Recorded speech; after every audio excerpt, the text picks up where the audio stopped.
Jones is joining us. That's going to be... Yeah, he should be here in a few minutes, actually. Should be exciting.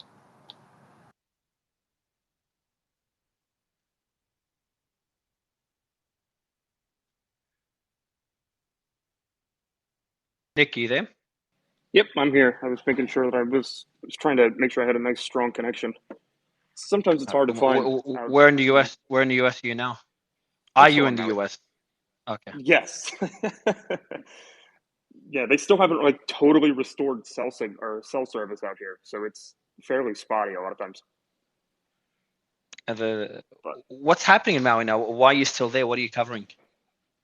The massive cover-up that's going on out here, because they pretty much, the government has essentially abandoned these people out here. They're kind of on their own. There are a lot of people that are having to move off the island at this point because they're not getting any aid, and it's out of the news cycle. And so these government agencies don't feel any pressure to actually take care of the people out here. Instead, we're going to send 60 or 90 billion dollars to Ukraine or whatever, but these people get a couple of $1 million here and there. I mean, it's just, this is not the United States of America anymore, it seems. I appreciate you covering it.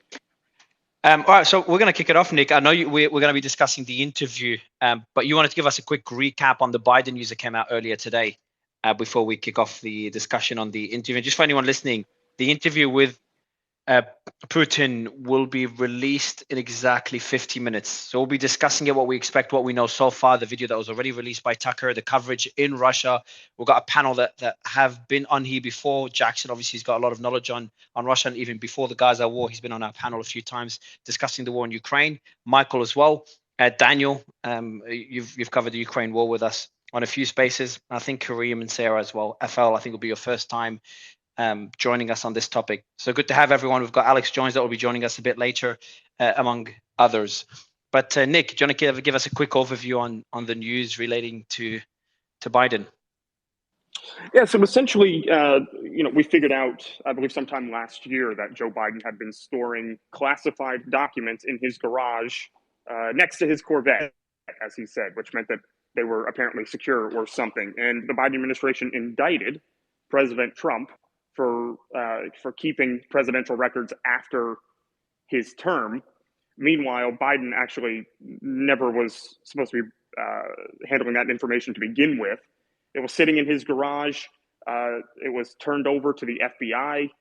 They appointed a special counsel, and the special counsel declined to prosecute the president for several reasons. It seems like one of the reasons was they don't believe that the jury would find Joe Biden guilty because he's an elderly man. That he's an elderly man, mentioned multiple times in the report that Joe Biden had serious memory issues, couldn't remember, even within several years, of when his son died. He couldn't remember when he was vice president of the United States. I mean, it's a damning report on his mental acuity, something that we've been worried about for a long time.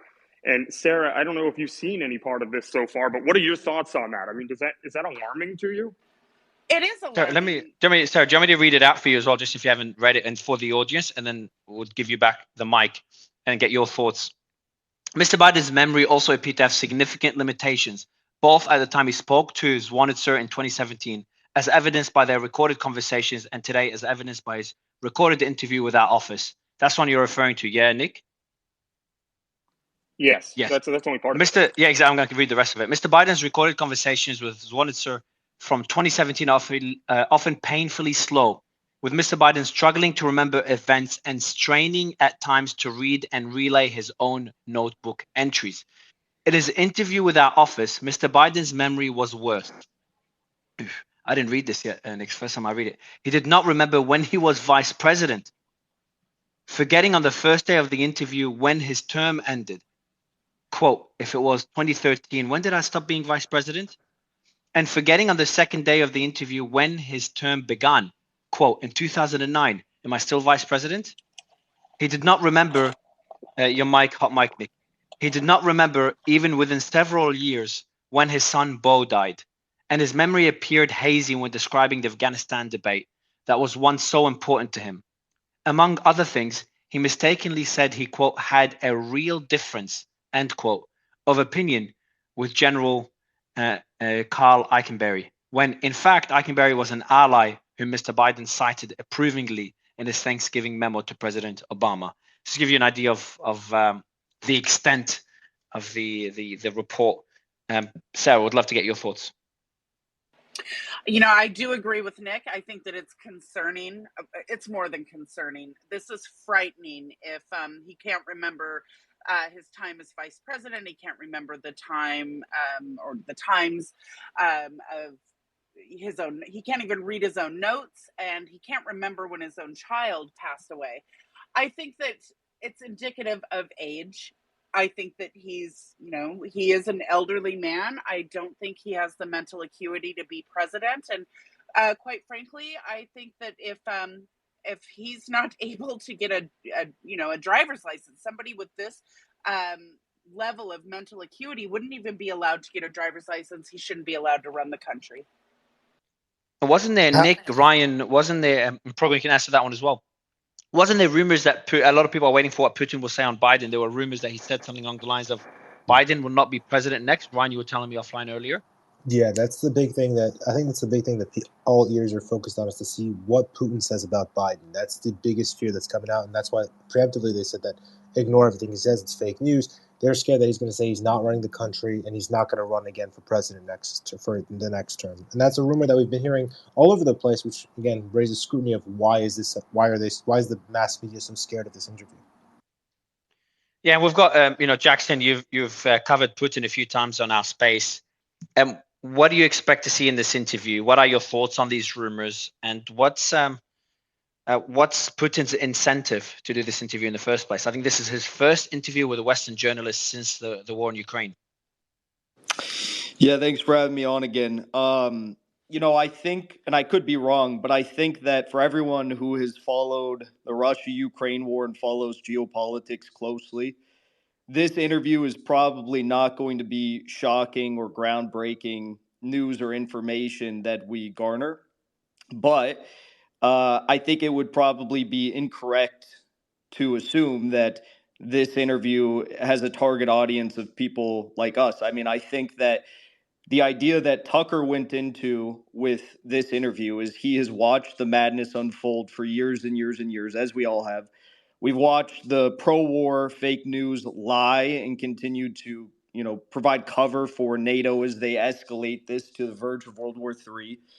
And I think he's honestly just going into it with the sincere effort of trying to show everybody the other side and the facts that often aren't presented in the media. In short, there's been this caricature of Putin and the Russians that's been created by the press.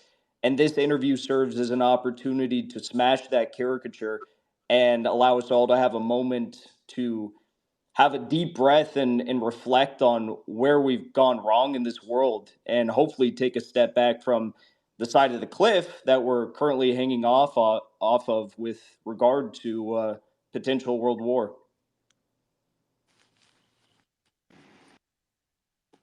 I was just fixing the title. Kim, so I appreciate that. Sarah, Jackson, you want to ask Jackson a question? Yeah, go ahead, Sarah. I did. Jackson, what do you think are the odds that Vladimir Putin was not given every question prior to the interview? Will there be anything off the cuff, in your opinion? Tucker has a very conversational type form of interviewing, so I'd imagine that general topics were probably agreed upon, but the way Tucker talks, it's like a conversation. The way Putin does interviews, sometimes he'll answer, short and abruptly. Sometimes he'll give like a 2-hour long semi-autistic, like historical rant and lecture about whatever he's discussing. So I guess it just depends on those factors and how long Putin chose to answer each question. Do you think there will be any gotchas from Tucker? I don't think I don't think he's in the business of doing gotchas. I mean, he has a pro-American worldview, and I think that he just in earnest wants to help people understand what Putin's position is on all this, because I think he probably believes that Putin is not, deliberately anti-American in his acts with regard to the American people, but how he views the government and what they're doing to Russia. Thank you. Kim, I wanted to go to you, Kim. Appreciate you joining. I think we haven't had you on stage since the Russian mutiny, so it's perfect timing to have you back. And you just did a space discussing the interview that's going to be dropping in about 40 minutes. And would love a recap.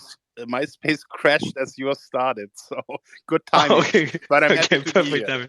I appreciate you being here. Well, I was going to say thanks for the gesture, but thanks, Elon, then. But yeah, give us a quick recap on what was discussed and what you expect to see in the interview, and also what's Putin's incentive, in your opinion, to do this interview?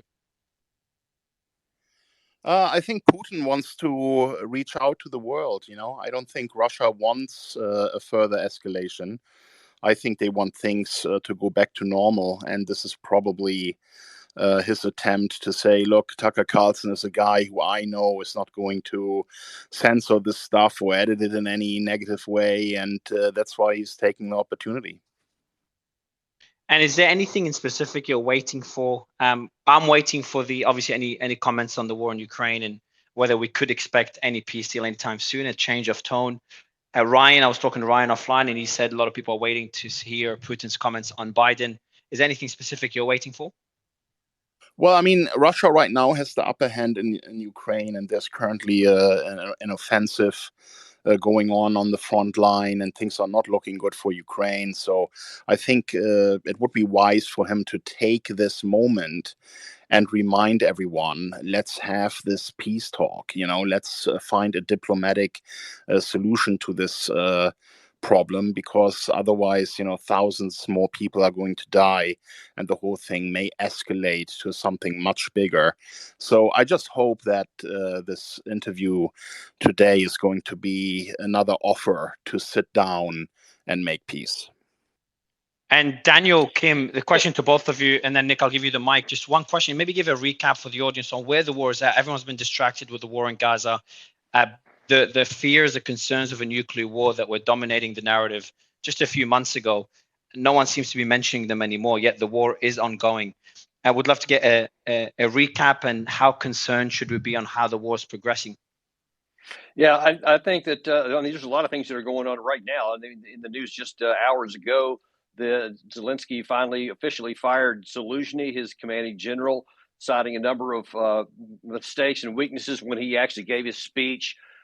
So that's a big issue. Anytime you get rid of a guy that's been in command for 2 years, and now you're putting in another guy.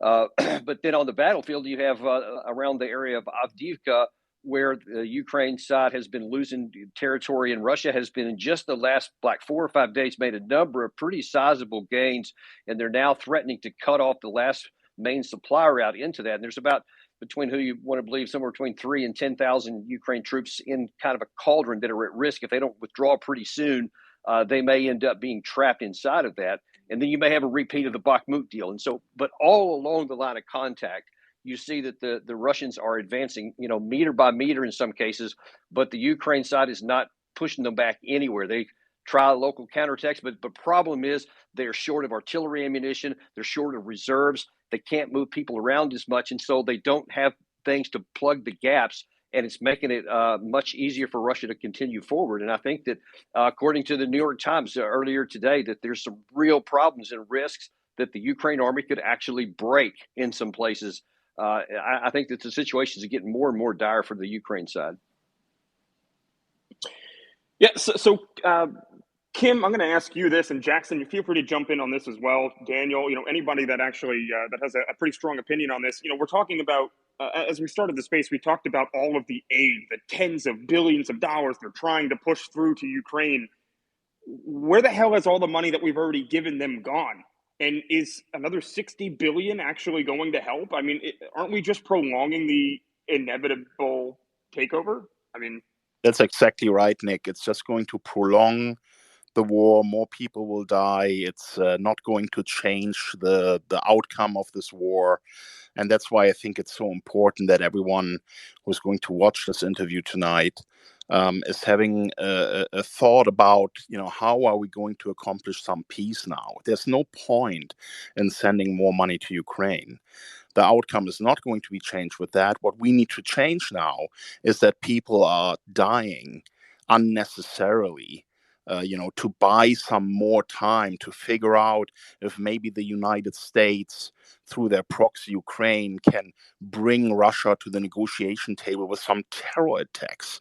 Budanov is going to be sending his troops to try and sabotage the Russian gas and oil industry.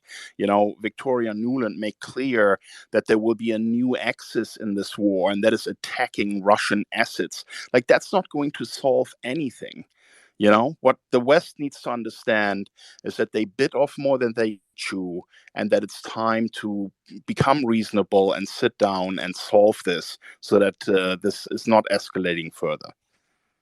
And I'll add that, since the start of the war, to add on to what Kim was saying, the West told us that A, they were going to destroy Russia's economy, B, they were going to destroy Russia on the battlefield. What's happened? We've seen that last year, Russia had the largest growth by percentage of any country, any G7 country. They beat every G7 country in terms of economic growth by percentage.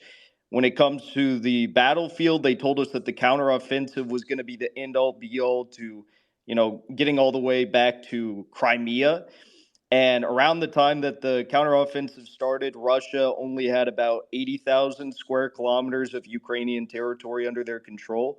But just this week, Zelensky came out, said that Russia controlled 26% of Ukrainian territory, which amounts to about 110,000 square kilometers. So Russia's continuing to bulldoze through. And as Daniel mentioned, the situation in Avdiivka is only going to get worse for them. And if I could just add one last thing on there in terms of what's going forward, everything you want to measure is moving in Russia's favor. Their military industrial complex is now starting to really crank out in high gear. The Russians continue to be able to recruit, not even forced mobilization, and they're growing their army. At the same time, Ukraine just passed a bill, I believe it was just yesterday on the first reading, to try to mobilize 500,000 more troops. But it's not clear that they will have the money to even pay them, much less to have the all the gear that they need. And I don't know how anybody thinks that you can train up that many more troops to have an outcome that's different than the other. And to the point one of the speakers just made a second ago, through the first 18 months of this war, the U.S. and the Western Europeans contributed somewhere around $200 billion, thousands upon thousands of artillery pieces, tanks, air defense weapons, millions of shells of artillery, and it didn't even dent the line in the offensive. The idea that there's ever going to be a chance that that's going to happen in the future is just unrealistic from a military perspective. And the sad truth currently is that the 60 billion that Biden wants to send to Ukraine are only designed to delay the outcome of the war until after the November election. That's all he cares about. So many people will have to die in Ukraine and on the Russian side as well, simply because he doesn't want Russia to have a victory before the election. FL? Yeah, and so just Yeah, no, we'll go to him. Just reminding the audience, there should be Alex Jones should be joining us in 3 to 5 minutes, hopefully. So we're almost ready for that. FL, yeah, go ahead, jump in. Yeah, I've been pretty strong on this position since the beginning of the conflict. My position is if Ukraine wants more money, the Ukrainians need to pay taxes, right? I think that, really, and something that wasn't mentioned yet, which is really concerning, is the potential sanctions against Tucker for just doing his job, right? Just for having a conversation with Putin and hearing the other side of the story. Um, anytime any story comes out from the other side, from the Russian side, it's been suppressed. And I think it says big statements, and it says a lot about Twitter and X here, that Elon is not going to suppress this story. And I think it'd be interesting to see the other social media platforms, if they allow this story to run. Yeah, and Sarah, first of all, I want to encourage the audience, put whatever your thoughts are, bottom right-hand corner, questions, concerns, what you think the interview is going to be about tonight, and whether or not you think the interview is a good thing.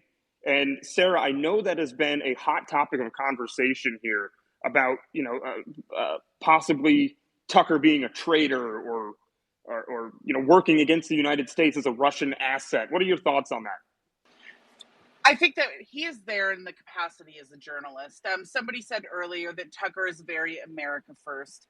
And I don't believe that him interviewing Vladimir Putin makes him a danger to the United States or makes him a traitor. I think that any journalist that had the opportunity in this country would interview Vladimir Putin if they had the opportunity. Anybody in the mainstream media.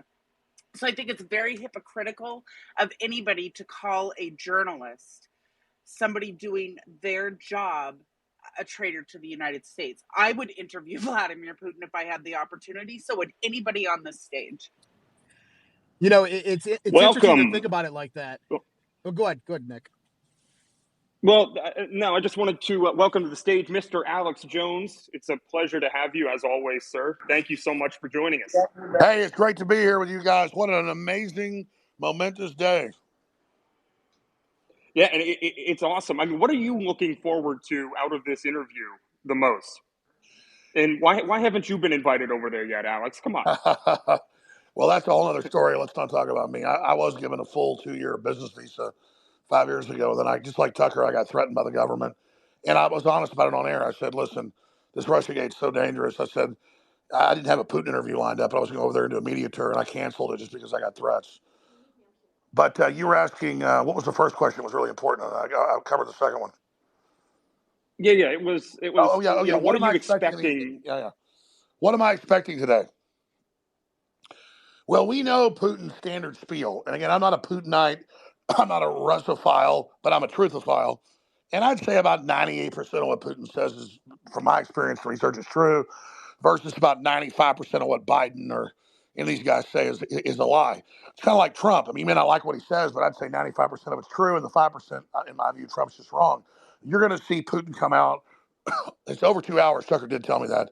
He's going to air it tape to air, which means for people that don't know, like it was live, unedited, over 2 hours. Tucker told me it's the best thing in his life. It's just absolutely super powerful. That's all he wants is the big interviews, unfiltered, with everybody, whether he agrees or disagrees. And it is amazing. But he didn't tell me what's in the interview. But I know it's going to be weapons, biological weapons operations, and laboratories in Ukraine. It's going to be the history of Ukraine, how it's where Russia was born. It's going to be how NATO backed overthrowing the Ukrainian government 9 years ago and started a proxy war. It's going to be how America is totally overrun by globalists that are waging war against us. It's going to be about January 6th and political persecution, and how claims that Russia is persecuting political dissidents pales in significance to what's happening here. He's going to talk about the Anglo-American establishment, which is the name of the globalists. That's what they call themselves. Doesn't mean white people, but it's an ancient 1,000-year-old term that the Russians used for Europe and the UK, and William the Conqueror. That's their name for him. And so he uses all the ancient language directly communicating with these guys when he talks to them. So it kind of flies above, I'll be honest, most people's radar, because Putin talks directly to them. And it's if you study geopolitical systems and world history, Putin's extremely impressive in that he just communicates in the ancient language and in the modern language. And so he's going to talk about, hey, we need to promote the family, we need to promote God, we need to promote peace, we need a future that's not about military expansionism, but it's about ideas. And I'm not ashamed to say that I don't think that Putin's a bad guy. I mean, I think overall he's a nationalist, trying to reform his country, trying to empower his people. And Russia is not involved in our business from my research. I mean, China, and I'm not even as the Chinese people, but Xi Jinping and the Communist Chinese were totally set up by the globalists, the CIA and Henry Kissinger, and during the Nixon administration, and then George Herbert Walker Bush, who was the ambassador to them. And they broke with the U.S. 9 years ago. So they're kind of a competing force now. I think the Communist Chinese are just as evil as the globalists, so I oppose them too. And if Russia was run by globalists or something like China, I would oppose Russia. And if Russia was building biological weapons labs in Canada or massing troops in northern Mexico, I would be absolutely screaming for military intervention. But Russia is not in my business. Russia is not even on the radar screen manipulating U.S. politics. Everything the left tells us, everything the big banks tell us, everything big tech tells us that the Russians are doing, they're doing. And the truth is, Russia's the biggest country in the world. Putin admits we can barely run our own country. Half the country doesn't have stoplights. Half the country, can't even get to. We don't need more land. We don't need more resources. They sold us Alaska for nothing. And they're just like, dude, we're not in your business. Leave us alone.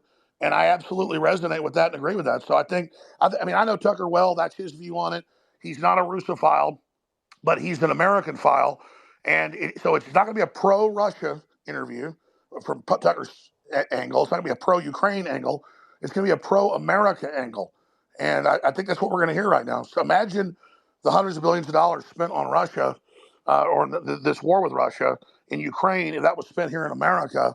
I mean, this is just completely obvious that the people destroying America want us to think that, oh, it's an outside threat. And it's just not true. And anybody with two brain cells to rub together knows that. So Alex, I know that this has been brought up by several people at this point, especially down in the audience questions there about and you did mention them, the biolab argument. People were asking as to whether or not Tucker would actually go into that issue. You believe that he will. Can you add a little bit of context to that on what, the argument on both sides? Yeah, I mean, anybody that can search engine, there is an argument in the media, but there's no argument in reality. Under George W. Bush, and he's the worst when it comes to this, they started this BioShield program. They built 40 plus level 4 bioweapon labs in the U.S., tens of billions of dollars. And they also built a bunch of them in Eastern Europe and also in like the Philippines, and just all over the place, super dangerous. And so I have Obama in speeches when he was president talking about the biolabs that the U.S. took over from the Ukraine, the old Soviet Union, and how we'd set them up over there. So even Victoria Nuland was testified to Congress a year and a half ago or so. And first they denied the biolabs, and then she went, yeah, we do have these biolabs, and the Russians have seized them. So they're just hoping that people are ignorant and don't look up the fact that, yes, the United States is involved in gain of function all over the world. They love to use third world or old world kind of gray zone or black zone countries to do it. And as Senator Rand Paul said, it's a danger to every man, woman, and child on earth. This is going on. And so the Russians, and again, I put these reports out 3.5 years ago about the Ukrainian labs. I covered it before it was even in the news 6, 7, 8 years ago, but I really covered it in 2020, in the middle of 2020. And so it's not like I'm regurgitating the Russian Ministry of Defense report last year. I already covered all that with all these top experts from the U.S. and watchdog groups and Dr. Francis Boyle, the guy that wrote the U.S. Biological Chemical Weapons Law, the former top UN weapons prosecutor and everything. So, I mean, people say, oh, Jones is getting this from the Russians. I think it's the other way around. I'm not bragging. It's just true. I have a big show. I collate this stuff. I get the guest on. But it didn't even come from me. It's a known scandal that the United States built these bioweapon labs in Ukraine. And so it's like debating whether Staten Island exists or, I mean, it's preposterous that they go, oh, that's propaganda, Russians. We don't. Victoria Nuland admits to Congress last year that the Russians have gotten the biolabs. So it's just ridiculous. Hey, so I was in Russia myself in December. And hang on, Michael. Yeah. I'm gonna let you. Okay. I'll let you jump in here, but I want to get Brian's opinion on what Alex just said about the biolabs out there. Yeah, like I don't know enough about the biolabs to like really chime in on that. So I mean I don't really want to go there. I will say I am actually looking forward to the interview. I don't think it's gonna do harm. I think people that are afraid of someone else lying just don't have confidence in their own ability to push back truth. So X is a great venue for this. I think the fact that you're able to comment on his post. So if there's something that Putin says that is a lie, you can call it out. Even community notes can do that. So I don't feel that some people, I'd say on the further portions of the left who are criticizing Tucker or saying that he should be like excommunicated from the United States or lose his citizenship. I think that's baloney. I feel that a journalist, they've been interviewing bad people. If you think Putin's bad or not, that's up to you. But they've been interviewing bad people for literally decades, centuries even. I think that understanding where Putin's coming from isn't going to hurt things. I think that even if you think he's a bad individual, understanding where he's coming from is something that enables you to push back and maybe prevent what he might do in the future. And I think to interrupt, I think that's perfectly said. I mean, I don't agree with everything Putin's up to. I mean, since when can we as adults not hear? I mean, look at Kennedy on the phone with Khrushchev stopping the Cuban Missile Crisis. He wasn't a Russian agent, though the CIA acted like he was and killed him later, in my view. But I mean, we need to be on the phone. We need to be communicating with nuclear powers. Yeah, on that point, if I could just quickly, I happened to go to Russia myself in December. And one of the things I heard there from a senior ranking government official, criminal official, was that basic two-way diplomatic communications between the United States and Russia had plummeted to a 90-year low point. So they were worse than they had ever been since the founding of the Soviet Union, or since the founding of diplomatic relations between the U.S. and the Soviet Union. That was the claim. So in light of that, if that's even half true, then I think anybody with any kind of platform has an obligation. I don't want to back the Russians, yeah. and I'll shut up. But no, the Justice Department and the State Department and the Pentagon, they admit that. So what the Russians said is true. Why? I mean, I don't like Xi Jinping. We better be talking to him as much as we can. Right. So in light of that, and this is part of the reason that I went, is because if I could even play a small role in facilitating some kind of, bilateral interchange between these two societies, which have the world's largest nuclear arsenals, then I think that's to the betterment of society. And if Tucker had this unique opportunity to conduct the first English language interview with Putin since the invasion of Ukraine, he had an obligation to take it. So it's the opposite of treason. It's him fulfilling what should be his basic obligation as any respectable journalist would. Jackson, I've got a question for you, Jackson. Is there any line that shouldn't be crossed? And obviously, you know where I stand on this. I think everyone deserves a mic and should be listened to. But is there any line, in your opinion, where a journalist should not cross in who they interview? Is there a line where a journalist shouldn't cross in who they interview? I mean, no, I don't think so. I mean, I think it's good to talk to anybody. Look at this, right? Vice News in 2019 interviews ISIS, interviews Al Qaeda, right? All of the favorites of the CIA. And no one has a problem with that. But then when Tucker does this monumental effort to establish that person-to-person level diplomacy that Michael was just referring to and talk us off the ledge of World War III, the media freaks out. So I don't think there. I mean, if Tucker had done an interview with like Jeffrey Epstein, who's probably the worst person I could think of, like I think that would be maybe in some capacity a fruitful interview. Like I think it's good to talk to everybody and understand what's actually happening in the world. When you shut people out, when you do this in forced silence, that's when you have more problems. Let me play the clip. There's a 4-minute clip by Tucker on why he did the interview. Ryan, do you want to stream that for us? It's a 4-minute clip. He put it out, I think, yesterday. Go ahead, Ryan. Sure. You got it. We're in Moscow tonight. We're here to interview the president of Russia, Vladimir Putin. We'll be doing that soon. There are risks to conducting an interview like this, obviously. So we thought about it carefully over many months. Here's why we're doing it. First, because it's our job. We're in journalism. Our duty is to inform people.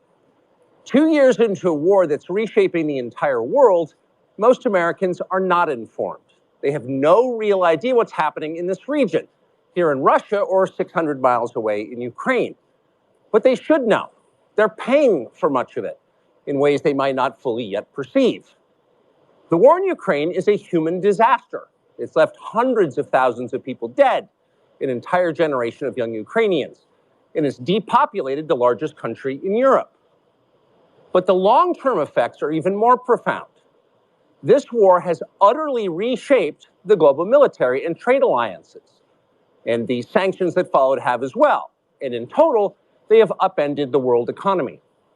The post-World War II economic order, the system that guaranteed prosperity in the West for more than 80 years, is coming apart very fast, and along with it, the dominance of the US dollar.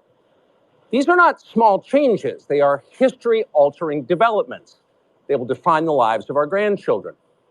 Most of the world understands this perfectly well. They can see it. Ask anyone in Asia or the Middle East what the future looks like. And yet the populations of the English-speaking countries seem mostly unaware. They think that as nothing has really changed. And they think that because no one has told them the truth. Their media outlets are corrupt. They lie to their readers and viewers.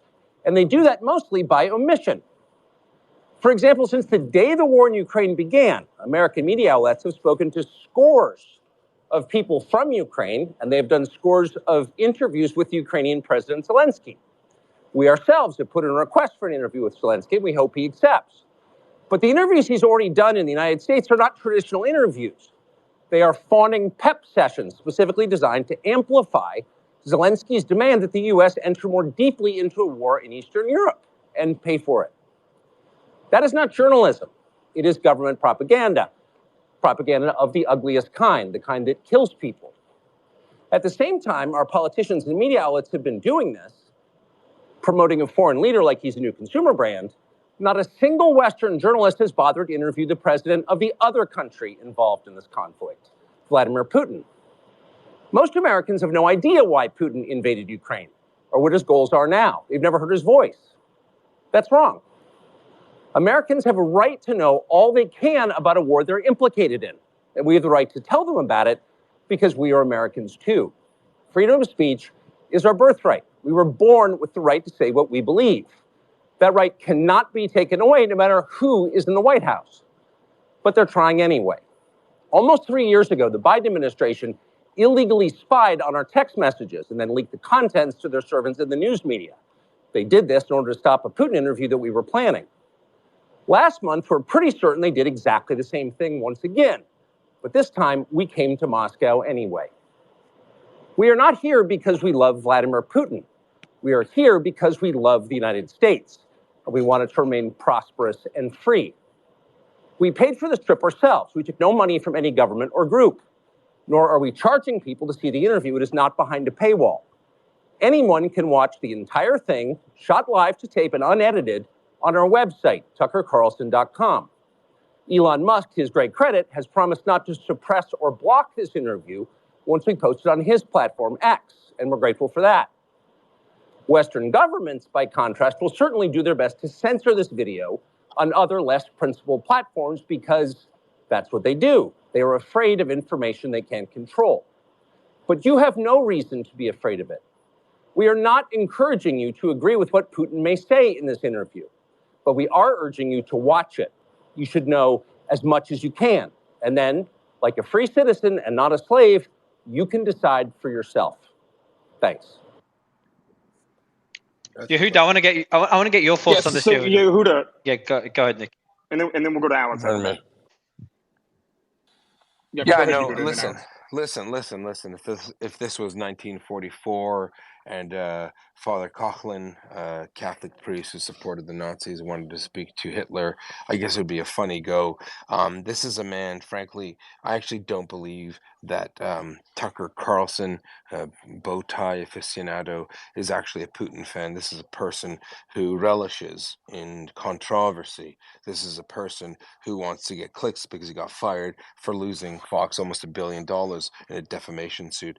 This is not an individual that you could take seriously. He's not a conservative. I mean, this man has lived in the lap of luxury his whole life, an heir to Fortune, Swanson, and this and that. I want to respond to that. this. He pretends and I don't care what you want, Mr. Oh, I Jones. will respond this when is you're done. Okay, well, I do, and he's going to respond. So he'll respond when I'm finished. With respect, sir, this is a person who has lived in the lap of luxury. This is not a person like I, who's lived and grown up on a farm and worked for a living. So please do not tell me this man or this individual represents the average American. He represents the elite, the man that Mr. Jones there thinks he doesn't represent. And frankly, if you don't think that the Russian Empire is a threat to the American way of life, to a red-blooded American's way of life, you're a liar or you're stupid. Mr. Jones, which are you, or both? Thank you. All right, I want to respond to that, okay?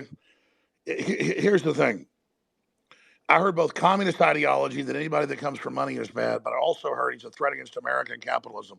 Tucker's a libertarian and a populist and a conservative, and I happen to know just because I've read a lot of books and a lot of history, and I asked Tucker about it. You don't know about Tucker and his mother and his dad and how he did grow up mainly in Maine on a farm. The guy literally is a woodsman. He doesn't even make a big deal about that persona, but you say, oh, he's not a person of the land. It doesn't matter. He was. His hands are softer than yours, Alex. You're Yehuda, not. please don't Okay, interrupt Yehuda, him. you're gonna let him Alex, finish. You're a please keep good going. We communist. apologize. Don't interrupt him. I get it. Kill everybody that has soft hands or wears glasses, wear the Khmer Rouge now. Disgusting. I'm a farmer, Okay, Turkey. I I'm know. a Oh farmer, boy. not Well, I you. actually got a ranch right now. So here's the point. I'm hearing a bunch of talk about you're the proletariat. We're not. We're elitists. We're the bourgeoisie. All this stuff, man. Dude, just your communism's over. Okay. We're talking about going to space. We're talking about team humanity. We're talking about dealing with AI. We're not fighting the wars of 100 years ago or 150 years ago. And Tucker Carlson is going to get this big interview trying to stop World War III, and you come in here and say he's a loser and all this other crap. It's just absolutely, and you fall back on the lawfare of the rig court. Did I say loser? Did that word come out No, of my mouth, Alex? you're just like he's this guy. Yeah, you said he wants to make a name after he got fired at Fox. He's way bigger than he was ever at Fox, and he's a champion. I Let never me said finish. that. So do me a favor. Defend him, Okay, but I never okay. said You that. know, you sat there and said he's this pissed off guy because he got fired from Fox, and he's. I didn't say that either. I said he's not the people. He's not a man of the people, sir. With Okay, respect, well, you I could don't have criticize me whatever. all you want. You could. I Are don't. you a Let me sheep finish. farmer? No, I you're don't not. have whatever Right. I'm foppish not. And language. don't ever call me a bourgeois. Yehuda, let him go. Let Alex go. Go ahead, Alex. Fair enough. Okay. Alex, is your mic working? Sorry, Alex. Alex, we'll go to while waiting. I think his mic. Someone called him maybe. Tira. May I respond? Yeah. May I respond No, to the comment? can I? please, with Sorry. respect. No, Tira. Yehuda, go ahead. Then we'll go to Tira. First of go all, ahead. Yehuda, go ahead. Or is it glitching for you as well? Tira, is your mic? yeah, Go ahead. you know, I'm here. I'm not rich, Alex. I don't have billions of dollars. I don't have anything. I'm a very simple guy. But you know what I am? I'm a Canadian, and I might not be an American. So sorry for that. I see you've got. I think it's it is no, it's not dropping. I think it's glitching. It's pretty normal when I no you're back. No. It's Ryan. It's Ryan muting me. I didn't mute you. I'm the one who told you. I invited you. No. Yeah, all right. Thank you, sir. So I'll say this: I'm a very simple person. I don't own a media company. I don't own an internet company. I don't own anything. Okay, I own a house with my kids. Pretending when you're the outsiders, pretending you're the outsider, muting me. pretending you're the outsiders. I'm not an pretending outsider. pretending you're the rebels when you're the empire. You are the empire, and we all know it. And we I'm don't the want your empire. role. You support the empire. You're a stormtrooper. You support the empire. Are you? Listen, Alex. I know you're not a very sophisticated person. Oh, I know you're an intellectual fop. All right, yeah, but come on, the ad hominem attacks, bro. No, you just said I'm not intellectual because I didn't go to an Ivy League school. Oh God, you're so. So we have got guys. We have just for the audience quickly. We have 9 minutes. The interview is going to be dropping. We will be streaming it live here and then continuing the discussion. You communists are losing. So all I'm just saying, the it's a little neocons rich are losing. for an American. The mic is muting. Yeah. So just quickly, guys, the interview will be streamed. The interview will be streamed here in 9 minutes, just for the audience to know. And I do want to go to Tira. Tira, I want to get your thoughts on the interview, and I want to give. We'll go back to Yehuda. Tira, I want to mention a point that I think many. First, give us your thoughts. I've got a question that I think will be pretty controversial. So number one, Tucker Carlson should be allowed to do this interview. Clearly, I don't see any legal impediment, nor do I think there's any reason he should not be allowed to do it. However, number two, he lied, however, about that Western journalists had not bothered, I think was the word he used, to try and interview Putin. That actually is not true. In fact, the Mr. Peskov, who was the Kremlin sort of spokesperson, said he rejected that was true. He said no Western journalists. He said they'd received many requests from Western journalists, but they didn't want to give them such an interview because they had a one-sided approach. So it's not true what Tucker said, and I think we should take that into account. That clearly that was just a lie. Right. Number three, Tucker grew up in La Jolla. He moved to La Jolla, California when he was in first grade. He attended the La Jolla County Day School, and I believe he went to a boarding school after that, St. George's School. I don't really care what is that La Jolla farming. No, but look, I'm just correcting some myths. I'm just correcting some stuff. No, okay, he lived in Maine too. Right. I Guys, just we're want to glitching like say crazy. I'll let Tucker or I'll let Alex take it after me, but I just want to say as a last note before this begins, to say that other journalists reached out to Vladimir Putin for an interview is actually a lie, because Christiane Amanpour and all these CNN, MSNBC people are not journalists. Yes.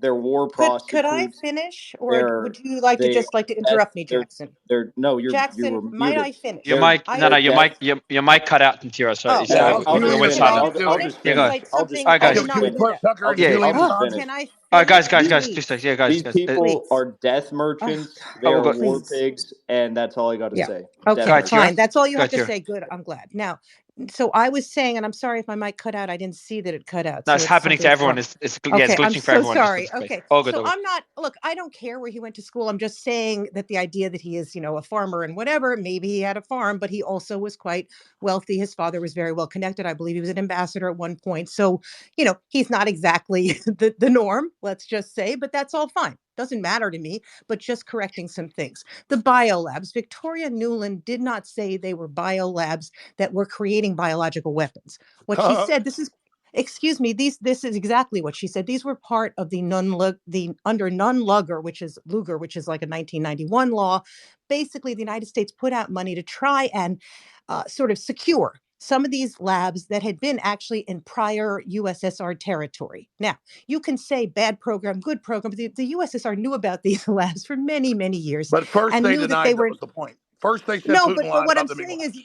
she never said they're you doing biological weapons. She said Did Victoria biolabs. Nuland say fuck the EU? Let's just have a big Ex- war though. Excuse me, I'm just trying to correct something or at least give some clarification, sir. I'm not actually Does trying the to U.S. fight. government engage in gain of function? They're Okay, doing it all so over the you place. are, listen, those particular labs, we have no evidence one way or the other, to my knowledge, that they are engaging in this sort of biological warfare that people are suggesting. Tira, they are These literally are, level 4 bio labs. is there any reason why I'm being interrupted by people who can't seem to control themselves? What is wrong with the men on this stage? Just stop. We're Okay? bad men.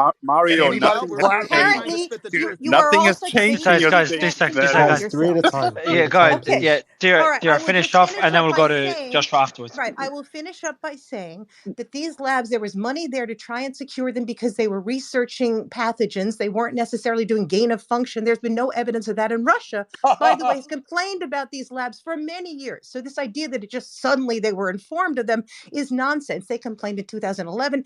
They talked about anthrax. They did all sorts of things. They've been complaining, but let's get real here. A lot of them were Soviet labs, okay, that the United States was trying to sort of No one's clean up at denying that. various All right, points. guys. Let's let Thank let's I'll let you. just say I'm I'll done guys. just now. Alex, Thank you. let's let Alex respond. I'll Okay, just okay, say okay. One one two minutes. point. One point on that is actually incorrect, because the labs are run by the Cooperative Threat Reduction Program, and the head of the CTRP, which is an American, said that the biolabs in Ukraine, of which we ran many, did have pathogen strains from the Soviet bioweapons program.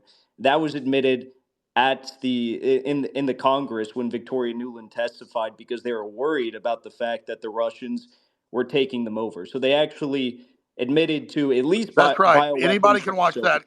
Great point. Can I just say one thing in closing before this? Yeah, please, Alex, jump in. We're all talking about Tucker Carlson. Free speech is winning. Free Julian Assange. The free press is coming back. The neocons and warmongers are losing. The big corporate payoff of the left is failing. The left's going to wake up again with the new populist right wing. We're going to take America and the world back, and we're going to live in peace if we want it. Tucker Carlson is the man of the hour. It's going to probably reach 1 billion people. It'll be as big as the moon landing. This is huge. We're winning.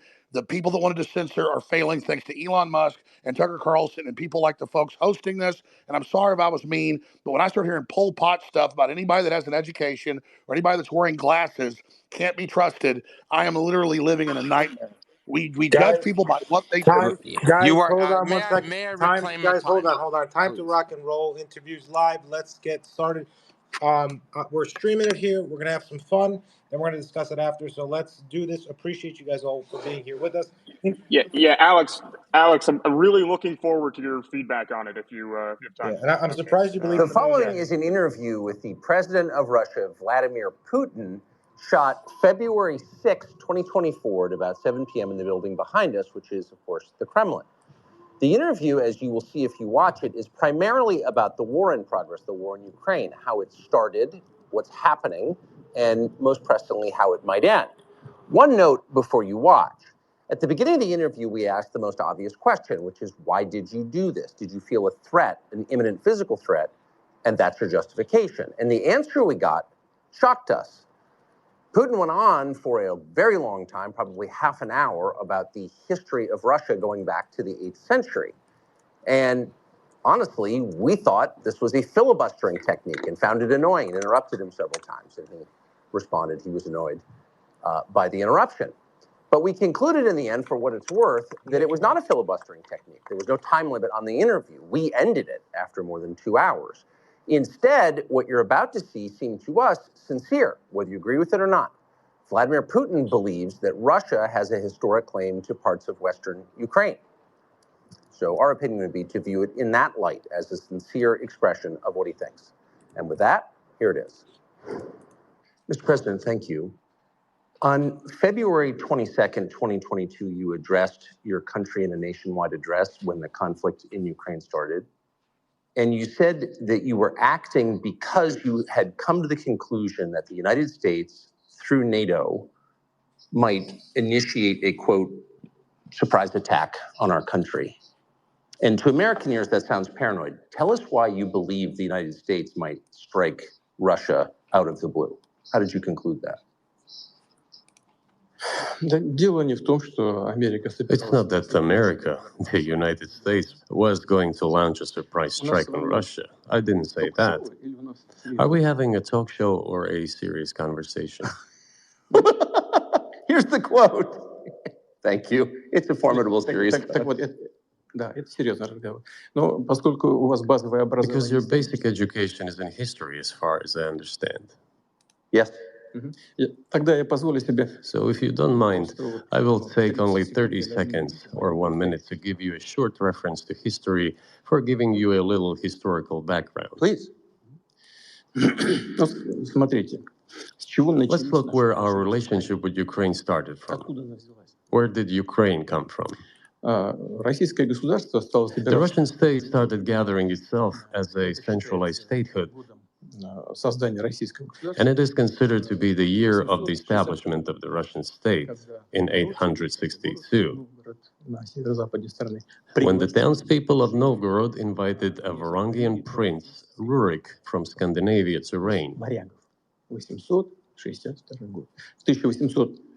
In 1862, Russia celebrated the 1000th anniversary of its statehood.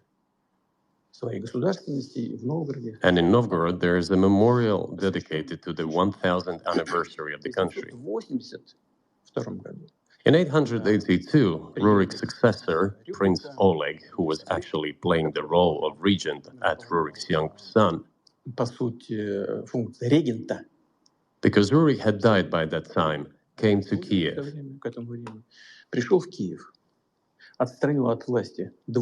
He ousted two brothers who apparently had once been members of Rurik's squad. So Russia began to develop with two centers of power, Kiev and Novgorod. The next very significant date in the history of Russia was 988. This was the baptism of Russia, when Prince Vladimir, the great-grandson of Rurik, baptized Russia and adopted Orthodoxy, or Eastern Christianity. From this time, the centralized Russian state began to strengthen. Why? Because of the single territory, integrated economic ties, one and the same language, and, after the baptism of Russia, the same faith and rule of the prince. The centralized Russian state began to take shape. Back in the Middle Ages, Prince Yaroslav the Wise introduced the order of succession to a throne. But after he passed away, it became complicated for various reasons. The throne was passed not directly from father to eldest son, but from the prince who had passed away to his brother, then to his sons in different lines. All this led to the fragmentation and the end of Rus as a single state. There was nothing special about it. The same was happening then in Europe.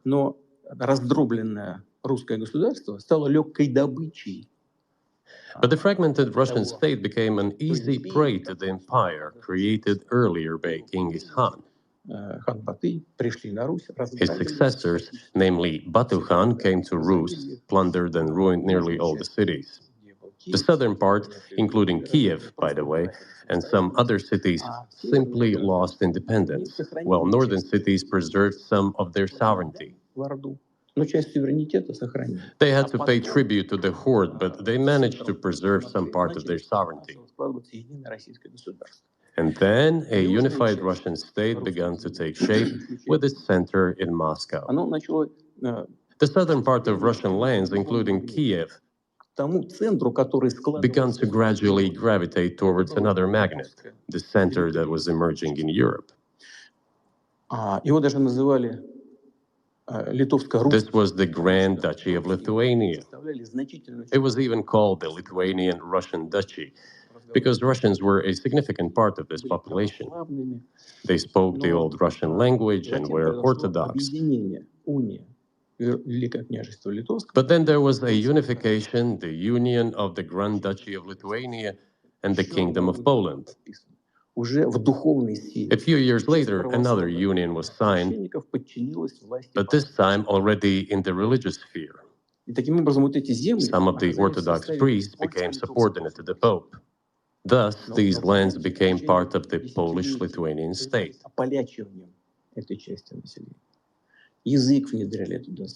During decades, the Poles were engaged in Polonization of this part of the population. They introduced their language there, tried to entrench the idea that this population was not exactly Russians, that because they lived on the fringe, they were Ukrainians.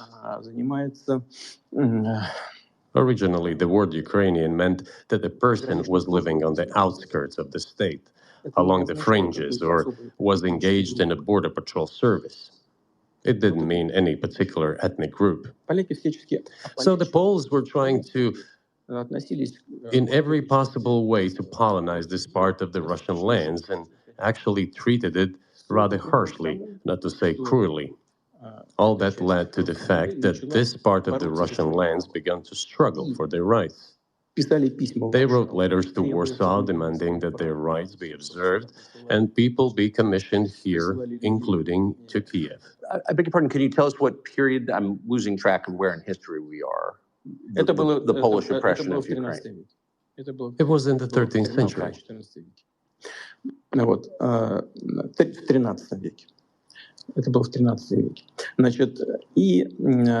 Now I will tell you what happened later and give the date so that there is no confusion. And in 1654, even a bit earlier, the people who were in control of the authority over that part of the Russian lands addressed Warsaw, I repeat, demanding that they send them to rulers of Russian origin and Orthodox faith. When Warsaw did not answer them, and in fact rejected their demands, they turned to Moscow, so that Moscow took them away. So that you don't think that I'm inventing things, I'll give you these documents. Well, it doesn't sound like you're inventing it. I'm not sure why it's relevant to what happened 2 years ago. But still, these are documents from the archives, copies. Here are the letters from Bogdan Khmelnytsky, the man who then controlled the power in this part of the Russian lands that is now called Ukraine. He wrote to Warsaw demanding that their rights be upheld. And after being refused, he began to write letters to Moscow, asking to take them under the strong hand of the Moscow Tsar. There are copies of these documents. I will leave them for your good memory. There's a translation into Russian. You can translate it into English later. Russia would not agree to admit them straight away, assuming that the war with Poland would start. Nevertheless, in 1654, the Pan-Russian Assembly of top clergy and landowners, headed by the Tsar, which was the representative body of the power of the old Russian state, decided to include a part of the old Russian lands into Moscow Kingdom. As expected, the war with Poland began. It lasted 13 years, and then in 1654, a truce was concluded. And 32 years later, I think, a peace treaty with Poland, which they called Eternal Peace, was signed. And these lands, the whole left bank of Dnieper, including Kiev, went to Russia. And the whole right bank of Dnieper remained in Poland. Under the rule of Catherine the Great, Russia reclaimed all of its historical lands, including in the south and west. This all lasted until the revolution. Before World War I, Austrian General Staff relied on the ideas of Ukrainianization and started actively promoting the ideas of Ukraine and the Ukrainianization.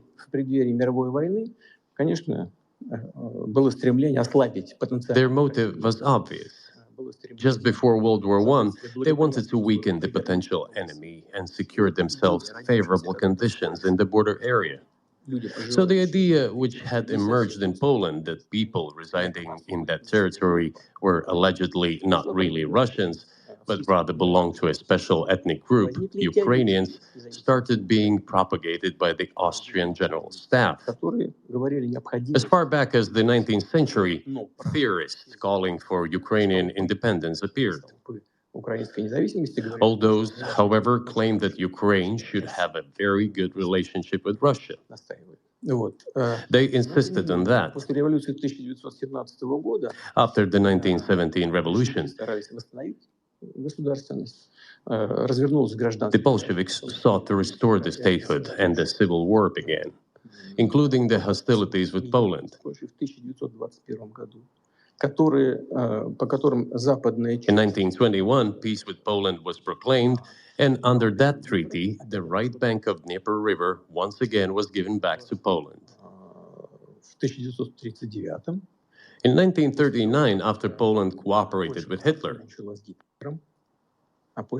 it did collaborate with Hitler, you know. Hitler offered Poland peace and a treaty of friendship. An alliance demanding in return that Poland give back to Germany the so-called Danzig corridor, which connected the bulk of Germany with East Prussia and Königsberg.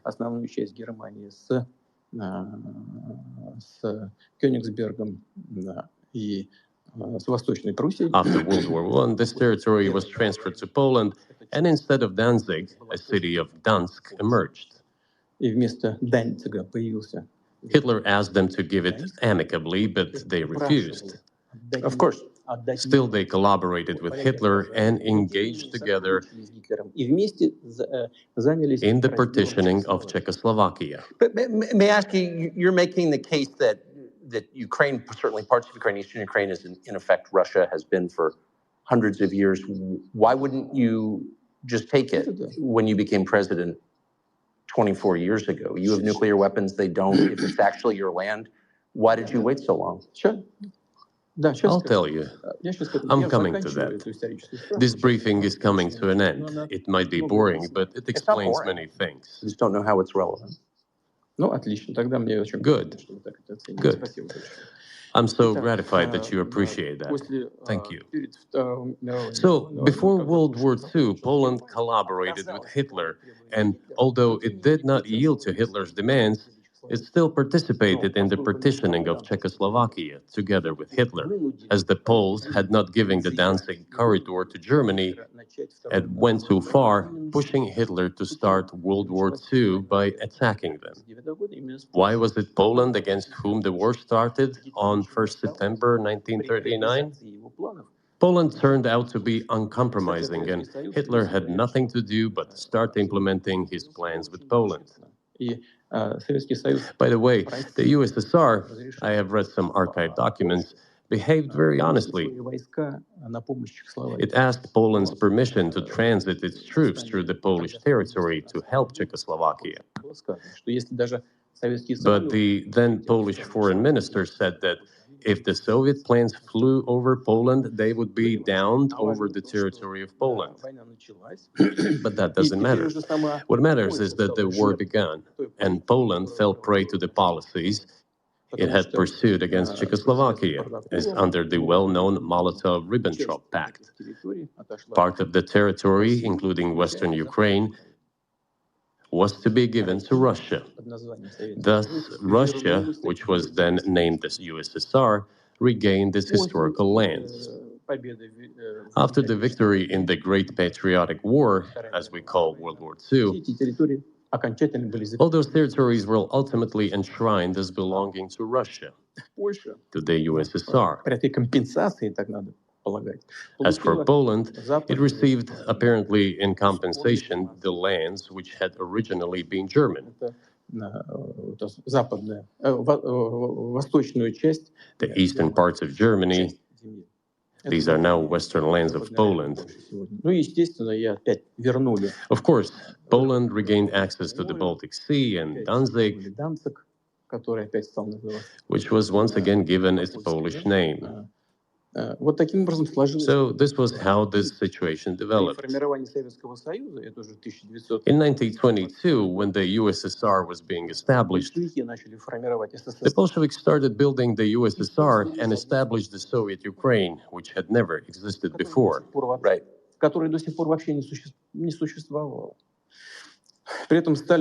Stalin insisted that those republics be included in the USSR as autonomous entities. For some inexplicable reason, Lenin, the founder of the Soviet state, insisted that they be entitled to withdraw from the USSR. And again, for some unknown reasons, he transferred to that newly established Soviet Republic of Ukraine some of the lands together with people living there, even though those lands had never been called Ukraine. And yet, they were made part of that Soviet Republic of Ukraine. Those lands included the Black Sea region, which was received under Catherine the Great, and which had no historical connection with Ukraine whatsoever. Even if we go as far back as 1654, when these lands returned to Russian Empire, that territory was the size of 3 to 4 regions of modern Ukraine, with no Black Sea region. That was completely out of the question. In 1654. Exactly. You obviously have encyclopedic knowledge of this region, but why didn't you make this case for the first 22 years as president that Ukraine wasn't a real country?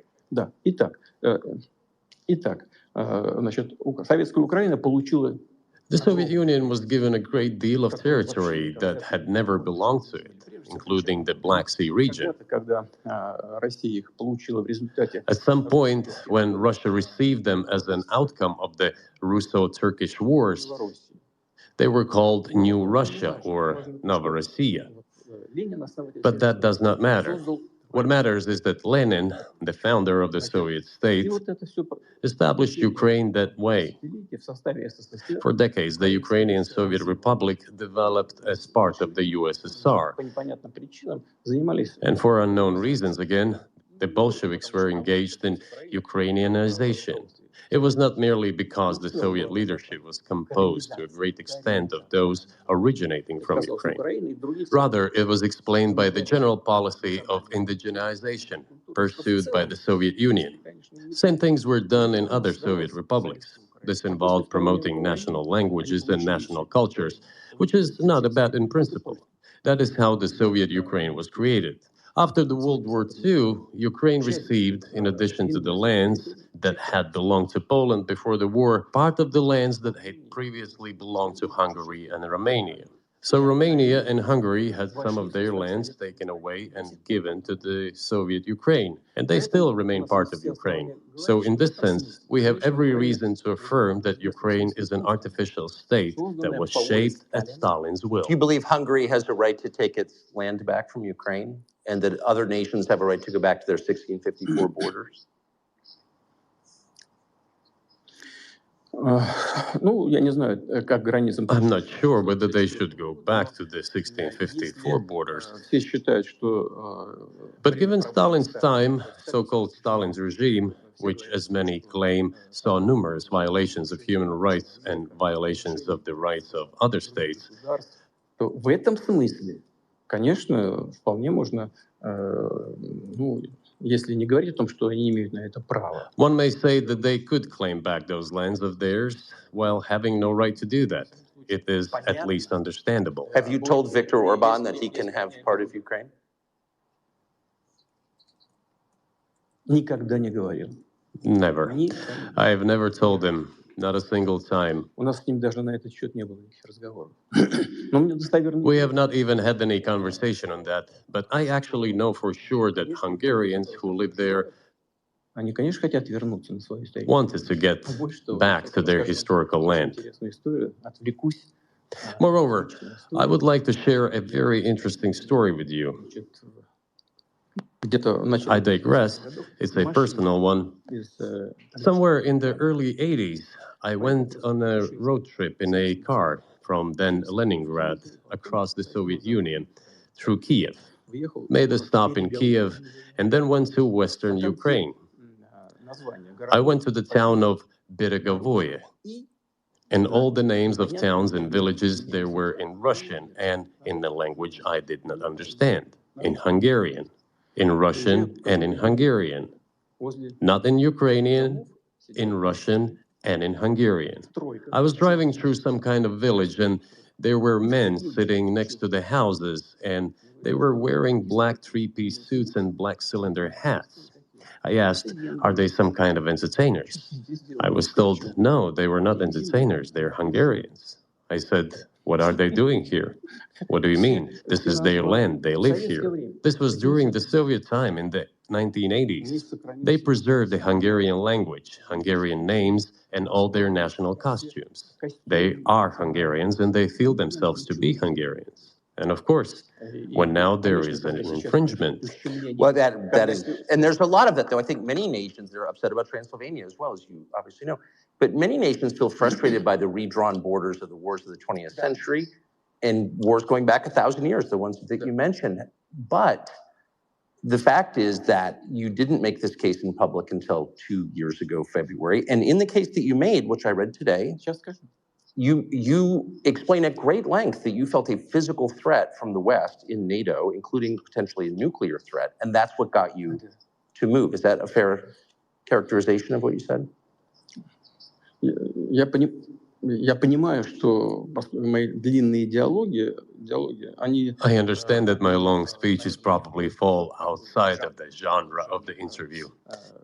That is why I asked you at the beginning, are we going to have a serious talk or a show?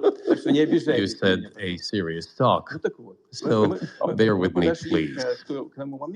We're coming to the point where the Soviet Ukraine was established. Then, in 1991, the Soviet Union collapsed, and everything that Russia had generously bestowed on Ukraine was dragged away by the latter. I'm coming to a very important point of today's agenda. Thank you. After all, the collapse of the Soviet Union was effectively initiated by the Russian leadership. I do not understand what the Russian leadership was guided by at the time, but I suspect there were several reasons to think everything would be fine. Во-первых, я думаю, что руководство России исходило из того, что фундаментальные... First, I think that then Russian leadership believed that the fundamentals of the relationship between Russia and Ukraine were, in fact, a common language. More than 90% of the population there spoke Russian. Family ties. Every third person there had some kind of family or friendship ties. Common culture, common history, Finally, common faith, coexistence with a single state for centuries, and deeply interconnected economies. All of these were so fundamental. All these elements together make our good relationships inevitable. The second point is a very important one. I want you, as an American citizen, and your viewers to hear about this as well. The former Russian leadership assumed that the Soviet Union had ceased to exist, and therefore there were no longer any ideological dividing lines. Russia even agreed voluntarily and proactively to the collapse of the Soviet Union and believed that this would be understood by the so-called civilized West as an invitation for cooperation and association. That is what Russia was expecting, both from the United States and the so-called collective West as a whole. There were smart people, including in Germany, Egon Bahr, a major politician of the Social Democratic Party, who insisted in his personal conversations with the Soviet leadership on the brink of the collapse of the Soviet Union that a new security system should be established in Europe. Help should be given to unify Germany, but a new system should be also established to include the United States, Canada, Russia, and other Central European countries. Yes. But NATO needs not to expand. That's what he said. If NATO expands, everything would be just the same as during the Cold War, only closer to Russia's borders. That's all. He was a wise old man, but no one listened to him. In fact, he got angry once. If, he said, you don't listen to me, I'm never setting my foot in Moscow once again. Everything happened just as he had said.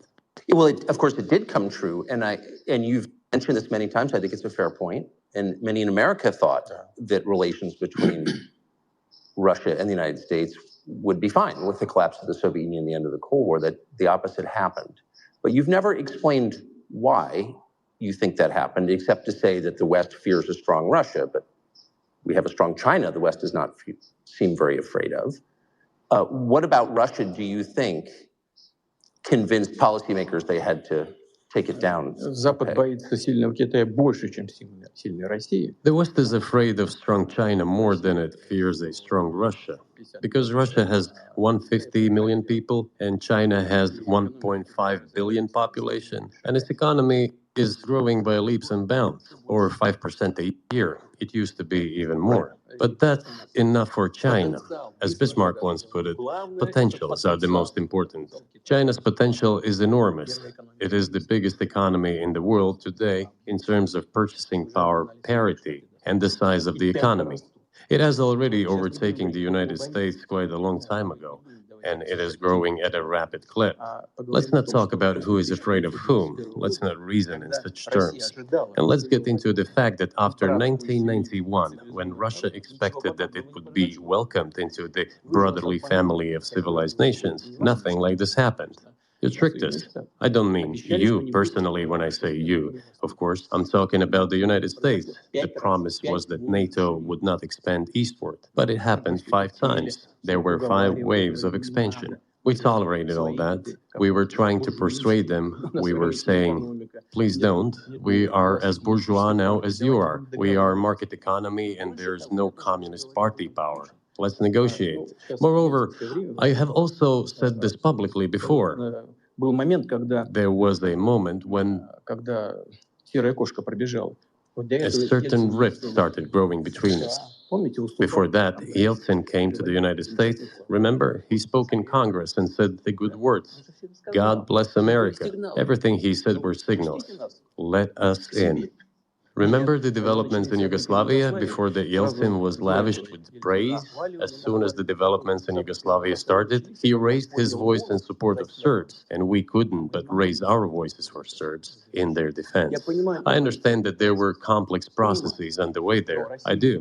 But Russia could not help raising its voice in support of Serbs, because Serbs are also a special and close to us nation, with Orthodox culture and so on. It's a nation that has suffered so much for generations. Well, regardless, what is important is that Yeltsin expressed his support. What did the United States do? In violation of international law and the UN Charter, it started bombing Belgrade. It was the United States that let the genie out of the bottle. Moreover, when Russia protested and expressed its resentment, what was said? The UN Charter and international law have become obsolete. Now everyone invokes international law, but at that time they started saying that everything was outdated. Everything had to be changed. Indeed, some things need to be changed, as the balance of power has changed. It's true, but not in this manner. Yeltsin was immediately dragged through the mud, accused of alcoholism, of understanding nothing, of knowing nothing. He understood everything, I assure you. Well, I became president in 2000. I thought, okay, the Yugoslav issue is over, but we should try to restore relations. Let's reopen the door that Russia had tried to go through. And moreover, I said it publicly, I can reiterate. At a meeting here in the Kremlin with the outgoing President Bill Clinton, right here in the next room, I said to him, I asked him, Bill, do you think if Russia asked to join NATO, do you think it would happen? Suddenly he said, you know, it's interesting. I think so. But in the evening, when we met for dinner, he said, you know, I've talked to my team. No, it's not possible now. You can ask him. I think he will watch our interview. He'll confirm it. I wouldn't have said anything like that if it hadn't happened. Okay. Were you well, It's sincere? impossible now. Would you have joined NATO? Look, I asked the question, is it possible or not? And the answer I got was no. If I was insincere in my desire to find out what the leadership position was... But if he had said yes, would you have joined NATO? If he had said yes, the process of rapprochement would have commenced, and eventually it might have happened if we had seen some sincere wish on the other side of our partners. But it didn't happen. Well, no means no. Okay, fine. Why do you think that is? Just to get to motive. I know you're clearly bitter about it. I understand. But why do you think the West rebuffed you then? Why the hostility? Why did the end of the Cold War not fix the relationship? What motivates this from your point of view? You said I was bitter about the answer. No, it's not bitterness. It's just a statement of fact. We're not bride and groom, bitterness, resentment. It's not about those kind of matters in such circumstances. We just realized we weren't welcome there, that's all. Okay, fine. But let's build relations in another manner. Let's look for common ground elsewhere. Why we received such a negative response, you should ask your leaders. I can only guess why. Too big a country with its own opinion and so on. And the United States, I've seen how issues are being resolved in NATO. I will give you another example now concerning Ukraine. The US leadership exerts pressure, and all NATO members obediently vote, even if they do not like something. Now, I'll tell you what happened in this regard with Ukraine in 2008, although it's being discussed. I'm not going to open a secret to you, say anything new. Nevertheless, after that, we tried to build relations in different ways. For example, the events in the Middle East, in Iraq. We were building relations with the United States in a very soft, prudent, cautious manner. I repeatedly raised the issue that the United States should not support separatism or terrorism in the North Caucasus. But they continue to do it anyway. and political support, information support, financial support, even military support came from the United States and its satellites for terrorist groups in the Caucasus. I once raised this issue with my colleague, also the President of the United States. He says, "It's impossible. Do you have proof?" I said, "Yes." I was prepared for this conversation, and I gave him that proof. He looked at it, and you know what he said? "I apologize, but that's what happened." I'll quote. He says, "Well, I'm gonna kick their ass." We waited and waited for some response. There was no reply. I said to the FSB director, "Write to the CIA, what is the result of the conversation with President?" He wrote once, twice, and then we got a reply. "We have the answer in the archive." The CIA replied, "We have been working with the opposition in Russia. We believe that this is the right thing to do, and we will keep on doing it." Just ridiculous. Well, okay. We realized that it was out of the question. Forces in opposition to you. So you're saying the CIA is trying to overthrow your government? Of course, they meant in that particular case the separatists, the terrorists who fought with us in the Caucasus. That's who they called the opposition. This is the second point. The third moment is a very important one, is the moment when the U.S. missile defense system was created. The beginning. We persuaded for a long time not to do it in the United States. Moreover, after was invited by Bush Jr.'s father, Bush Sr., to visit his place on the ocean, I had a very serious conversation with President Bush and his team. I proposed that the United States, Russia, and Europe jointly create a missile defense system that we believe, if created unilaterally, threatens our security, despite the fact that the United States officially said that it was being created against missile threats from Iran. That was the justification for the deployment of the missile defense system. I suggested working together, Russia, the United States, and Europe. They said it was very interesting. They asked me, "Are you serious?" I said, "Absolutely." Let me ask, what year was this? I don't remember. It is easy to find out on the internet when I was in the USA at the invitation of Bush Sr. It is even easier to learn from someone I'm going to tell you about. I was told it was very interesting.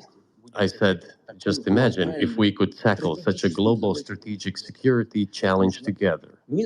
The world will change. We'll probably have disputes, probably economic and even political ones, but we could drastically change the situation in the world." He says yes, and asks, "Are you serious?" I said, "Of course. We need to think about it," I'm told. I said, "Go ahead, please." Then Secretary of Defense Gates, former director of CIA, and Secretary of State Rice came in here, in this cabinet, right here at this table. They sat on this table. Me, the foreign minister, the Russian defense minister on that side. They said to me, "Yes, we have thought about it. We agree." I said, "Thank God, great, but with some exceptions." So twice you've described U.S. presidents making decisions and then being undercut by their agency heads. So it sounds like you're describing a system that's not run by the people who are elected, in your telling. That's right. That's right. In the end, they just told us to get lost.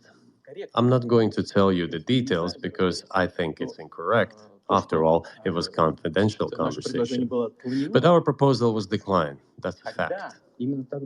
It was right then when I said, "Look, but then we will be forced to take countermeasures. We will create such strike systems that will certainly overcome missile defense systems." The answer was, "We're not doing this against you, and you do what you want," assuming that it is not against us, not against the United States. I said, "Okay." Very well.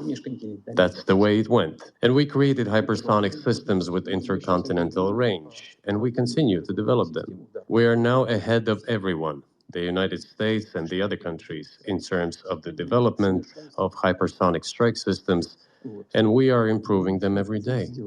But it wasn't us. We proposed to go the other way, and we were pushed back. Now, about NATO's expansion to the east. Well, we were promised no NATO to the east, not an inch to the east, as we were told. And then what? They said, well, it's not enshrined on paper, so we'll expand. So there were 5 waves of expansion, the Baltic states, the whole of Eastern Europe, and so on. And now I come to the main thing. They have come to the Ukraine, ultimately. In 2008, at the summit in Bucharest, they declared that the doors for Ukraine and Georgia to join NATO were open. Now about how decisions are made there. Germany, France seem to be against it, as well as some other European countries. But then, as it turned out, later, President Bush, and he's such a tough guy, a tough politician, as I was told later, he exerted pressure on us and we had to agree. It's ridiculous. It's like kindergarten. Where are the guarantees? What kindergarten is this? What kind of people are these? Who are they? You see, they were pressed, they agreed. And then they say, Ukraine won't be in the NATO, you know? I say, I don't know. I know you agreed in 2008. Why won't you agree in the future? Well, they pressed us then. I say, why won't they press you tomorrow? And you'll agree again. Well, it's nonsensical. Who's there to talk to? I just don't understand. We're ready to talk. But with whom? Where are the guarantees? None. So they started to develop the territory of Ukraine. Whatever is there, I have told you the background, how this territory developed, what kind of relations there were with Russia. Every second or third person there has always had some ties with Russia. And during the elections in already independent, sovereign Ukraine, which gained its independence as a result of the Declaration of Independence.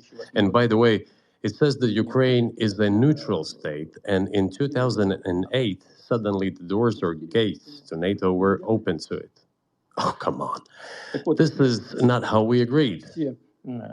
Now, all the presidents that have come to power in Ukraine, they relied on electorate with a good attitude to Russia in one way or the other. This is the southeast of Ukraine. This is a large number of people. And it was very difficult to dissuade this electorate, which had a positive attitude towards Russia. Viktor Yanukovych came to power, and how? The first time he won after President Kuchma, they organized a third round, which is not provided for in the constitution of Ukraine. This is a coup d'etat. Just imagine someone in the United States wouldn't like the outcome. In 2014? Before that. No, this was before that. After President Kuchma, Viktor Yanukovych won the elections. However, his opponents did not recognize that victory. The U.S. supported the opposition, and the third round was scheduled. What is this? This is a coup. The U.S. supported it, and the winner of the third round came to power.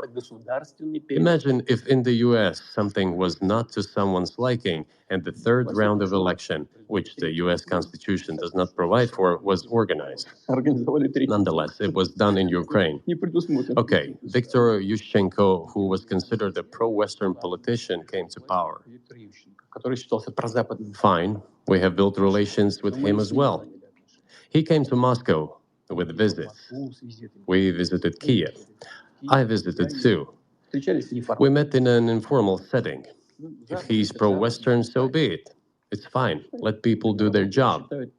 The situation should have developed inside the independent Ukraine itself. As a result of Kuchma's leadership, things got worse and Viktor Yanukovych came to power after all. Maybe he wasn't the best president and politician. I don't know. I don't want to give assessments. However, the issue of the association with the EU came up. We have always been lenient to this. Suit yourself. But when we read through the Treaty of Association, it turned out to be a problem for us, since we had a free trade zone and open customs borders with Ukraine, which under this association had to open its borders for Europe, which would have led to flooding of our market. We said, no, this is not going to work. We shall close our borders with Ukraine then. The customs borders, that is. Yanukovych started to calculate how much Ukraine was going to gain, how much to lose, and said to his European partners, I need more time to think before signing. The moment he said that, the opposition began to take destructive steps, which were supported by the West. It all came down to Maidan and a coup in Ukraine. So he did more trade with Russia than with the EU. Ukraine did. Of course. It's not even the matter of trade volume, although for the most part it is. It is the matter of cooperation size, which the entire Ukrainian economy was based on. The cooperation ties between the enterprises were very close since the times of the Soviet Union. One enterprise there used to produce components to be assembled both in Russia and Ukraine and vice versa. They used to be very close ties.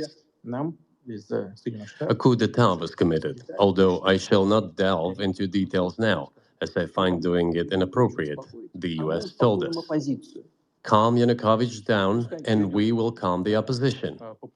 Let the situation unfold in the scenario of a political settlement. We said, all right, agreed, let's do it this way. As the Americans requested, Yanukovych did use neither the armed forces nor the police, yet the armed opposition committed a coup in Kiev. What is that supposed to mean? Who do you think you are? I wanted to ask the then U.S. leadership. With the backing of whom? With the backing of CIA, of course. The organization you wanted to join back in the day, as I understand. We should thank God they didn't let you in, although it is a serious organization. I understand. My former vis-a-vis in the sense that I served in the first main directorate, Soviet Union's intelligence service. They have always been our opponents. A job is a job. Technically, they did everything right. They achieved their goal of changing the government. However, from political standpoint, it was a colossal mistake. Surely it was political leadership's miscalculation. They should have seen what it would evolve into. So, in 2008, the doors of NATO were opened for Ukraine. In 2014, there was a coup. They started persecuting those who did not accept the coup, and it was indeed a coup. They created a threat to Crimea, which we had to take under our protection. They launched the war in Donbass in 2014 with the use of aircraft and artillery against civilians. This is when it all started. There's a video of aircraft attacking Donetsk from above. They launched a large-scale military operation, then another one. When they failed, they started to prepare the next one. All this against the background of military development of this territory and opening of NATO's doors. How could we not express concern over what was happening? From our side, this would have been a culpable negligence. That's what it would have been. It's just that the U.S. political leadership pushed us to the line we could not cross, because doing so could have ruined Russia itself. Besides, we could not leave our brothers in faith, in fact, a part of Russian people, in the face of this war machine. But that was 8 years before the current conflict started. So what was the trigger for you? What was the moment where you decided you had to do this?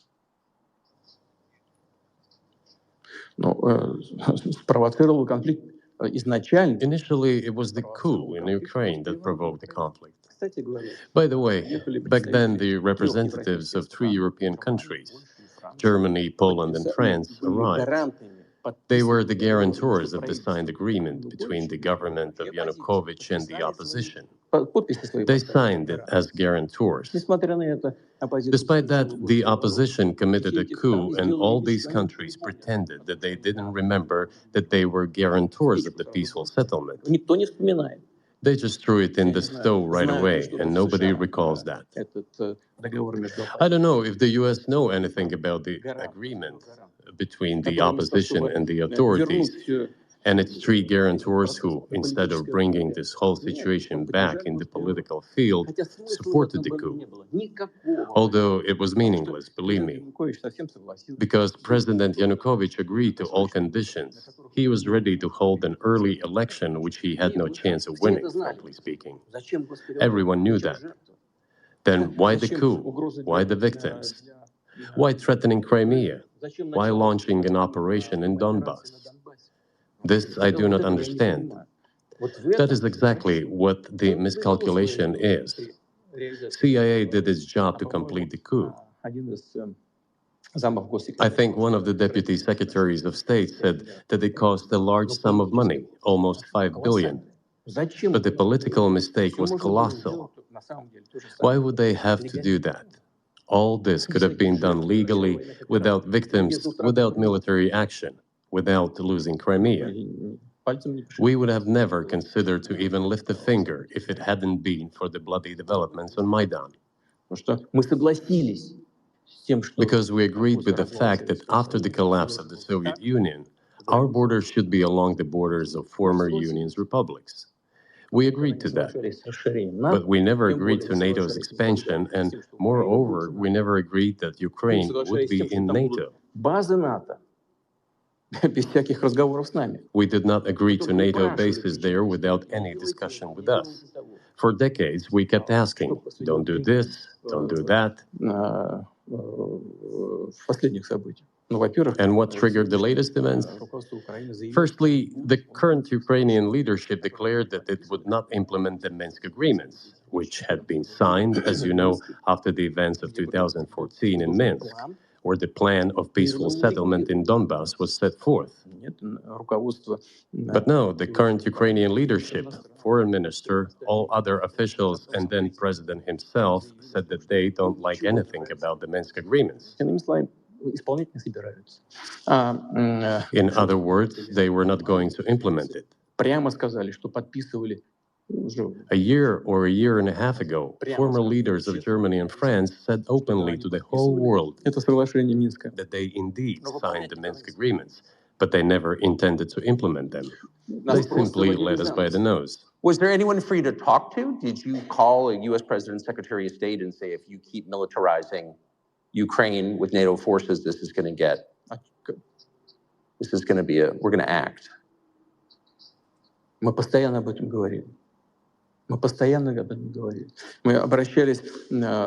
talked about this all the time. We addressed the United States and European countries' leadership to stop these developments immediately, to implement the Minsk agreements. Frankly speaking, I didn't know how we were going to do this, but I was ready to implement them. These agreements were complicated for Ukraine. They included lots of elements of those Donbass territories' independence. That's true. However, I was absolutely confident, and I'm saying this to you now.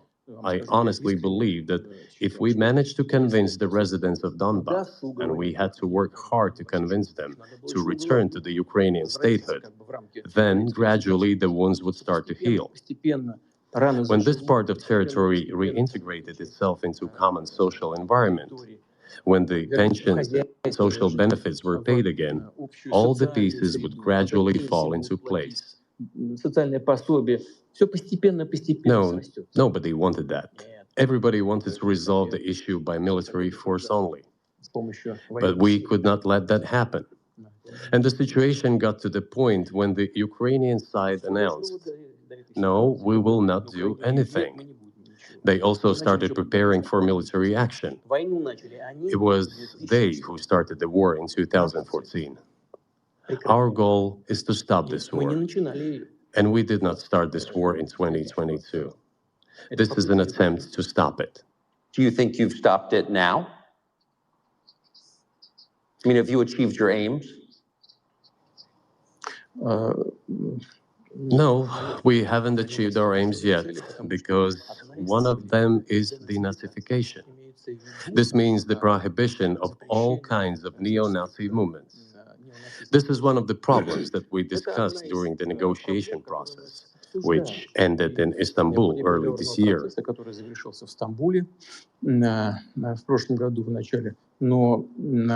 And it was not our initiative because we were told by the Europeans, in particular, that it was necessary to create conditions for the final signing of the documents.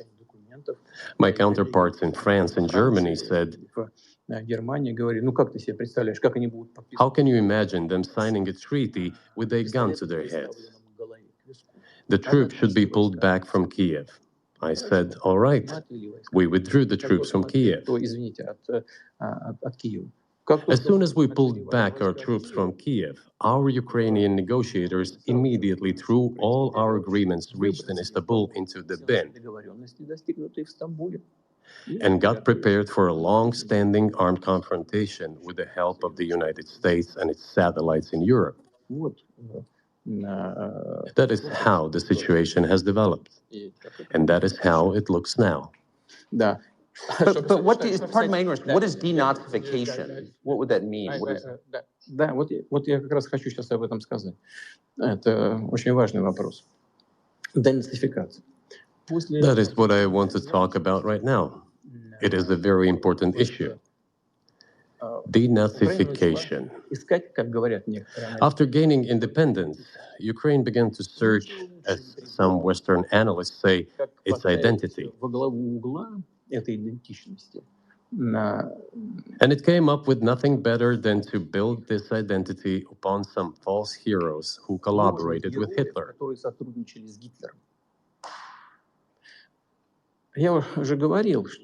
I have already said that in the early 19th century, when the theorists of independence and sovereignty of Ukraine appeared, they assumed that an independent Ukraine should have very good relations with Russia. But due to the historical development, those territories were part of the Polish-Lithuanian Commonwealth. Poland, where Ukrainians were persecuted and treated quite brutally as well as were subject to cruel behavior. There were also attempts to destroy their identity. All this remained in the memory of the people. When World War II broke out, part of this extremely nationalist elite collaborated with Hitler, believing that he would bring them freedom. The German troops, even the SS troops, made Hitler's collaborators do the dirtiest work of exterminating the Polish and Jewish population. Hence this brutal massacre of the Polish and Jewish population, as well as the Russian population too.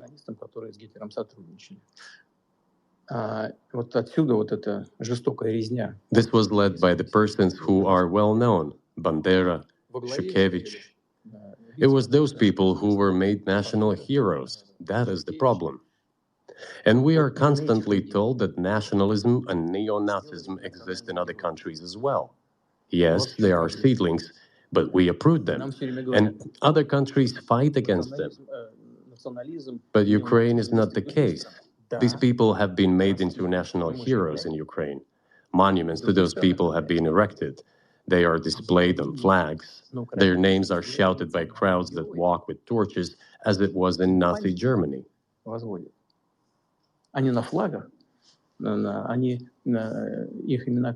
These were people who exterminated Poles, Jews, and Russians. It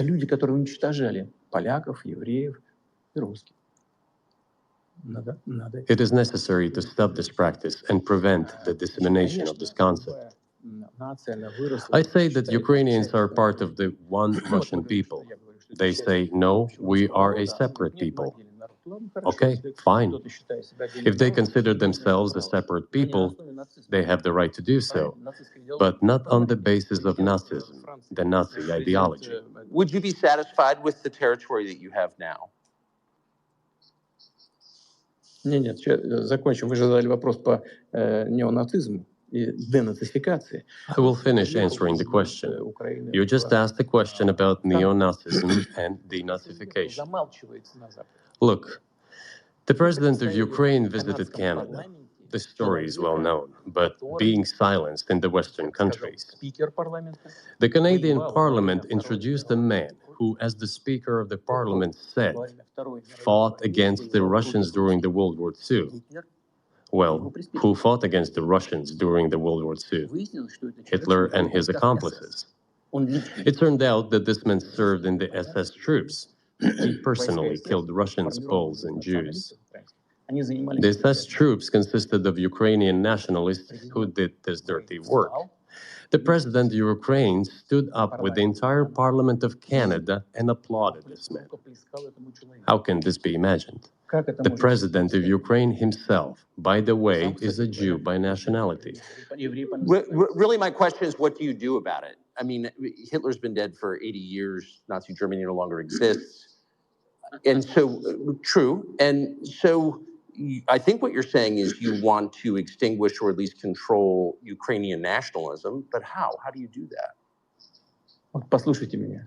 Ваш вопрос очень тонкий. Listen to me. Your question is very subtle, and I can tell you what I think. Do not take offense. Of course.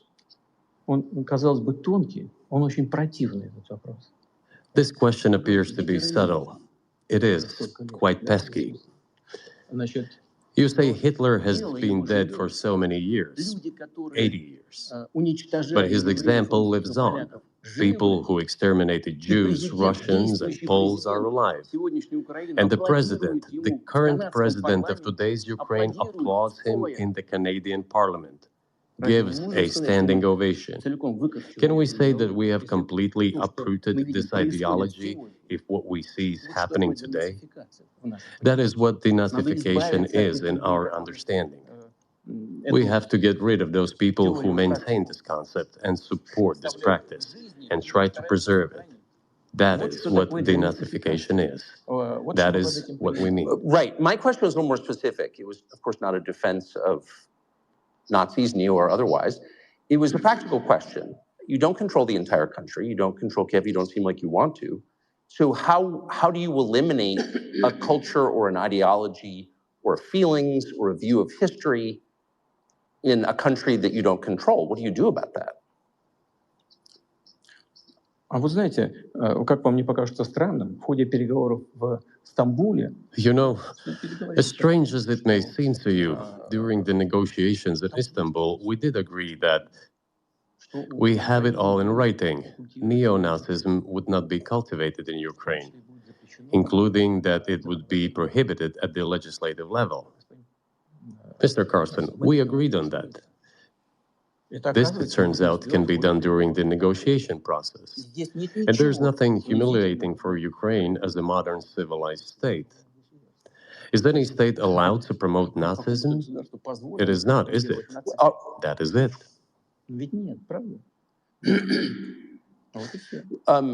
Will there be talks, and why haven't there been talks about resolving the conflict in Ukraine, peace talks? Они были, они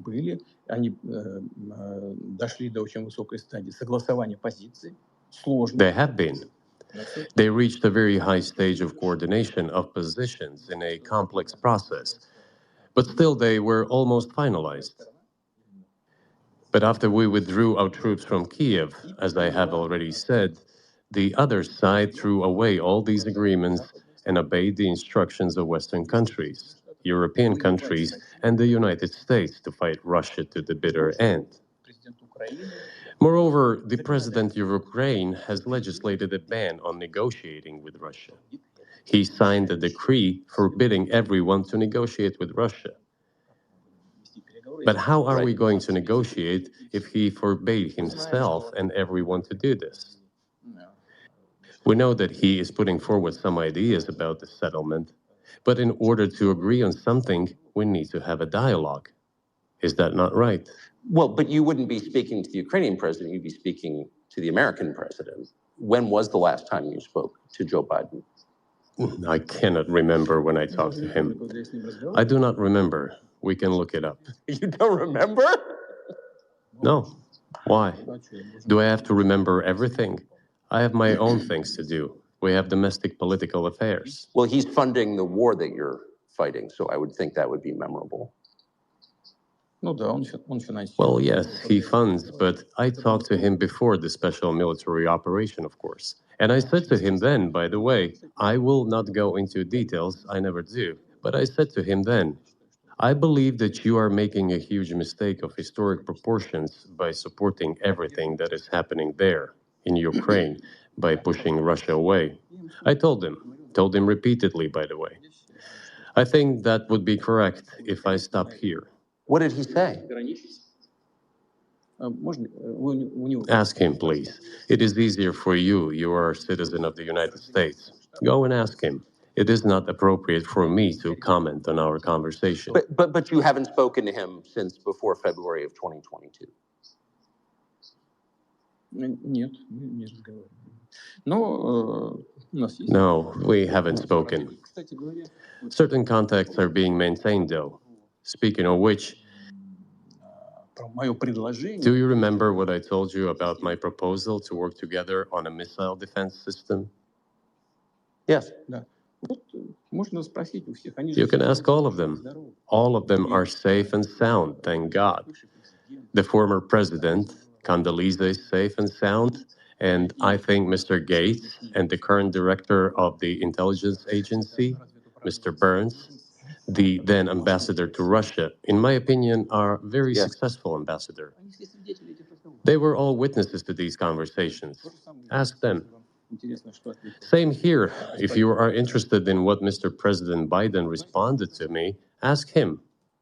At any rate, I talked to him about it. I'm definitely interested, but from the outside, it seems like this could devolve or evolve into something that brings the entire world into conflict and could initiate a nuclear launch. And so why don't you just call Biden and say, let's work this out?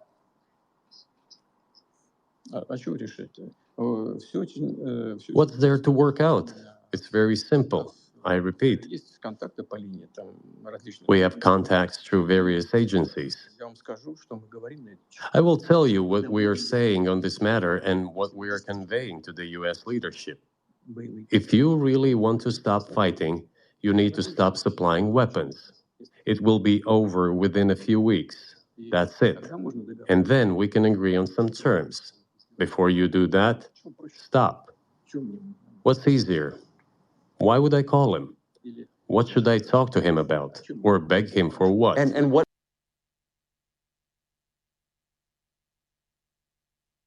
Such and such weapons to Ukraine. Oh, I'm afraid. Please don't. What is there to talk about? Do you think NATO is worried about this becoming a global war or a nuclear conflict? At least that's what they're talking about. And they're trying to intimidate their own population with an imaginary Russian threat. This is an obvious fact. And think people, not Philistines, but thinking people, analysts, those who are engaged in real politics, just smart people, understand perfectly well that this is a fake. They're trying to fuel the Russian threat. The threat I think you're referring to is a Russian invasion of Poland, Latvia, expansionist. Can you imagine a scenario where you sent Russian troops to Poland?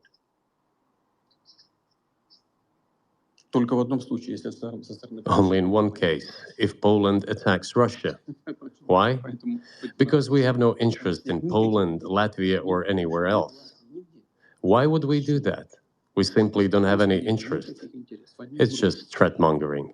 Well, the argument, I know you know this, is that, well, he invaded Ukraine. He has territorial aims across the continent. And you're saying unequivocally you don't.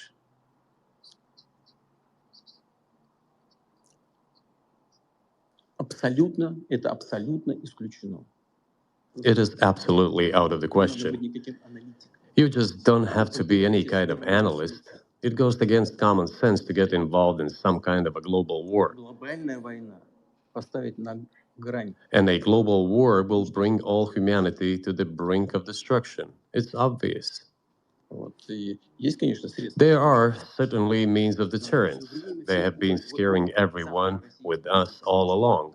Tomorrow, Russia will use tactical nuclear weapons. Tomorrow, Russia will use that. No, the day after tomorrow. So what? In order to extort additional money from US taxpayers and European taxpayers in the confrontation with Russia in the Ukrainian theater of war. The goal is to weaken Russia as much as possible. One of our senior United States senators from the state of New York, Chuck Schumer, said yesterday, I believe, that we have to continue to fund the Ukrainian effort or U.S.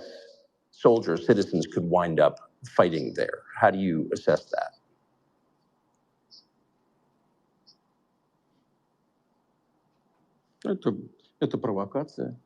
This is a provocation, and a cheap provocation at that. I do not understand why American soldiers should fight in Ukraine. There are mercenaries from the United States there. The bigger number of mercenaries comes from Poland, with mercenaries from the United States in second place and mercenaries from Georgia in third place. Well, if somebody has the desire to send regular troops, that would certainly bring humanity to the brink of very serious global conflict. This is obvious. Do the United States need this? What for? Thousands of miles away from your national territory. Don't you have anything better to do? You have issues on the border, issues with migration, issues with the national debt, more than $33 trillion. You have nothing better to do, so you should fight in Ukraine? Wouldn't it be better to negotiate with Russia, make an agreement, already understanding the situation that is developing today, realizing that Russia will fight for its interests to the end? And realizing this, actually return to common sense, start respecting our country and its interests, and look for certain solutions. It seems to me that this is much smarter and more rational. Who blew up Nord Stream? You for sure. I was busy that day. Nate, do you have I did not blow up Nord Stream. Thank you, though. You personally may have an alibi, but the CIA has no such alibi. Do you have evidence that NATO or the CIA did it?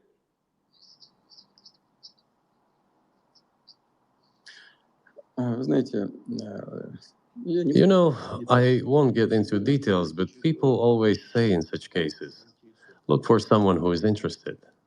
But in this case, we should not only look for someone who is interested, but also for someone who has capabilities.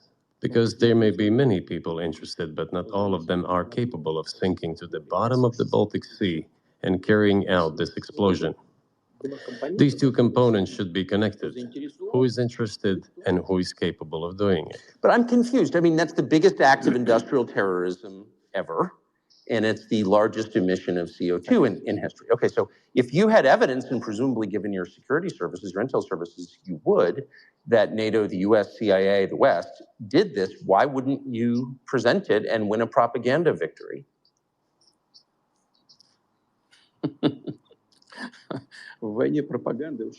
In the war of propaganda, it is very difficult to defeat the United States because the United States controls all the world's media and many European media. The ultimate beneficiary of the biggest European media are American financial institutions. Don't you know that? So it is possible to get involved in this work, but it is cost prohibitive, so to speak. We can simply shine the spotlight on our sources of information, and we will not achieve results. It is clear to the whole world what happened, and even American analysts talk about it directly. It's true. Yes, but here's the question you may be able to answer. You worked in Germany, famously. The Germans clearly know that their NATO partner did this, and it damaged their economy greatly. It may never recover.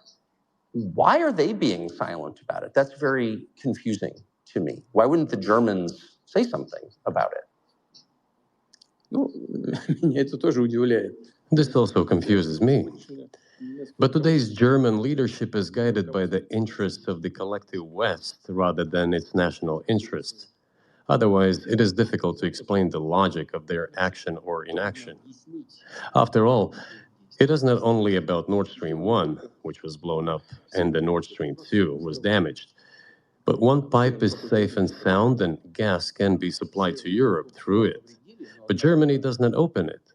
We're ready, please.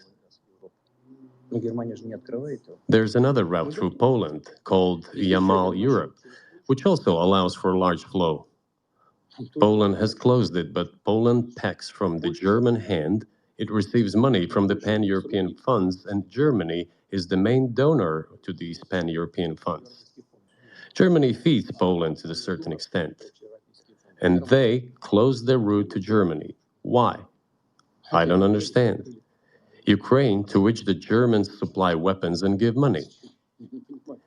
Germany is the second sponsor of the United States in terms of financial aid to Ukraine.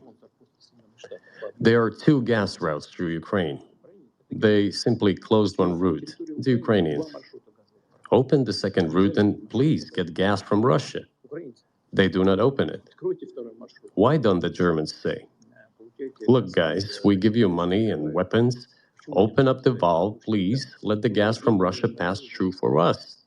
We're buying liquefied gas at exorbitant prices in Europe, which brings the level of our competitiveness and economy in general down to zero.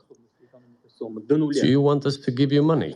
Let us have the decent existence. Make money for our economy, because this is where the money we give you comes from. They refuse to do so. Why? Ask them.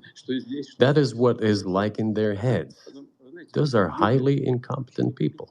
Well, maybe the world is breaking into two hemispheres, one with cheap energy, the other without. And I want to ask you that. If we're now a multipolar world, obviously we are, can you describe the blocks of alliances?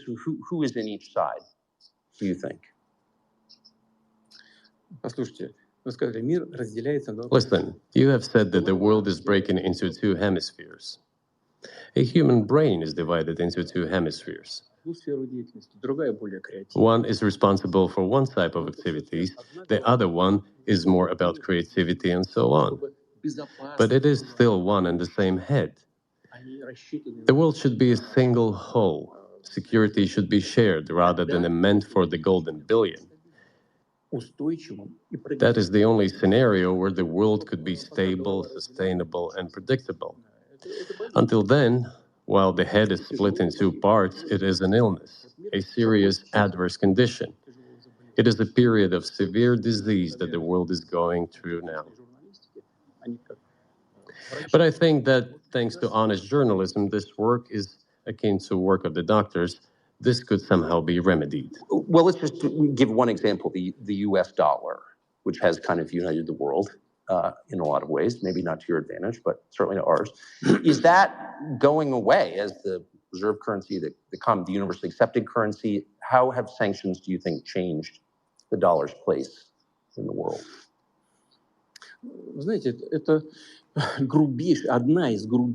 You know, to use the dollar as a tool of foreign policy struggle is one of the biggest strategic mistakes made by the US political leadership.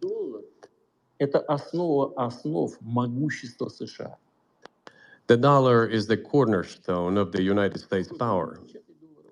I think everyone understands very well that no matter how many dollars are printed, they are quickly dispersed all over the world.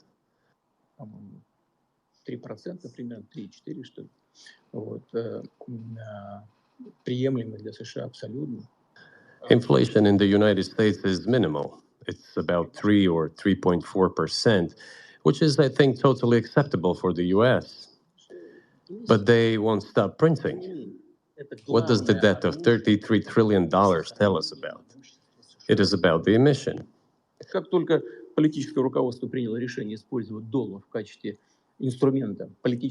Nevertheless, it is the main weapon used by the United States to preserve its power across the world. As soon as the political leadership decided to use the US dollar as a tool of political struggle, a blow was dealt to this American power.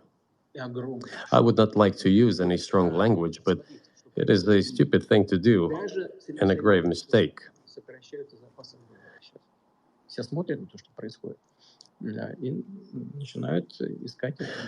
Look at what is going on in the world. Even the United States allies are now downsizing their dollar reserves. Seeing this, everyone starts looking for ways to protect themselves. But the fact that the United States applies restrictive measures to certain countries, such as placing restrictions on transactions, freezing assets, etc., causes grave concern and sends a signal to the whole world. What did we have here? Until 2022, about 80% of Russian foreign trade transactions were made in US dollars and euros.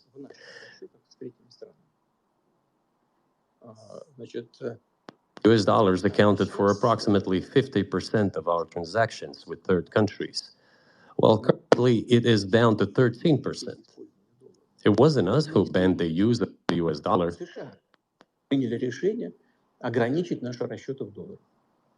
We had no such intention. It was decision of the United States to restrict our transactions in US dollars. I think it is complete foolishness from the point of view of the interest of the United States itself and its taxpayers, as it damages the US economy, undermines the power of the United States across the world. By the way, our transactions in yuan accounted for about 3%. Today, 34% of our transactions are made in rubles and about as much, a little over 34% in yuan. Why did the United States do this? My only guess is self-conceit. They probably thought it would lead to full collapse, but nothing collapsed. Moreover, other countries, including oil producers, are thinking of and already accepting payments for oil in yuan. Do you even realize what is going on or not? Does anyone in the United States realize this? What are you doing? You're cutting yourself off. All experts say this. Ask any intelligent and thinking person in the United States what the dollar means for the US. But you're killing it with your own hands. I think that's I think that's a fair assessment. The question is what comes next, and maybe you trade one colonial power for another, much less sentimental and forgiving colonial power. I mean, is the BRICS, for example, in danger of being completely dominated by the Chinese economy in a way that's not good for their sovereignty? Do you worry about that? Well, we have heard those boogeyman stories before. It is the boogeyman story. We're neighbors with China. You cannot choose neighbors just as you cannot choose close relatives. We share a border of 1,000 kilometers with them. This is number one. Second, we have a centuries-long history of coexistence. We're used to it. Third, China's foreign policy philosophy is not aggressive. Its idea is to always look for compromise, and we can see that. The next point is as follows. We are always told the same boogeyman story, and here it goes again, through an euphemistic form, but it is still the same boogeyman story. The cooperation with China keeps increasing. The pace at which China's cooperation with Europe is growing is higher and greater than that of the growth of Chinese-Russian cooperation. Ask Europeans, aren't they afraid? They might be, I don't know. But they are still trying to access China's market at all costs, especially now that they are facing economic problems. Chinese businesses are also exploring the European market. Do Chinese businesses have small presence in the United States? Yes, the political decisions are such that they are trying to limit their cooperation with China. It is to your own detriment, Mr. Tucker, that you are limiting cooperation with China. You are hurting yourself. It is a delicate matter, and there are no silver bullet solutions, just as it is with the dollar. So, before introducing any illegitimate sanctions, illegitimate in terms of the Charter of the United Nations, one should think very carefully. For decision makers, this appears to be a problem. So you said a moment ago that the world would be a lot better if it weren't broken into competing alliances, if there was cooperation globally.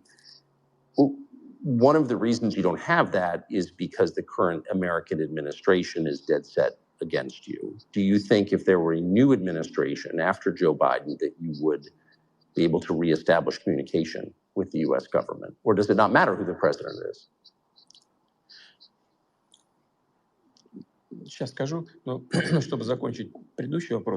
I will tell you, but let me finish the previous thought.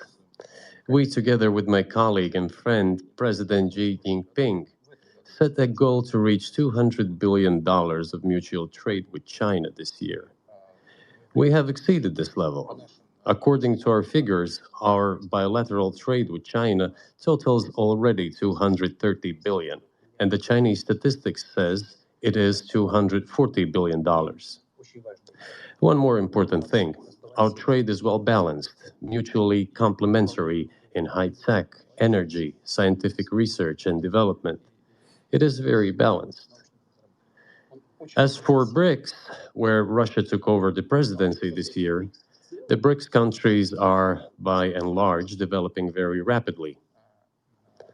Look, if memory serves me right, back in 1992, the share of the G7 countries in the world economy amounted to 47%, whereas in 2022, it was down to, I think, a little over 30%. The BRICS countries accounted for only 16% in 1992, but now their share is greater than that of the G7. It has nothing to do with the events in Ukraine. This is due to the trends of global development and world economy, as I mentioned just now. And this is inevitable. This will keep happening. It is like the rise of the sun. You cannot prevent the sun from rising. You have to adapt to it. How do the United States adapt? With the help of force, sanctions, pressure, bombings, and use of armed forces. This is about self-conceit. Your political establishment does not understand that the world is changing under objective circumstances. And in order to preserve your level, even if someone aspires, pardon me, to the level of dominance, you have to make the right decisions in a competent and timely manner. Such brutal actions, including with regard to Russia and, say, other countries, are counterproductive. This is an obvious fact. It has already become evident. You just asked me if another leader comes and changes something. It is not about the leader. It is not about the personality of a particular person. I had a very good relationship with, say, Bush. I know that in the United States, he was portrayed as some kind of a country boy who does not understand much. I assure you that this is not the case. I think he made a lot of mistakes with regard to Russia, too. I told you about 2008 and the decision in Bucharest to open the NATO's doors for Ukraine and so on. That happened during his presidency. He actually exercised pressure on the Europeans. But in general, on a personal human level, I had a very good relationship with him. He was no worse than any other American or Russian or European politician. I assure you, he understood what he was doing as well as others. I had such personal relationship with Trump as well. It is not about the personality of the leader. It is about the elite's mindset. If the idea of domination at any cost, based also on forceful actions, dominates the American society, nothing will change. It will only get worse. But if, in the end, one comes to the awareness that the world has been changing due to the objective circumstances, and that one should be able to adapt to them in time, using the advantages that the US still has today, then perhaps something may change. Look, China's economy has become the first economy in the world in purchasing power parity. In terms of volume, it overtook the US a long time ago. The USA comes second, then India, 1.5 billion people, and then Japan, with Russia in the fifth place. Russia was the first economy in Europe last year, despite all the sanctions and restrictions. Is it normal from your point of view? Sanctions, restrictions, impossibility of payments in dollars, being cut off from SWIFT services, sanctions against our ships carrying oil, sanctions against airplanes, sanctions in everything, everywhere. The largest number of sanctions in the world which are applied against Russia. And we have become Europe's first economy during this time. The tools that US uses don't work. Well, one has to think about what to do. If this realization comes to the ruling elite, then yes, then the first person of the state will act in anticipation of what the voters and the people who make decisions at various levels expect from this person. Then maybe something will change. But you're describing two different systems. You say the leader acts in the interest of the voters, but you also say these decisions are not made by the leader, they're made by the ruling classes. You've run this country for so long, you've known all these American presidents. What are those power centers in the United States, do you think? Like, who actually makes the decisions?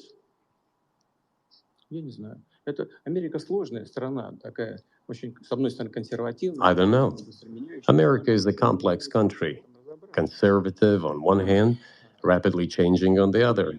It's not easy for us to sort it all out. Who makes decisions in the elections? Is it possible to understand this when each state has its own legislation? Each state regulates itself? Someone can be excluded from elections at the state level. It is a two-stage electoral system. It is very difficult for us to understand it. Certainly, there are two parties that are dominant, the Republicans and the Democrats. And within this party system, the centers that make decisions, that prepare decisions. Then, look, why, in my opinion, after the collapse of the Soviet Union, such an erroneous, crude, completely unjustified policy of pressure was pursued against Russia? After all, this is a policy of pressure. NATO expansion, support for the separatists in Caucasus, creation of a missile defense system. These are all elements of pressure. Pressure, pressure, pressure. Then dragging Ukraine into NATO is all about pressure, pressure, pressure. Why? I think, among other things, because excessive production capacities were created. During the confrontation with the Soviet Union, there were many centers created and specialists on the Soviet Union who could not do anything else. They convinced the political leadership that it is necessary to continue chiseling Russia, to try to break it up, to create on this territory several quasi-state entities, and to subdue them in a divided form, to use their combined potential for the future struggle with China. This is a mistake, including the excessive potential of those who worked for the confrontation with the Soviet Union. It is necessary to get rid of this. There should be new, fresh forces, people who look into the future and understand what is happening in the world. Look at how Indonesia is developing. 600 million people. Where can we get away from that? Nowhere. We just have to assume that Indonesia will enter. It is already in the club of the world's leading economies, no matter who likes it or dislikes it.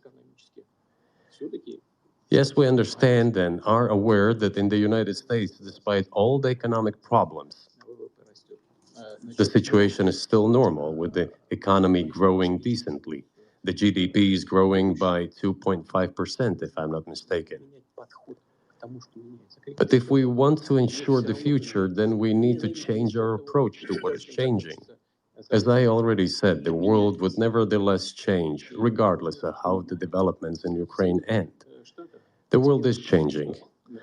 In the United States themselves, experts are writing that the United States are nonetheless gradually changing their position in the world. It is your experts who write that. I just read them. The only question is how this would happen, painfully and quickly, or gently and gradually. And this is written by people who are not anti-American. They simply follow global development trends. That's it. And in order to assess them and change policies, we need people who think, look forward, can analyze and recommend certain decisions at the level of political leaders. I just have to ask, you've said clearly that NATO expansion eastward is a violation of the promise you all were made in 1990. It's a threat to your country. Right before you sent troops into Ukraine, the Vice President of the United States went to the Munich Security Conference and encouraged the President of Ukraine to join NATO. Do you think that was an effort to provoke you into military action? Мы просто, я еще раз повторяю, мы многократно предлагали... I repeat once again, we have repeatedly proposed to seek a solution to the problems that arose in Ukraine after 2014 coup d'etat through peaceful means. But no one listened to us. And moreover, the Ukrainian leaders who were under the complete US control suddenly declared that they would not comply with the Minsk agreements. They disliked everything there and continued military activity in that territory. Шло освоение этой территории натовскими военными структурами. Под видом различных центров. And in parallel, that territory was being exploited by NATO military structures under the guise of various personnel training and retraining centers. They essentially began to create bases there. That's all. Ukraine announced that the Russians were a non-titular nationality, while passing the laws that limit the rights of non-titular nationalities in Ukraine. Ukraine, having received all these southeastern territories as a gift from the Russian people, suddenly announced that the Russians were a non-titular nationality in that territory. Is that normal? All this put together led to the decision to end the war that neo-Nazis started in Ukraine in 2014. Do you think Zelensky has the freedom to negotiate a settlement to this conflict?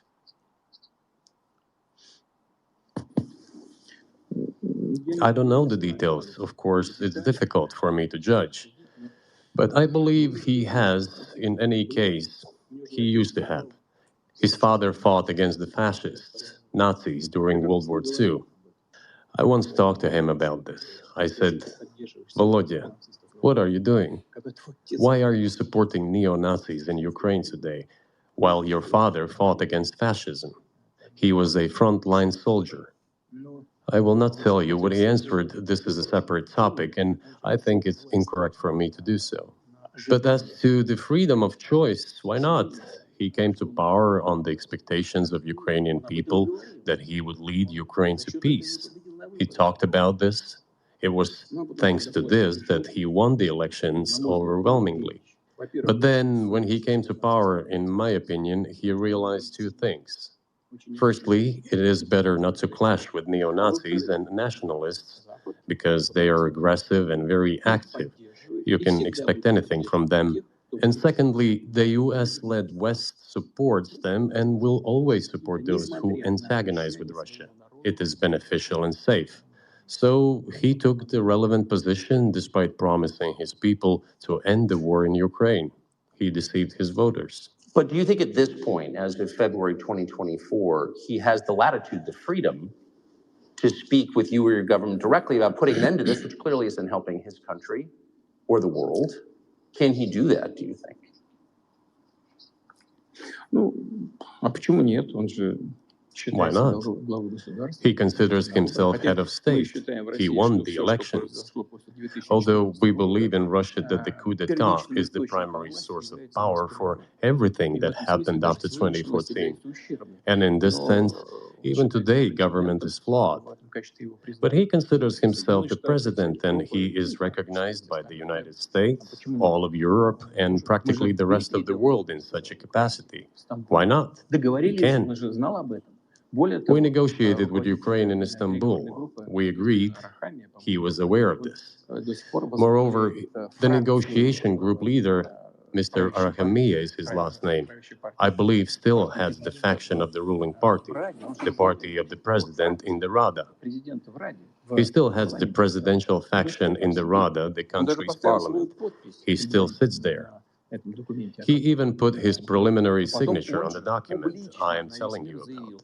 But then he publicly stated to the whole world, we were ready to sign this document, but Mr. Johnson, then the Prime Minister of Great Britain, came and dissuaded us from doing this, saying it was better to fight Russia.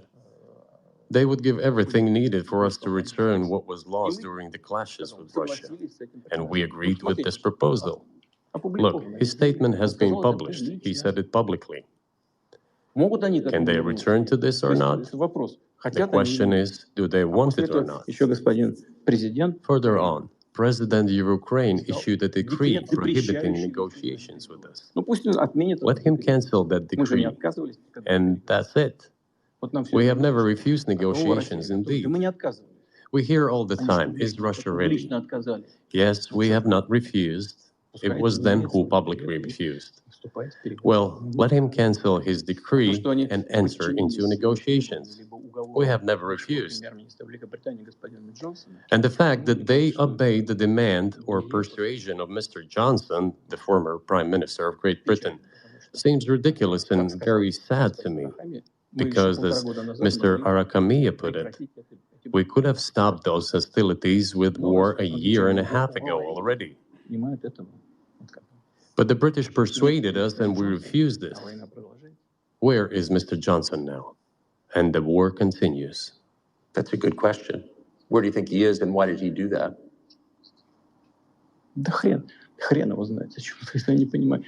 Hell knows. I don't understand it myself. There was a general starting point. For some reason, everyone had the illusion that Russia could be defeated on the battlefield.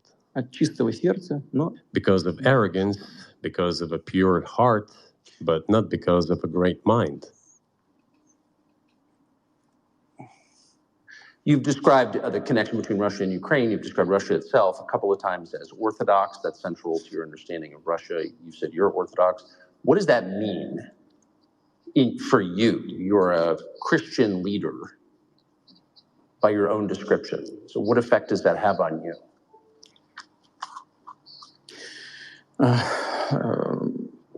You know, as I already mentioned, in 988, Prince Vladimir himself was baptized, following the example of his grandmother, Princess Olga. And then he baptized his squad. And then, gradually, over the course of several years, he baptized all the Rus.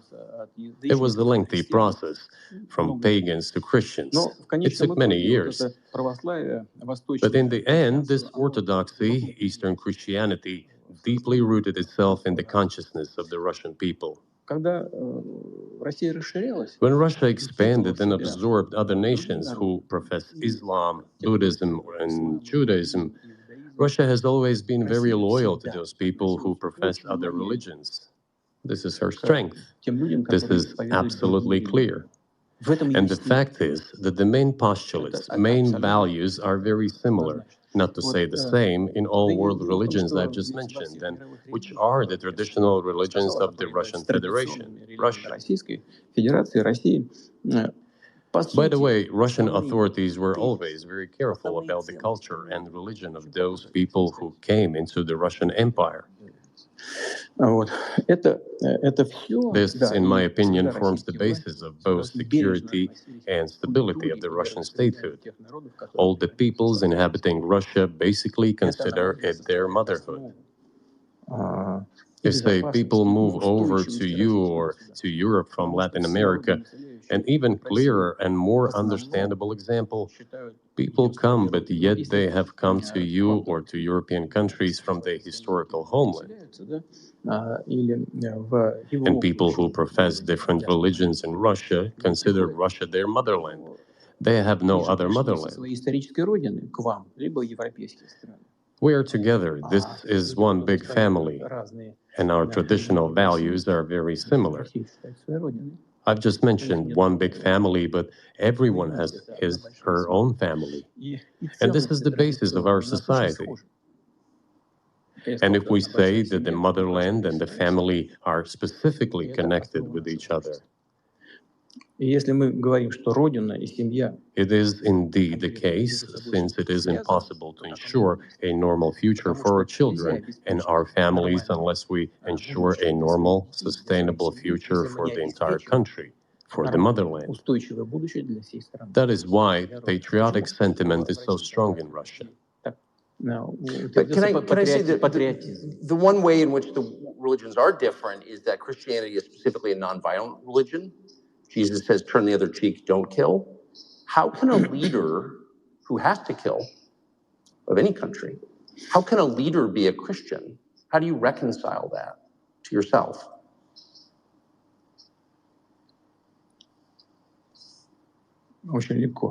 It is very easy when it comes to protecting oneself and one's family, one's homeland. We won't attack anyone.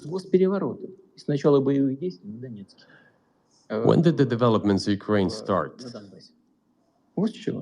Since the coup d'etat and the hostilities in Donbass began, that's when they started.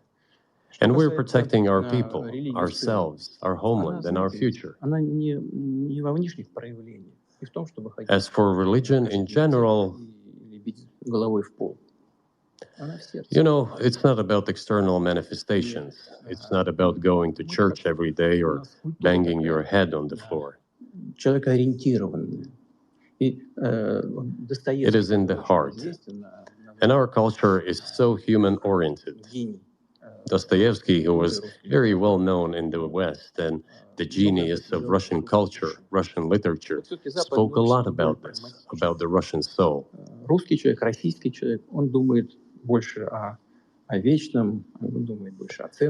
After all, Western society is more pragmatic. Russian people think more about the eternal, about moral values. I don't know, maybe you won't agree with me, but Western culture is more pragmatic after all.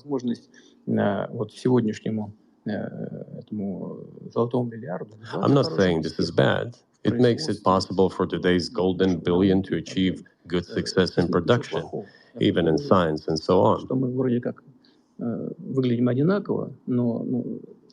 There's nothing wrong with that.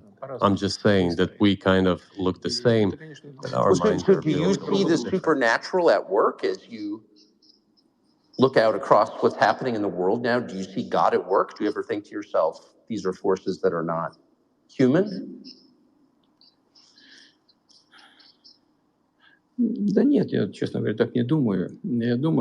No, to be honest, I don't think so. My opinion is that the development of the world community is in accordance with the inherent laws, and those laws are what they are. It's always been this way in the history of mankind.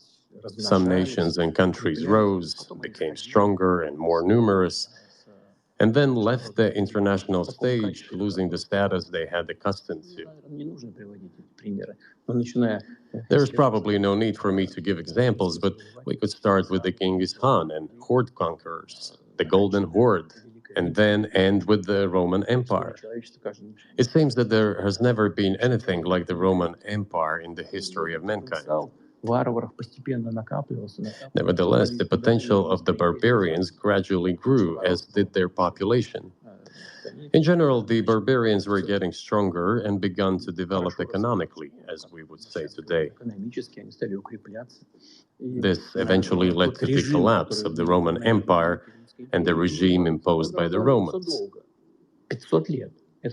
However, it took 5 centuries for the Roman Empire to fall apart. The difference with what is happening now is that all the processes of change are happening at a much faster pace than in Roman times. So when does the AI empire start, do you think?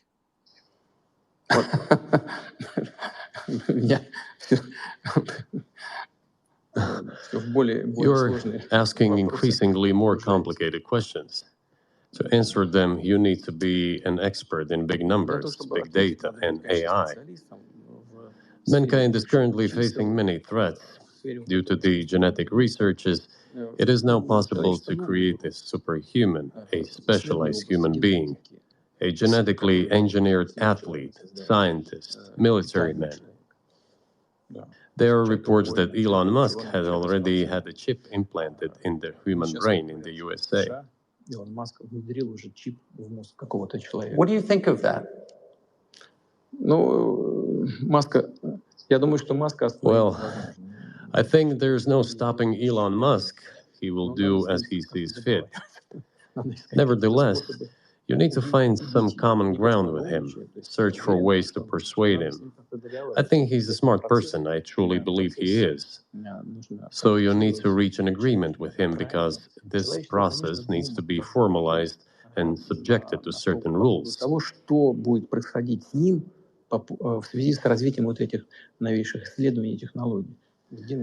Humanity has to consider what is going to happen due to the newest development in genetics or in AI. One can make an approximate prediction of what will happen.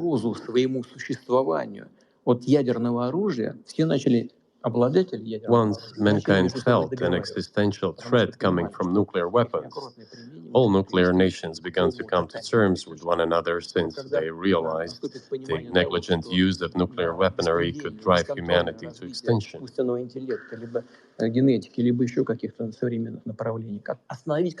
It is impossible to stop research in genetics or AI today, just as it was impossible to stop the use of gunpowder back in the day. But as soon as we realize that the threat comes from unbridled and uncontrolled development of AI, or genetics, or any other field, the time will come to reach an international agreement on how to regulate these things. I appreciate all the time you've given us. I just got to ask you one last question, and that's about someone who's very famous in the United States, probably not here, Evan Gershkovich, who's the Wall Street Journal reporter. He's 32, and he's been in prison for almost a year. This is a huge story in the United States, and I just want to ask you directly, without getting into the details of it or your version of what happened, if as a sign of your decency, you would be willing to release him to us and we'll bring him back to the United States.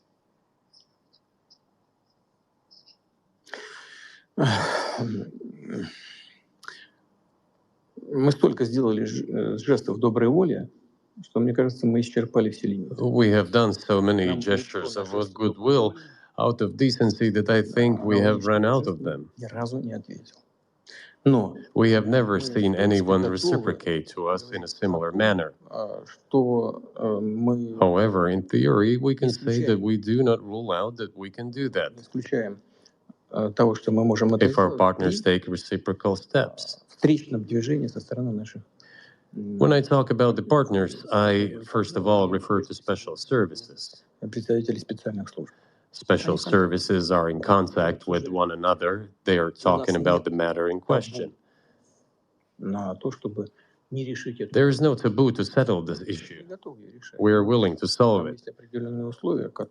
But there are certain terms being discussed via special services channels. I believe an agreement can be reached. So typically, I mean, this stuff has happened for obviously centuries. One country catches another spy within its borders, it trades it for one of its own intel guys in another country. I think what makes this, and it's not my business, but what makes this difference is the guy's obviously not a spy, he's a kid. And maybe he was breaking your law in some way, but he's not a super spy, and everybody knows that. And he's being held hostage in exchange, which is true. With respect, it's true, and everyone knows it's true. So maybe he's in a different category maybe it's not fair to ask for somebody else in exchange for letting him out. Maybe it degrades Russia to do that. Вы знаете, можно как угодно говорить, что такое шпион, что не шпион. You can give different interpretations to what constitutes a spy, but there are certain things provided by law. If person gets secret information and does that in conspiratorial manner, then this is qualified as espionage. And that is exactly what he was doing. He was receiving classified, confidential information, and he did it covertly. Maybe he did that out of carelessness or his own initiative. Considering the sheer fact that this is qualified as espionage, the fact has been proven as he was caught red-handed when he was receiving this information. If it had been some far-fetched excuse, some fabrication, something not proven, it would have been a different story then. But he was caught red-handed when he was secretly getting confidential information. What is it then? But are you suggesting that he was working for the U.S. government or NATO, or he was just a reporter who was given material he wasn't supposed to have? Those seem like very different things. Я не знаю, на кого он работал. I don't know who he was working for, but I would like to reiterate that getting classified information in secret is called espionage, and he was working for the U.S. Special Services, some other agencies. I don't think he was working for Monaco, as Monaco is hardly interested in getting that information. It is up to special services to come to an agreement. Some groundwork has been laid. There are people who, in our view, are not connected with special services. Let me tell you a story about a person serving a sentence in an allied country of the US. That person, due to patriotic sentiments, eliminated a bandit in one of the European capitals. During the events in the Caucasus, do you know what he was doing? I don't want to say that, but I will do it anyway. He was laying our soldiers, taken prisoner, on the road and then drove his car over their heads. What kind of person is that? Can he even be called human? But there was a patriot who eliminated him in one of the European capitals. Whether he did it of his own volition or not, that is a different question. Yeah, but Evan Gershkovich didn't do that. I mean, that's a completely different. I mean, this is a 32-year-old newspaper reporter. He committed something different. He's not just a journalist. I reiterate, he's a journalist who was secretly getting confidential information. Yes, it is different, but still, I'm talking about other people who are essentially controlled by the U.S. authorities, wherever they are serving a sentence. There is an ongoing dialogue between the special services. This has to be resolved in a calm, responsible, and professional manner. They are keeping in touch, so let them do their work. I do not rule out that the person you refer to, Mr. Gershkovich, may return to his motherland. By the end of the day, it does not make any sense to keep him in prison in Russia. We want the U.S. Special Services to think about how they can contribute to achieving the goals our special services are pursuing. We are ready to talk. Moreover, the talks are underway. And there have been many successful examples of these talks crowned with success. Probably this is going to be crowned with success as well. But we have to come to an agreement. I hope you let him out. Mr. President, thank you. I also want him to return to his homeland at last. I'm absolutely sincere. But let me say once again, the dialogue continues. The more public we render things of this nature, the more difficult it becomes to resolve them.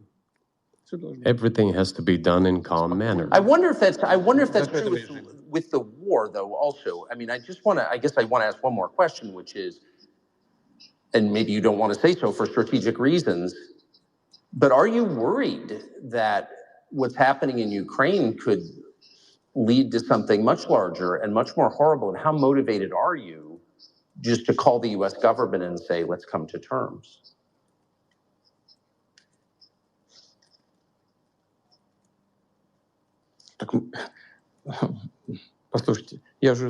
I already said that we did not refuse to talk.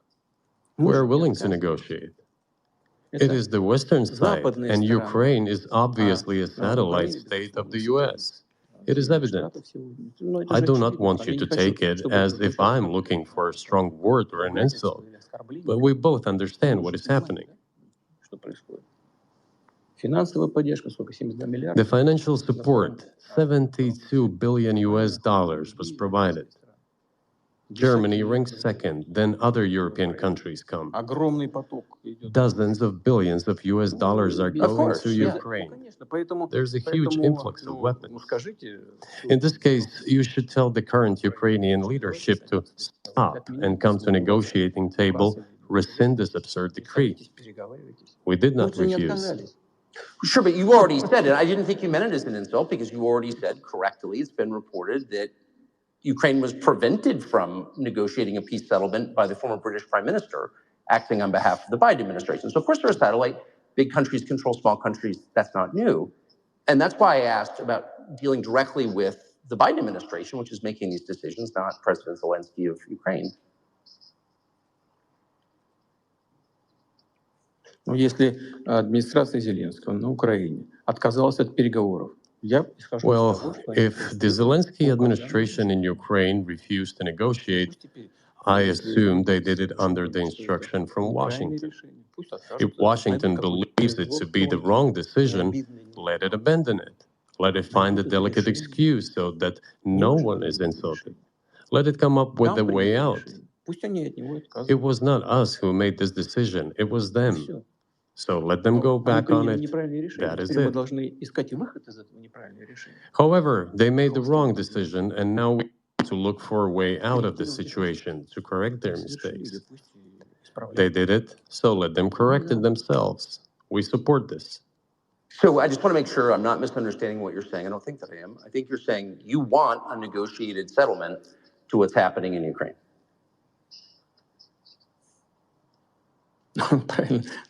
Right. And we made it. We prepared a huge document in Istanbul that was initialed by the head of the Ukrainian delegation. He affixed his signature to some of the provisions, not to all of it. He put his signature and then he himself said, we were ready to sign it and the war would have been over long ago, 18 months ago. However, Prime Minister Johnson came, talked us out of it, and we missed that chance. Well, you missed it, you made a mistake. Let them get back to that, that is all. Why do we have to bother ourselves and correct somebody else's mistakes? I know one can say it is our mistake. It was us who intensified the situation and decided to put an end to the war that started in 2014 in Donbass, as I have already said, by means of weapons. Let me get back to further in history. I already told you this. We were just discussing it. Let us go back to 1991, when we were promised that NATO would not expand, to 2008, when the doors to NATO opened to the declaration of state sovereignty of Ukraine, declaring Ukraine a neutral state. Let us go back to the fact that NATO and US military bases started to appear on the territory of Ukraine, creating threats to us. Let us go back to coup d'etat in Ukraine in 2014. It is pointless though, isn't it? We may go back and forth endlessly, but they stopped negotiations. Is it a mistake? Yes. Correct it. We are ready. What else is needed? Do you think it's too humiliating at this point for NATO to accept Russian control of what was 2 years ago Ukrainian territory? Я же сказал. I said, let them think how to do it with dignity. There are options if there is a will. Варианты есть. Up until now, there has been the uproar and screaming about inflicting a strategic defeat on Russia on the battlefield. Now they are apparently coming to realize that it is difficult to achieve, if possible at all. In my opinion, it is impossible by definition. It is never going to happen.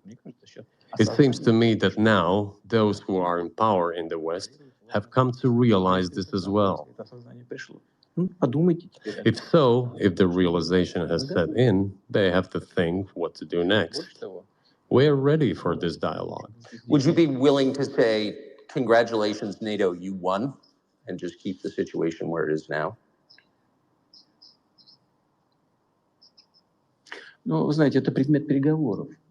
You know, it is a subject matter for the negotiations.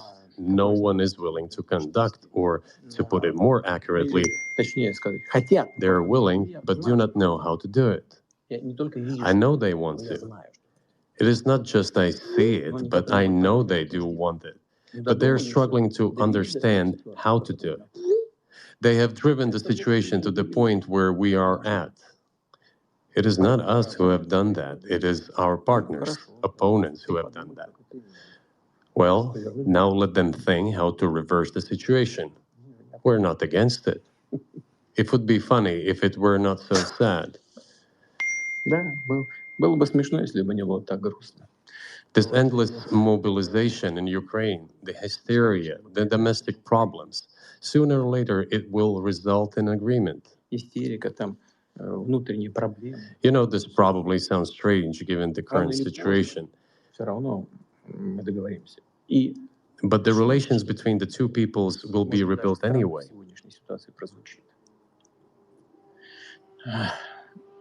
It will take a lot of time, but they will heal. I'll give you very unusual examples. There's a combat encounter on the battlefield. Here's a specific example. Ukrainian soldiers got encircled. This is an example from real life. Our soldiers were shouting to them, "There is no chance. Surrender yourselves. Come out and you will be alive." Suddenly, the Ukrainian soldiers were screaming from there in Russian, perfect Russian, saying, "Russians, do not surrender." And all of them perished. They still identify themselves as Russian.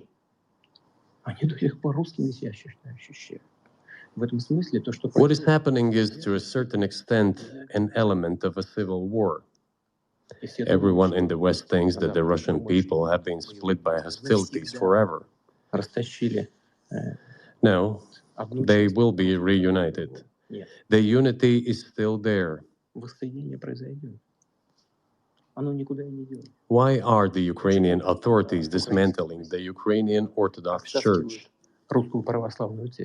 Because it brings together not only the territory, it brings together our souls. No one will be able to separate the soul.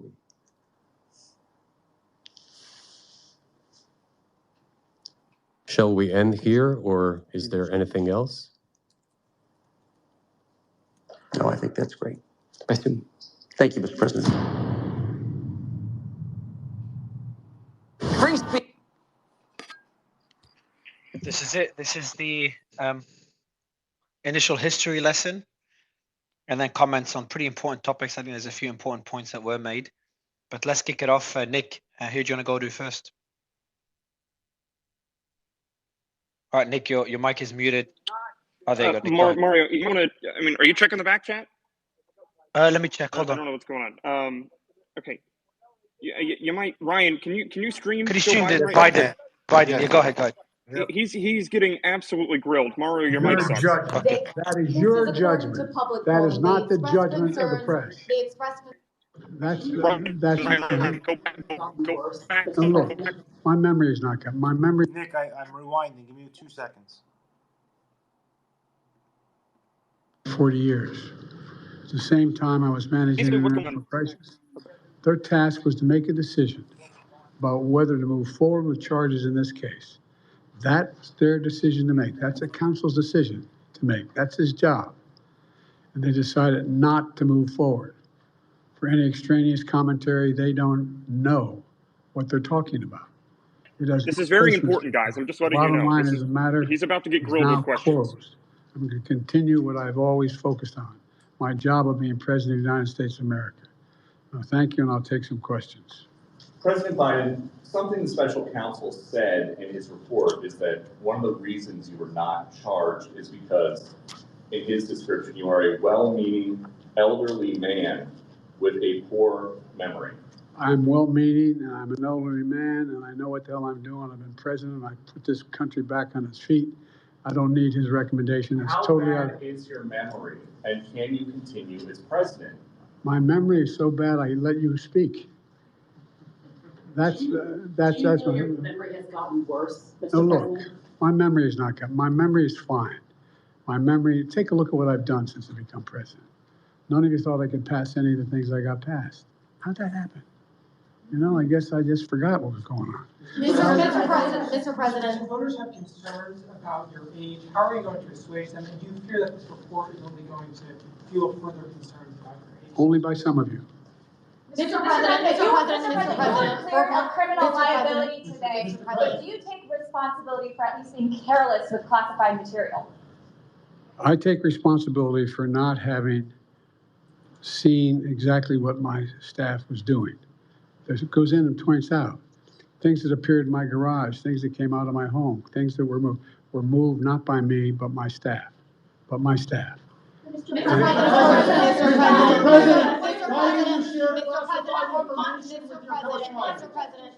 Mr. President, for months when you were asked about your age, you would respond with the words, "Watch me." Many American people have been watching, and they have expressed concerns about your age. That is your judgment. That is your judgment. That is not the judgment of the press. They express concerns about your mental acuity. They say that you are too old. Mr. President, in December, you told me that you believe there are many other Democrats who could defeat Donald Trump. So why does it have to be you now? What is your answer to that question? Because I'm the most qualified person in this country to be president of the United States and finish the job I started. Do you believe that, guys? Why are you confusing the names of world leaders? I did not share classified information. I did not share it. With your ghostwriter? With my ghostwriter, I did not. Guarantee you did not. Well, no, he did not say that. He did not say that. Well, let me answer your question. The fact of the matter is, what I didn't want repeated, I didn't want him to know, and I didn't read it to him, was I had written a long memorandum to President Obama why we should not be in Afghanistan. And I was multiple pages. And so what I was referring to, I said classified. I should have said it should be private because it was a contact between the president and the vice president as to what was going on. That's what he's referring to. It was not classified information in that document. That was not classified.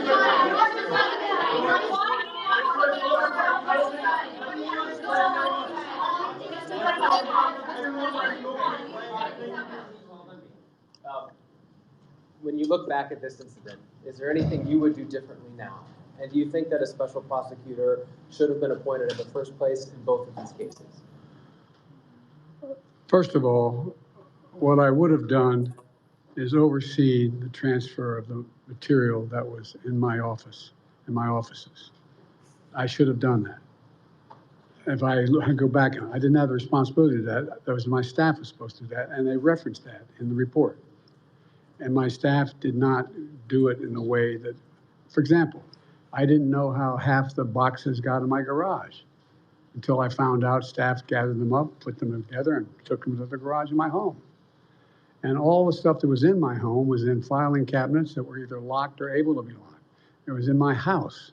It wasn't out in Mar-a-Lago in a public place and none of it was high classified. Didn't have any of that red stuff on it. You know what I mean? Around the corners? None of that. And so I wish I had paid more attention to how the documents were being moved and where. I thought they were being moved to the archives. I thought all of it was being moved. That's what I thought. Now, what was the last part of your question? Whether a special counsel should have been appointed in this case and in the case of your rival president, former president. I think a special counsel should have been appointed. And the reason I think a special counsel should have been appointed is because I did not want to be in a position that they looked at Trump and weren't going to look at me, just like they looked at the vice president. And the fact is they made a firm conclusion. I did not break the law, period. Thank you all very, very much.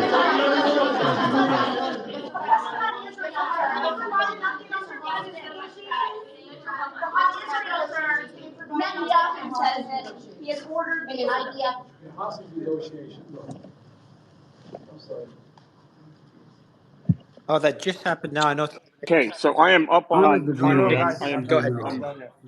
Yeah. Okay. So this conduct seems like of the response okay. No, he came back. Okay. in Gaza, in the Gaza Strip, has been over the top. I think that, as you know, initially, the president of Mexico, Sisi, did not want to open up the gate to allow humanitarian material to get in. I talked to him.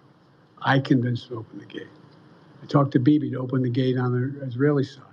I've been pushing really hard to get humanitarian assistance into Gaza. There are a lot of innocent people who are starving, a lot of innocent people who are in trouble and dying, and it's got to stop, number one. Number two, I was also in a position that I'm the guy that made the case that we have to do much more to increase the amount of material going in, including fuel, including other items. I've been on the phone with the Qataris, I've been on the phone with the Egyptians, I've been on the phone with the Saudis to get as much aid as we possibly can into Gaza. There are innocent people, innocent women and children who are also in badly in need of help. And so that's what we're pushing. And I'm pushing very hard now to deal with this hostage ceasefire because, I've been working tirelessly in this deal. How can I say this without revealing it? To lead to a sustained pause in the fighting, in the actions taking place in the Gaza Strip. And because I think if we can get the delay for that, the initial delay, I think that we would be able to extend that so that we could increase the prospect that this fighting in Gaza changes. There's also negotiations.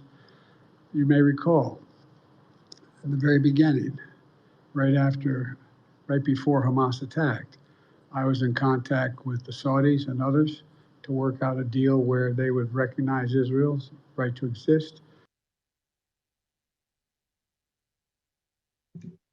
Ryan, we can't hear you. The United States Okay, you're back. to do. Yeah, you're back. And the commitment that we were proposing to do related to two items. I'm not going to go in detail, but one of them was to deal with the protection against their arch enemy to the northwest, the northeast, I should say. The second one, by providing ammunition and material for them to defend themselves. Coincidentally, that's the time frame when this broke out. I have no proof what I'm about to say, but it's not unreasonable to suspect that the Hamas understood what was about to take place and wanted to break it up before it happened.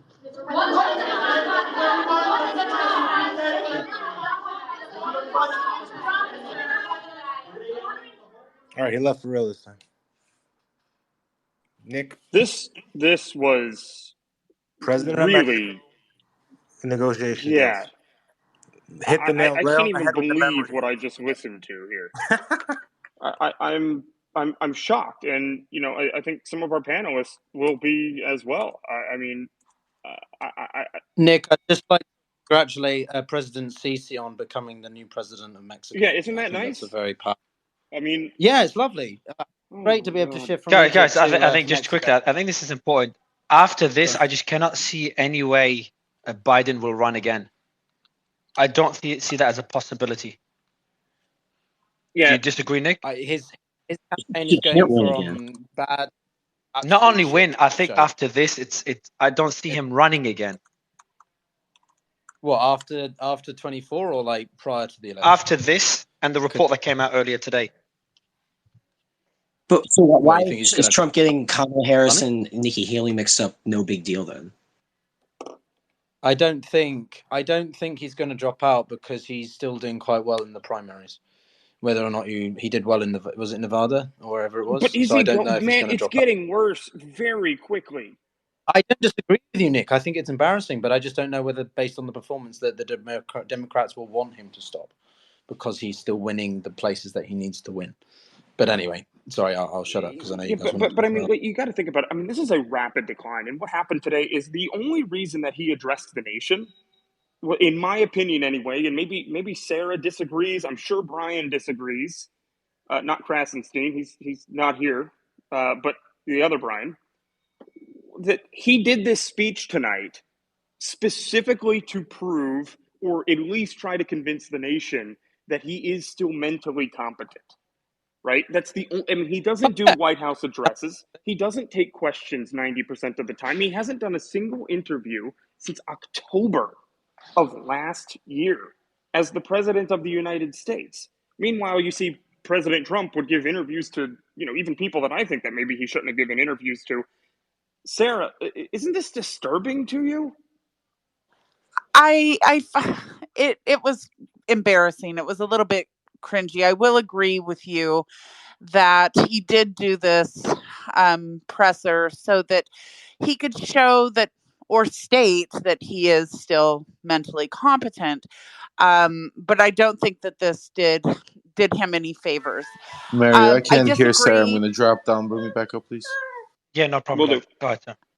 I do disagree that with Mario saying that he doesn't think he'll run. I don't think the Democrats have a choice at this point. He drops out. I mean, they're basically giving Trump a win. So I think he's going to stick. He's going to stay. Is it because is it because President President Kamala is not very appealing? Probably. I mean, I think her approval rating is even lower. I don't think she's appealing. I don't think she appeals to really the Democrats or the Republicans. But at this point, I mean, we are stuck with Biden. We're stuck with Biden until the end. But I think that, Nick, I think with that report today, it was a gift to Republicans. It was a gift to Donald Trump. And I think it's probably going to seal the presidency for him. Suleiman, what are your thoughts? Yeah, Welcome to the I stage, I man. disagree. Good to talk to you again. It's been a while. How's it going? You doing good? Yeah. Look, Yes, I disagree. Look, I'm just talking about specifically this segment. No, hold on, Suleiman. I got to ask you a question first. Should the president of Mexico open the border to, from Gaza into Egypt? Well, I mean, this is what a lot of Republicans have been blagging, isn't it? That Hamas will come through the borders, which is fake news. So he's probably using that propaganda. But separate to that, let's not talk. No, it was a joke, man. I'm just. Yeah, I know it was, he said the president of Mexico should open the border. I know. I used it as like using it as a smash. But anyway, coming back to the point. Right? I don't think that the segment you just played now, I didn't think it was bad as what everyone's saying. Obviously, he misspoke and said the president of Mexico. But if you actually look at it, he did a lot better than what I'm used to in terms of when it comes to Biden. I do think a lot of times people do over exaggerate his mistakes that he makes, which he does make a lot of mistakes. And sometimes even I've thought, look, he does seem like he's got dementia. And by the way, this is a guy I don't like. Like, I don't agree with his support of the genocide. So I'm not trying to back this guy up. But just in terms of that specific segment, he was answering the questions quite well. He was retorting quite well. He did misspeak specifically about Mexico. But generally speaking, taking that one error out of the way, which many of us do end up misspeaking here and there. But generally speaking, I think he was a lot more cogent than he normally is. So, I mean, I don't like the guy, but in that specific point, he wasn't too bad. And I do think he's going to be the Democratic nominee. And I think Trump, if it's a fair election, will beat him. So Brian, I'll ask you here because, I'm sure based on previous conversations that we've had, you're probably going to be the biggest advocate of Joe Biden here. This speech seemed to be, in my opinion, rolled out specifically because of the damning special counsel writings earlier today, regarding the Biden documents, and saying that that no jury is going to actually find Joe Biden guilty based on the fact that he's a frail old man. I'm paraphrasing there, but that's essentially what he was saying at that point. So, do you think this speech tonight was specifically to make it look like Joe Biden is actually still competent? Well, a couple of points. First, I apologize, I have a sore throat, but first, and thanks for having me, guys. Number one, I only heard what was after the Putin speech because I was listening to the Putin thing with you guys. Number two, what I did hear, I heard Mexico and I cringed, but then he immediately mentioned El Sisi. He knew the president's name. He's been working directly with him. He has been working a lot. I know Republicans want to pretend otherwise. He's been working a lot on this border issue and trying to get a deal done. So he's been thinking about Mexico a lot. So to me, it's an honest mistake. And as much as I don't like Trump, he's been thinking a lot about Nikki Haley. And he also has Nancy Pelosi living rent free in his head. So he got their names mixed up. And my question is, because people always take these highlights of Biden, they take a few seconds. And Suleiman made a good point. When you listen to Biden speaking over time, unedited, you'll hear these flubs, but in terms of the substance and the facts and being coherent, he makes sense.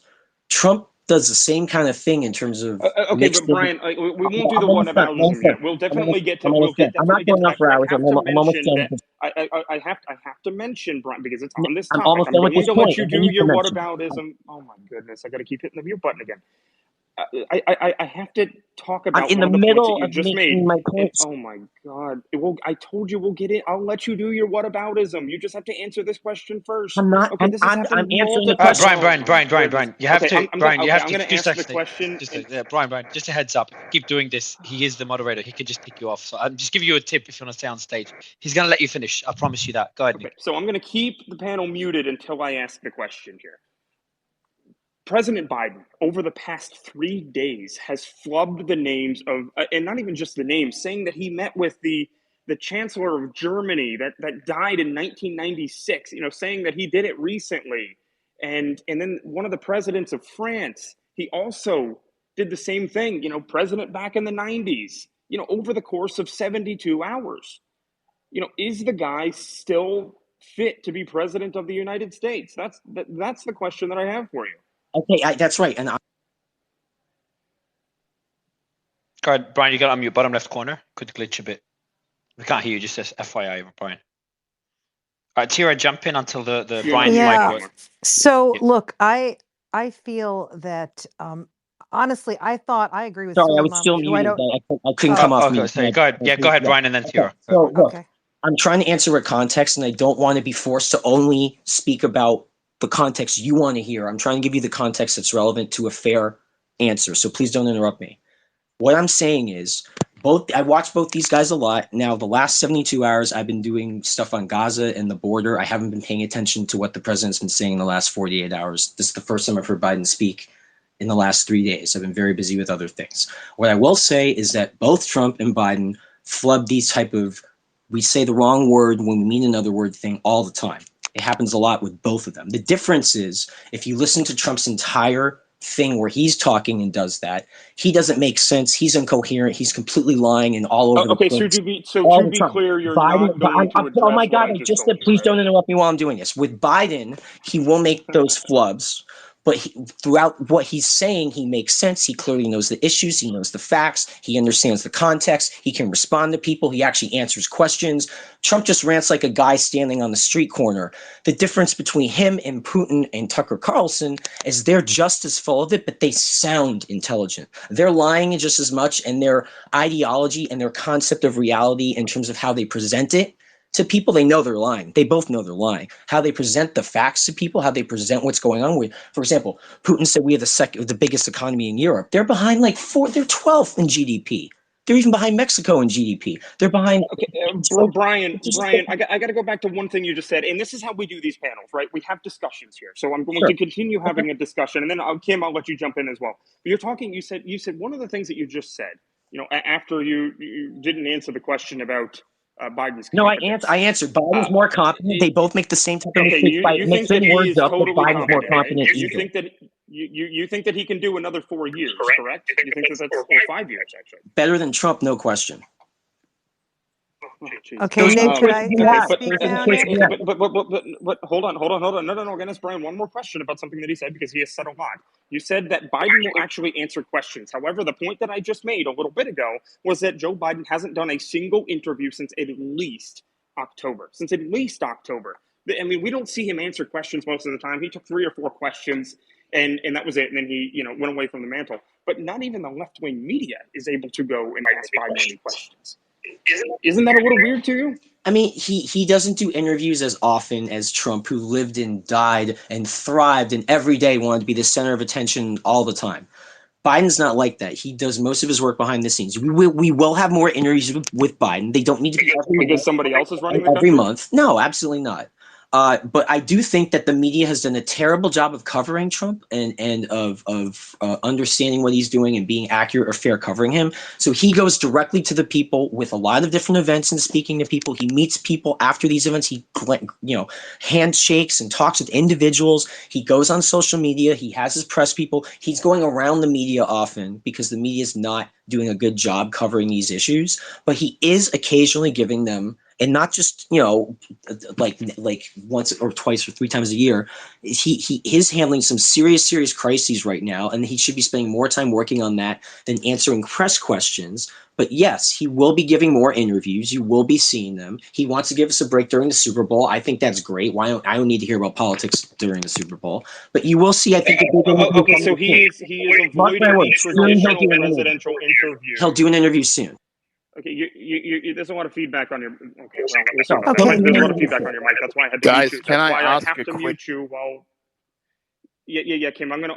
Yeah, actually, I'll let you jump in, Mario... but I do want to mention, because Brian's. Okay, yeah, then Tira and then Kim. I'm sorry. I know Mario promised Tira, Kim, but we'll get you in. I'm sorry. But I do want to mention that, for the audience, if you don't know, it is tradition for the president of the United States to give an interview just before the Super Bowl.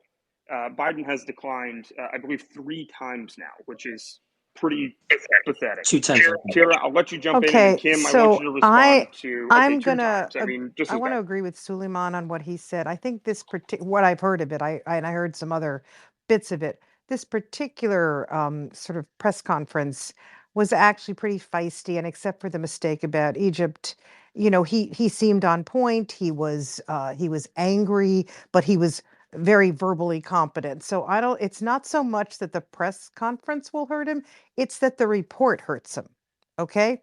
And if you read this report, it is basically the special counsel saying, I'm not going to charge him, even though I think he might have known he might have had classified documents, because I think a jury would be sympathetic to a sort of older man who has memory issues. I mean, that is really problematic. So it's not the press conference that we just heard that was a real problem. Okay, he made the one mistake, but I don't think that's going to be the big takeaway. It is the report that says these things. Now, there are some qualifications in the report. Most of what he's talking about are these notebooks that he himself had written in, and Biden says they're not classified. They were my jottings. The special counsel said, no, they contain classified information. So there's some nuances here. But at the end of the day, that's going to be... But Tira, just to mention, he also, I'll let you continue, but he also couldn't read his own notes. That was one of the things that the special counsel... Keep in mind, this is a Biden administration special counsel, a Biden appointed. Yes, but Biden he is DOJ appointed Biden special DOJ, counsel. but it actually is a Republican. I believe Tur is a Republican. So now I think that was done on purpose. So I don't know that we should make too much of that. What I'm trying to say is the report is problematic. Now, if I'm Joe Biden and I understand your concerns, Nick, I'm going to go out and I have to start talking a lot about this and show that same sort of anger that he showed, that same sort of, no, I didn't say that. That guy mischaracterized it. He asked me about my son. It was outrageous. If he can do that repeatedly, I think he would get past this. But I think he has to do that because this, the language in the report is pretty damning. And if you're saying I'm not charging him because I think the jury would be sympathetic because his memory lapses, that's a problem to me. What's weird is Brian is giving you thumbs up down there, but I'm going to go to. And when we see I'm going to go to Kim. Trump report. I can't believe I'm more in alignment with Suleiman than I am with Tira, to be honest. No, I am. We're going to Kim. Go ahead, Kim. What happened to the Putin interview, guys? Why are you talking about? Well, we're going to go over the Putin interview. It's just this is we're definitely going to go over the Putin interview. But, we'll spend probably, just for the audience, we'll probably spend 5 or 7 more minutes just talking about this, because I think it is an important issue, for the United States. We have the president of the United States, who his own administration has now deemed essentially too incompetent to stand trial. Nick, that is not his administration. You're mischaracterizing. I know, Cannot say the special counsel is his administration, please. That's Exactly. mischaracterization. Stop. Who was he appointed by? It was appointed by the DOJ as an independent special counsel. The Biden DOJ. It doesn't matter. Right? You can't right. say that. He's supposed to be an independent guy. He was a Republican. Give me a break. That is inappropriate of you to say. I'm sorry. You're basically spewing some sort of that's biased in what you just said. Okay. Well, you just admitted that all I said was that the Biden DOJ is the one that appointed him, and then you agreed with me. No, you said that's pretty much all we need to know. No, that is right not. here. You said it was his own administration, and basically with the implication that these were people in the tank for Biden, and that is the implication that I am refuting here. I didn't implicate anything. I said that. No, imply. That it's called imply. Him, Use the right language. Okay, I don't even know. It doesn't matter. Okay. Yeah, we're on the same page here, I guess. But TJ, go ahead and jump in. I mean, the report speaks for itself. He almost certainly deliberately and willfully kept these documents. The only reason he's not bringing the charges is because he's concerned about a jury. We can talk about how Joe Biden pointed out in his press conference, well, Donald Trump kept them. That's different from my case. It's not different in the eyes of the actual statute. But he gave them back defense to willful retention of documents. This kind of goes back to what I've been saying this whole time of, if Donald Trump is guilty, so is Joe Biden, if not by even a clearer standard on this. I mean, there is a two-tiered system of justice as well. The only reason why Trump's facing those charges is because they know that they can try to find a jury that can convict him. And I think it's a great miscarriage of justice that Joe Biden is not facing the same exact charges. TJ, does it make a difference, TJ, that the sorry, there was a vacuum running in the background, so I was trying to run away. But anyway, it doesn't make a difference of the fact that President Trump had documents at Mar-a-Lago, and these documents at Mar-a-Lago were actually delivered to Mar-a-Lago by the GSA, the Government Services Administration, General Services Administration. To Mar-a-Lago as president of the United States, or when he was on his way out as president of the United States, Joe Biden has no ability to declassify documents and such. He's not actually even entitled to these documents that he had in his garage next to the Corvette. Does that make a difference? Or correct me if I'm wrong. Maybe I'm wrong. I think it makes a difference. I think that it's something that should have been considered. Plainly, it wasn't by the Biden DOJ, and it is the Biden DOJ that is prosecuting a political opponent. We can call it a special prosecutor all we want, but we can just look back to the Nixon days and see exactly how much effect how much independent special prosecutors truly have, because they know where their job is coming from. And if we're actually being fair, if we're actually being objective, it absolutely makes a difference. But we have to understand that when we're talking about federal criminal law, it's not fair. It's not objective. It's not what we envision our justice system should be. I want to go to the Tira. We'll go Tira. No, so I wanted to go to the Putin interview as well. Just a lot that's been happening. What's also interesting is that the timing was epic. I meant Joe. The timing was epic. So as soon as the Putin interview was finished, immediately Biden started speaking 2-3 minutes beforehand, and then the meltdown happened as we ended the Putin interview, and we managed to stream both of them live. So it's a pretty epic space. But I want to dig into the let's go ahead and do that. It's fine. But anyway, so I mean, some of the most important parts of this interview, obviously, we were talking about the Nord Stream pipeline, where I don't know what any of you are thinking up here on stage. I mean, I can predict what a lot of you guys are going to say up here on stage, but the official narrative from the Biden administration is that Russia blew up their own pipeline to Europe. Now, that's a little hard to believe, And so Tucker decided to ask Putin about, who blew up the Nord Stream pipeline. And funny enough, he said, "You, of course." And then Tucker said, "I was busy that day. I did not blow up Nord Stream. Thank you, though. You may be," and then Putin said, "You may personally have an alibi, but the CIA has no such alibi." Kim, I want to go to you on that. I want your thoughts. I mean, does it seem absolutely ridiculous that Putin would blow up his own pipeline? Of course, he didn't blow up his own pipeline. I mean, it's pretty obvious from the report that just came out of Sweden, where they say they have evidence of a culprit, but they're not going to tell the world who it was because they don't have jurisdiction, and they have instead handed over the evidence to the Germans. I mean, you can't say the US did it any better than they have by them not saying it was the US in that announcement. So, I think it's pretty clear who did it. Yeah, but okay. So I'll go to. Oh no, he's no longer up on stage. Oh no, he is. Okay. Yeah, Brian, I'll let you jump in on this one. I like to debate you, so that's nice and fun. But the Biden administration, their official stance is that Russia blew up their own pipeline. Do you genuinely believe that? Why would they do that? I'm not trying to be mean. I don't know. Like, I'm not sure you're even right about that. I have to double check what the official U.S. thing is. I don't take, no offense, I don't take your characterizations at face value. I'm not trying to be mean. I'm just being honest.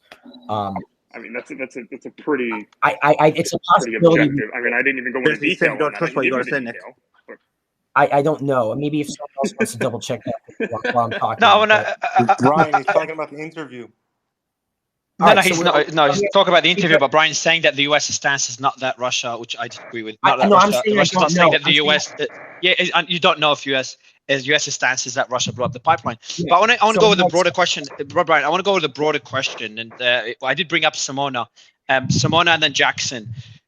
Just the interview in general. Any specific? So Ryan and the team were posting clips, and we'll start pinning them and going through them. But is there any specific parts of the interview that caught you by surprise or that are worth highlighting? For example, for me, it just shows Putin's willingness to negotiate. I think he hinted at it once and he was pretty explicit about it the second time. For me, that was one of the key highlights. Would love your thoughts, Simona. Well, can I push back on that? In a bit, Brian. Go ahead, Simona. Well, first of all, I can say nothing really surprised me. I've been working on this side of the world for a long while. I interviewed former President Yushchenko about his granting the title of a national hero to Banderas, that was actually collaborating with your mic, Simona, before you continue, if you can fix your mic, that would be great. If anyone listening, we can hear you, but it's not too. It's not. We can hear it, yes, but it's not too clear. So if you can fix it, make it clearer, that would be great. Okay. Well, as you do this, it's worse now. So I'll give you. Are you using AirPods? If you're using AirPods, maybe I should just take off the headphones. Maybe. Yeah, take off your headphones, please. And that's okay. So I should 1 second. As you do this, Simona, I'm going to go to Jackson. I'll go to you right after Jackson. Same question to you. Any specific parts of the interview that are that caught you by surprise or worth highlighting? All right, Jackson, you got to unmute unless you're having the same glitch as others. Simona, if your mic is working, I'll let you jump back in. Otherwise, we'll go to Field. Can you hear me? How? Much better. Go ahead. Okay, yes, perfect. Much better. So what caught me in surprise is that, first of all, it sounded much more reasonable than Joe Biden and any other international player on the subject. He sounded somebody really driven to peace. He spoke many times about this peace agreement that presented in Istanbul months ago. Boris Johnson interrupted on behalf of Washington administration. Is perfectly aware of the influence of the Western countries, not only United States, but also European Union, that interfered in this area of the world, and Ukraine already in 2014. He actually was really accurate in giving the reason why we got into this extent of interference and what led to this situation. But what really struck my attention is that he would still, at this stage, open to negotiate. But he also said that Zelensky banned any negotiation. And this was something that actually I would love him to articulate about, because One time he said it was Zelensky office banned the entire country to negotiate a peace agreement. And on the other side, there is Biden keep funding not only $72 billion, but also weapons, sending weapons continuously. So how we can talk about peace and at the same time sending weapons? I mean, that's what we always hear being so-called Russian propaganda, but to me it's just common sense. And But do you think, but Simona, do you think from what you heard now, and for me that's the most important question. I know a lot of people were kind of listening to what Putin will say about Biden or about US influence in the world, but what matters to me is the war, because that's ongoing right now. It's my biggest concern. From what you heard just now, what is Putin's stance? I know he said that if the US and NATO stop sending weapons to Ukraine, the war will end within weeks. But does that mean that he'll just be able to take over more territory? Because it's a pretty vague statement to make. What would it take for NATO for Putin to sign on that piece of paper? Well, first of all, they should stop extending the east, as they promised many times. There is also, he brought a question, the Minsk agreements have been violated by Ukraine as well. So we have these policies of expansion of NATO that have been disregarded. And also these sanctions. We have to renegotiate the entire package. Of course, he wants to gain his territory. And he also, one thing that really was funny to hear is that I think one of the biggest, most ridiculous part of this propaganda that many push, that Putin is trying to expand the Russian empire. And if we don't stop him in Ukraine, we will have him in Poland, in Italy. Just people bought into this nonsense. And he clearly actually laughed about it. So I think he just wants the control over this territory. And of course, is not going to give up on this first expectation, because, of course, this already brought a proportion, like we are talking about many life losses, many financing involvement. There is too much at stake to now step back. But if they really want to stop this war, and which is really what I think, they could have done it so many months before. We didn't even need all this escalation. But now, let me. So, someone just on that point, or at least my earlier question, he did refer to Clinton and how, which was reported beforehand, how Putin hinted at wanting to join NATO, and Clinton initially said that's a possibility. I'll try to find the exact quote, Ryan, if you can pin it as well. And there it is. Yep. Putin said at a meeting here in the Kremlin, so it's pinned at the top, the clip. At a meeting here in the Kremlin with the outgoing President Bill Clinton, right here in the next room, I asked him, Bill, do you think if Russia asked to join NATO, do you think it would happen? It would happen suddenly? He said, it's interesting. I think so. Yeah. But in the evening when we met for dinner, he said, no, it's not possible now. I want to we'll go back to you, Simona, but Piotr and then Sully, want to get your thoughts on that statement. And look, Putin's a smart man. So my broader question will be, listening to this, what message is he trying to send the American people and the American administration? Yeah, I mean, look, I've written about 2 pages worth of notes, so I won't reiterate them all now. I do have a couple of things I want to add. I'm going to be objective. I'll refrain from showing my opinions about the interview and just talk about the interview itself. To your question, that's probably one of the parts that I found most interesting. None of what the interview developed surprised me. This is Putin in Putin's realm. He has these very long interviews. He does these end-of-year speeches, and he often starts off by going into deep historical dives. And I can tell from Tucker's reaction that he wasn't necessarily expecting the depth of history that Putin went into. On the NATO point, that's what interested me, because basically in the early 2000s, Putin was actually quite pro-NATO. He was very interested in the potential of joining. And there's the Secretary General at the time, George Robertson, who's British, said, they met quite often in the early parts of 2000.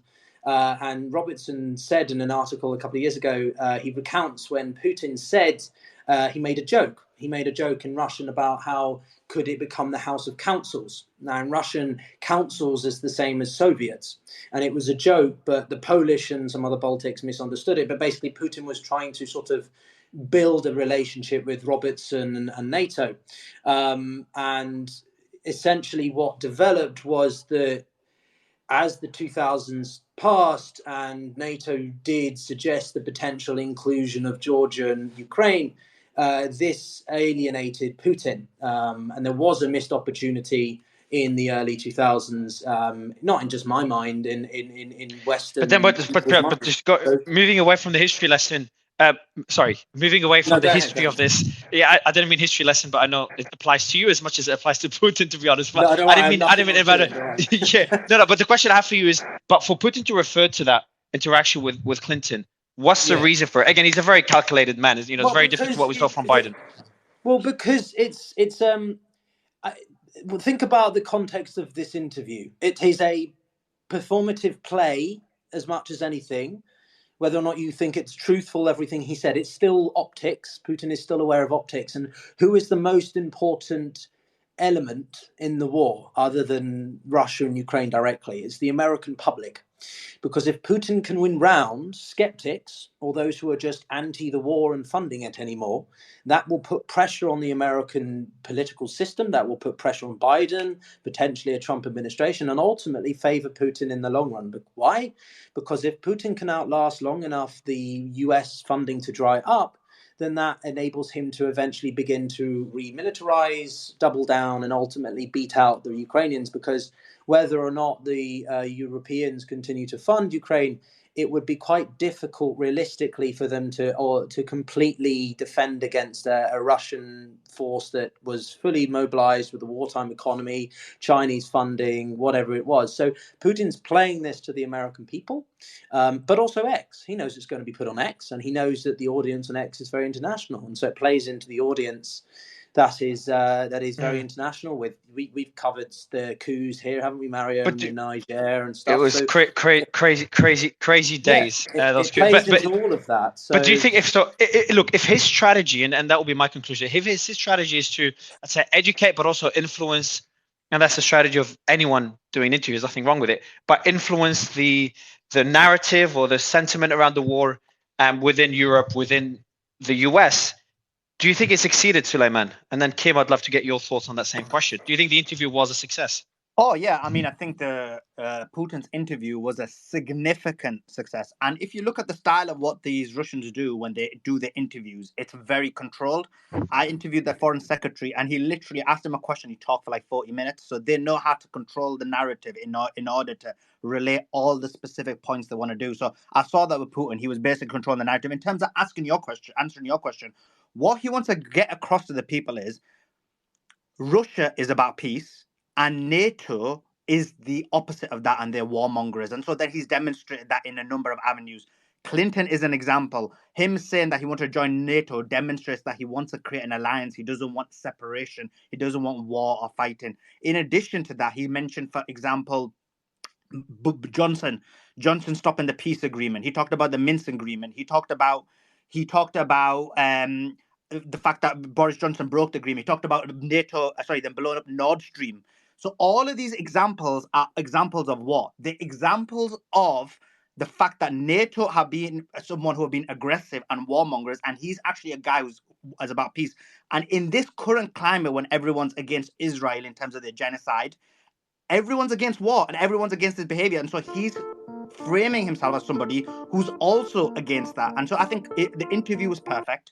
It was brilliant in terms he framed it. He put across a number of points that we're all aware of, but just relayed them in a consistent, concise manner. US blew up Nord Stream, and we all know it. And I think I remember Trump even basically admitting it in one of his interviews. So we all know it. So whenever they deny it, again, they sound like liars. And so when you're demonstrating his consistency of demonstrating that narrative, I think he did a marvelous job. I think this is a very specific style of the Russians, where they'll go on for a while. When they ask one question, they'll give out 20 or 30 points. And look at this. There's a particular snippet. I want your comments, and then we'll go to Kim on that same snippet. He says the following about Biden, warning Biden about supporting Ukraine. I talked to Joe Biden before the special military operation. I said to him, I believe that you are making a huge mistake of historic proportions by supporting everything that is happening there in Ukraine, by pushing Russia away. I told him repeatedly. So here, it's another example, and Suleiman, you've given a few, of him blaming NATO, blaming the U.S. administration for the war, which is, contrary to the narrative in the West that Russia's behind this, Russia's responsible, and there's nothing behind it, other than, not blaming NATO, not blaming the expansion of NATO. That's another clip, Suleiman, and then Kim, would love your thoughts. Yeah, I mean, I agree. Again, it's another example of that. And this is something that, again, when the foreign secretary, when I spoke to him, he was the same thing. He was relaying that, look at our actions, look at the actions of Israel. We are people who are doing everything in our power to minimize civilian casualties. So they continue to put themselves across as people who are being forced into this situation by NATO, and they basically have no choice. And when it comes down to it, they continue to ask for peace. He gave you the example you gave in terms of Biden. In addition to that, we had Boris Johnson basically destroy the agreement. Even now, he's like, look, guys, I want peace. Like, I'm for peace. Let's have a discussion. But look, Zelensky doesn't want it. He went against it. Is that the specific reason of why he got voted in? He went against it. He's talked about how basically they are a satellite of the United States, which is true. They're a proxy of it. So he's consistently portraying the same message. This is a U.S. proxy war, and these guys are the warmongers, and the Russia is all about the peace. Can I just add one point of clarity just for context? Under Article 13 of the NATO Charter, you are allowed to leave NATO at any point. So NATO is a voluntary organisation which doesn't impede the membership upon any of its members. France did so in 1967 under Charles de Gaulle. They left the military structure and rejoined in 2009 after the Georgian War. So I think we should keep that in mind when we talk about NATO being some coercive, dominant force. I'm not saying I agree with the expansion, but that is a fact of the treaty. So.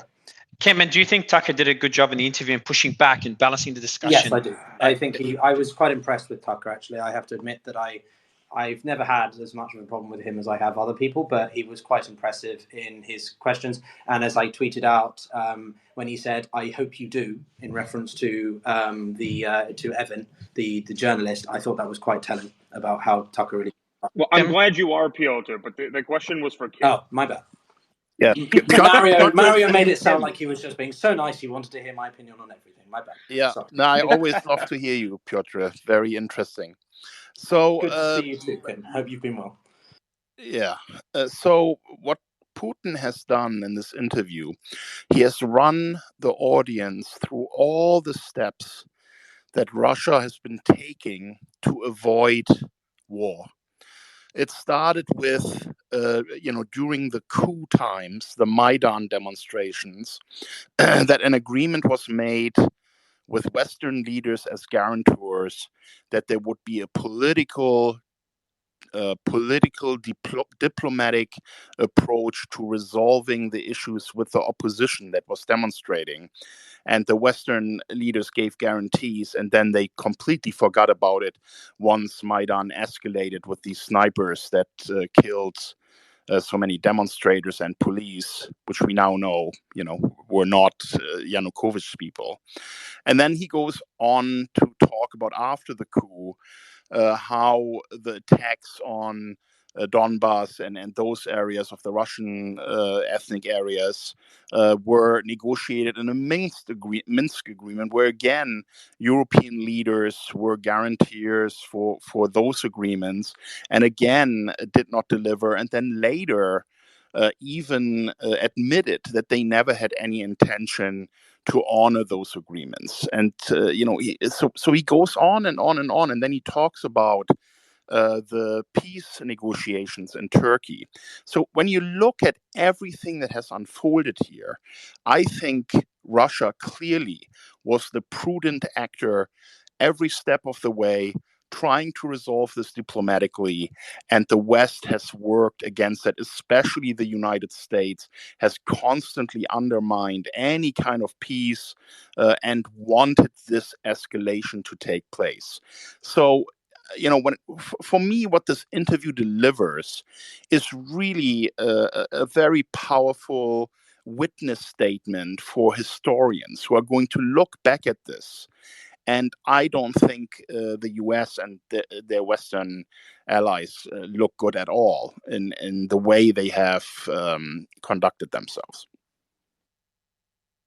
You're right, Kim. I mean, the funny bit was when he was like, when he talked about Poland, and he was like, we ain't going to invade Poland. Because remember, this is like a lot of the drama. Like, he's going to go into Europe. He's going to invade Poland. He's going to take over the entire region. He's going to... Sully, come on, man. Come on. Just because he says he's not going to invade Poland, that means, we're going to sit back and everybody's going to say, all right, Putin said we're not going to invade Poland. He said he's not going to invade Ukraine either.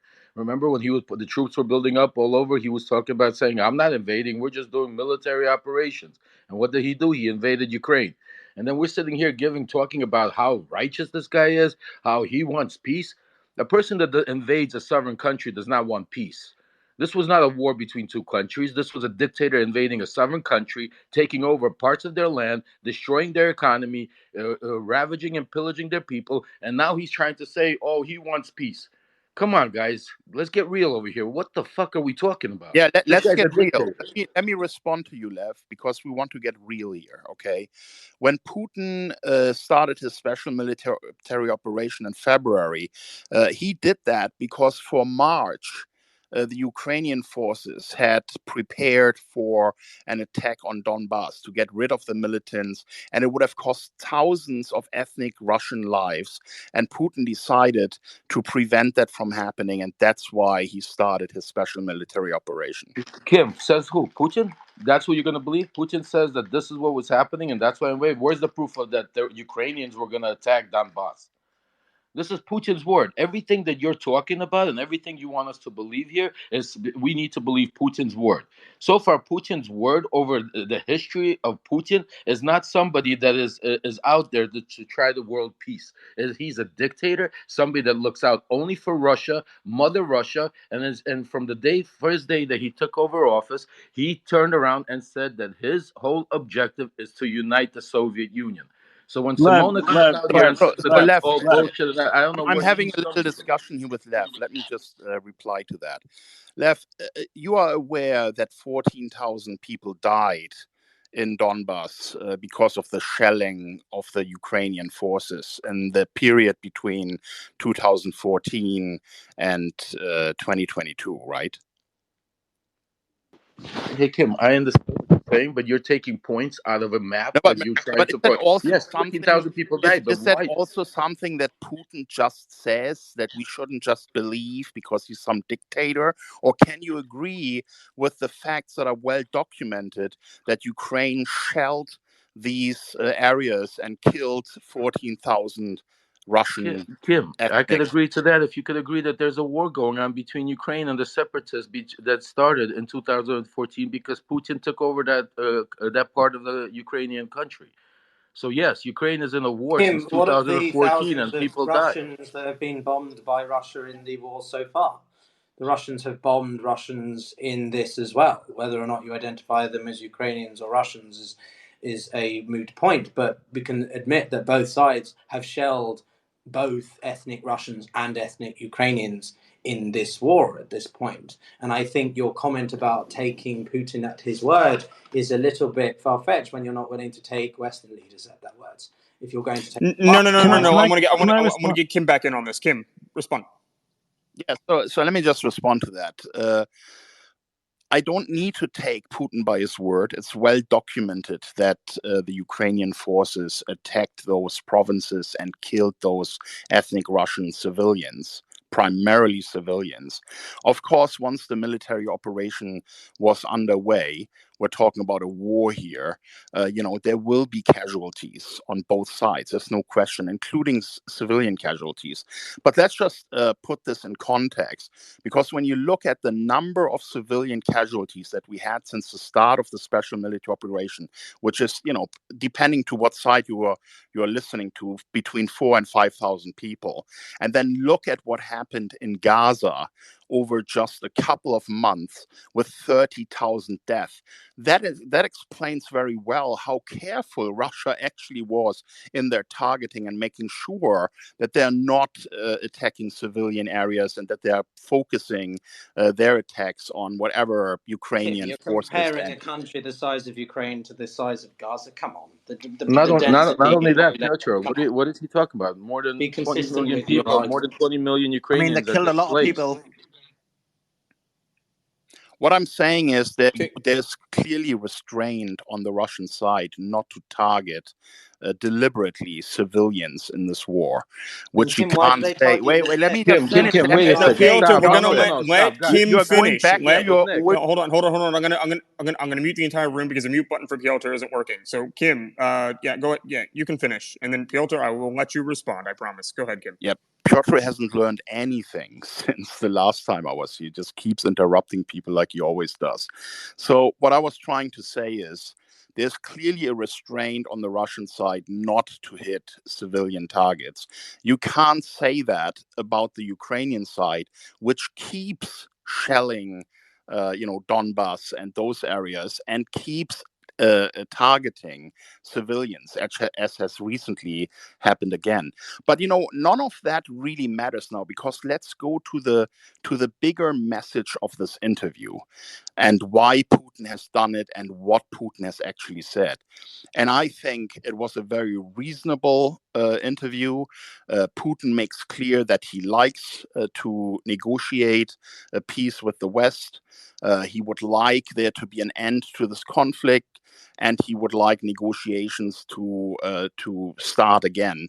And I think that message is what everyone should focus on. The West should make sure that diplomacy, enters the stage again, and that a solution is found to this war in which too many people have already died. It's not necessary for it to continue. Piotr.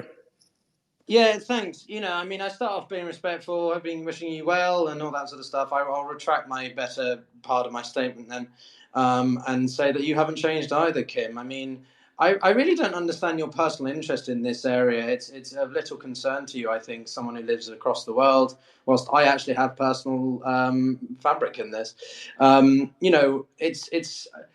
I Well, I also don't just want to don't blow up understand the ability for you to a just nuclear call it a war. war. We've got casualties amounting to 500,000 collectively now, right? If we take median estimates by neutral parties, I think it's pretty clear the Ukrainians exaggerate their numbers of Russian casualties by double, and some estimations say the Russians quadruple their claims about Ukrainian casualties. Point being is, though, enough people have died. I don't really think that any special military operation that initially meant to last 7 to 10 days, that is now 2 years on, is really not an operation. It's not what Putin envisaged, and I think you can tell that from the interview, because again, Tucker asked him a couple of questions which I was quite impressed by, or he pushed him in a couple of ways, and one of them was about his emphasis of, well, how hard is it? I'm paraphrasing, but how hard is it to pick up the phone and to talk to Biden? And he said, well, and Putin pauses, he gets a little bit flustered. And as someone who has Russian heritage, I can tell you that is a moment when Putin was getting slightly irritated. His ego came out and he said, well, it's not up to me to do it. Why should I bother to do it? You go and ask Biden why he hasn't done it. It's defensive, it's deflective, it's a response by a Slavic man who is under pressure and doesn't really like the question. I can tell you that because I've studied Putin for about 15 years. So that was a pretty interesting question. So whether or not Putin is more open to negotiating than the West likes to admit, he also isn't akin to just being on board with every single thing either. So I think we should be fair there. The last point I want to make is just that, if Putin really wants to, not discriminate, he wouldn't bomb every part of Ukraine, including the western part, right? It's very clear from my understanding that had he not forced the removal of Zelensky's government, he was going to settle on a rump state. A rump state is basically a smaller part of Ukraine being basically the former western part, and Russia absorbing he mentioned it in the interview, Novorossiya, New Russia, which is all parts of the existing occupied territories down to Odessa, and it connects neatly up with Transnistria and Moldova. I'm almost finished. 1 second. But the point I'm making is that Putin would like this goal. It's what he wants to do. Even if he can't control all of Ukraine, he'd like to control the bits that are mainly Russian, but that incorporates a larger amount of than what the Ukrainians are willing to give up. And that, again, was illustrated in his criticisms of Lenin, which was probably the thing that surprised me the most. I did not expect him to talk about how Lenin got it wrong with the provision of extra land to the Ukrainians. I thought that was very revealing about how Putin interprets Russian history and differs from Soviet Union, Stalin, and Lenin. But anyway, I'll end there. All right. So since you have addressed me, let me just reply to that real quick. You asked, what is my interest in this? Why do I care? I have 6 children. I want them to have a future. I want them to live a good life. I don't want them to end in a nuclear holocaust. Okay. Another thing that you are talking about here is, how Putin is presenting his conversations with Biden and that he should have rung him. If you listen to the interview, Putin actually said, asked him, Kim. That's hey, not me why? Okay, Piotr, well, just let Kim finish. I mean, Kim sat the entire time letting you go. So But Nick, I'm not going to let let Kim him go. misrepresent what I said. That's very clearly. Okay, then you can respond to him Yeah, afterward, bro. exactly. Like Kim, civil. yeah, finish and then you can respond, Piotr. The studier of Putin for 15 years can't even listen to Putin when he says, I spoke to Biden many times and I told him, don't do this. It's going to be, a problem for the US and for us. And Biden just brushed him off. What is the point of calling him and just repeating the same thing? He's already done it. And he's acknowledged that Biden didn't really have an open mind to being reasonable. So when it comes to diplomacy, I think Russia has done everything that they can. And you keep talking about these territories that have now been lost. None of that would be lost now if the Turkish negotiations would have succeeded, an agreement would have been signed. These territories would still be with Ukraine now. That was what Putin put on the table. And unfortunately, the US administration through Boris Johnson made sure that the Ukrainians did not sign up to this agreement. So, who's at fault here? It's always great to engage with you, King, because you this time you fell for my question, hook, line, and sinker, and I'm glad you did. I know that you have children, and I know that you don't want them to grow up into a nuclear apocalypse. I'm pretty sure any children that I have, I don't want them to either. But that's not really the same point as your historical association with the depth of the issue and how the countries interrelate. I agree with you. I've listened to you in other spaces when you said in the future America won't give two shits about Ukraine and its relevancy in geopolitics and its grand strategy. Russia will, because of its historical association. I agree with you there. That was more the point I was trying to get at. Second thing I just want to say very quickly is that actually what Tucker did was ask Putin, have you tried to make contact with Biden? Putin replies, I cannot remember. I don't remember everything. This is when he's getting slightly irritated. I can't remember everything. You expect me to remember everything? I'm largely quoting what he said, right? Biden, and then he says something else, and then Carlson presses him again. He says, "But have you spoken? But so you haven't spoken to him at all? Have you spoken to him since the war began on February 24th?" And Putin suddenly says, quite simply, "No, I haven't spoken to him since February 24th, since the special operation began." So actually, Putin was sidestepping question, not really giving a proper answer. And then suddenly he comes up with quite a simple answer. "No, I haven't spoken to him since that very specific date and that very specific year." So the point I'm making is, I don't think it's right to just say that Biden and Putin's being the more responsible actor, when Carlson, who again isn't my favorite person, but is even coming across more responsible, saying, well, if you want to end the war, why don't you just pick up the phone? And Putin sidestepping and being a little bit evasive, it doesn't sound to me like he's being the most responsible decision maker in the whole thing, right? Could Biden pick up the phone? Yeah, I'm sure they could both pick up the phone. But Putin, I think it's wrong for you to characterize that Putin was somehow so honourable, but then he doesn't actually answer the question that was posed to him. And that's so here's the thing. Let me just one last time respond, and then I have to leave. If you know your history, you know that Putin made a proposal to the United States and to NATO to avoid any kind of conflict in terms of NATO expansion into Ukraine. He gave them options to avoid this conflict, and they simply did not even respond. Why would you call someone who doesn't even engage with you when it comes to negotiations about no further NATO expansion? I point to you to Article 13. Part of Putin's grievances were about the continued expansion amongst former Eastern Bloc or Soviet state countries, right? When Georgia and Ukraine were proposed as countries that would be joined, that was the moment Putin's attitude towards the West and NATO more specifically forever changed. That's what led to Georgia war in August of 2008, about 6 months later, or whenever the Budapest summit was. That's what led to Georgia, right? Because Putin didn't want to allow any remote opportunity for NATO to begin ascension talks with NATO. Why? Because under another article in NATO, it is prohibited, for any country that is in current conflict to even begin a remote application with NATO. So it was part of the plan. And as to whether or not he could have, he made a suggestion about this, yeah, he may well have done. But that's part of diplomacy. And it's also part of a very, very sensitive diplomacy whereby if you're talking about preventing the eventual expansion of another alliance right onto your borders, that's a difficult one to discuss. But I would also point out, very last point, and then I'll shut up, which is that Ukraine in 2010, under that then president, I can't remember his name or which one it was, he said, I think it was Poroshenko, he said... Was it the president of Mexico? It was the president of Mexico. Thank you very much, Nick. It was Sisi. When Sisi said in 2010, 24 land, whatever time it was, 2042, he said, we are quite happy to be a neutral state. Ukraine said that they were quite happy to be neutral. And it was Russia's actions. Again, I'm not defending the West. I'm not trying to sound like I'm just drunk the Kool-Aid of NATO only. That Putin felt he had to act. So, Kim, I encourage you to read up on the history as well. But anyway, thanks for the debate. That's so funny. I mean, let me just, one last thing, right?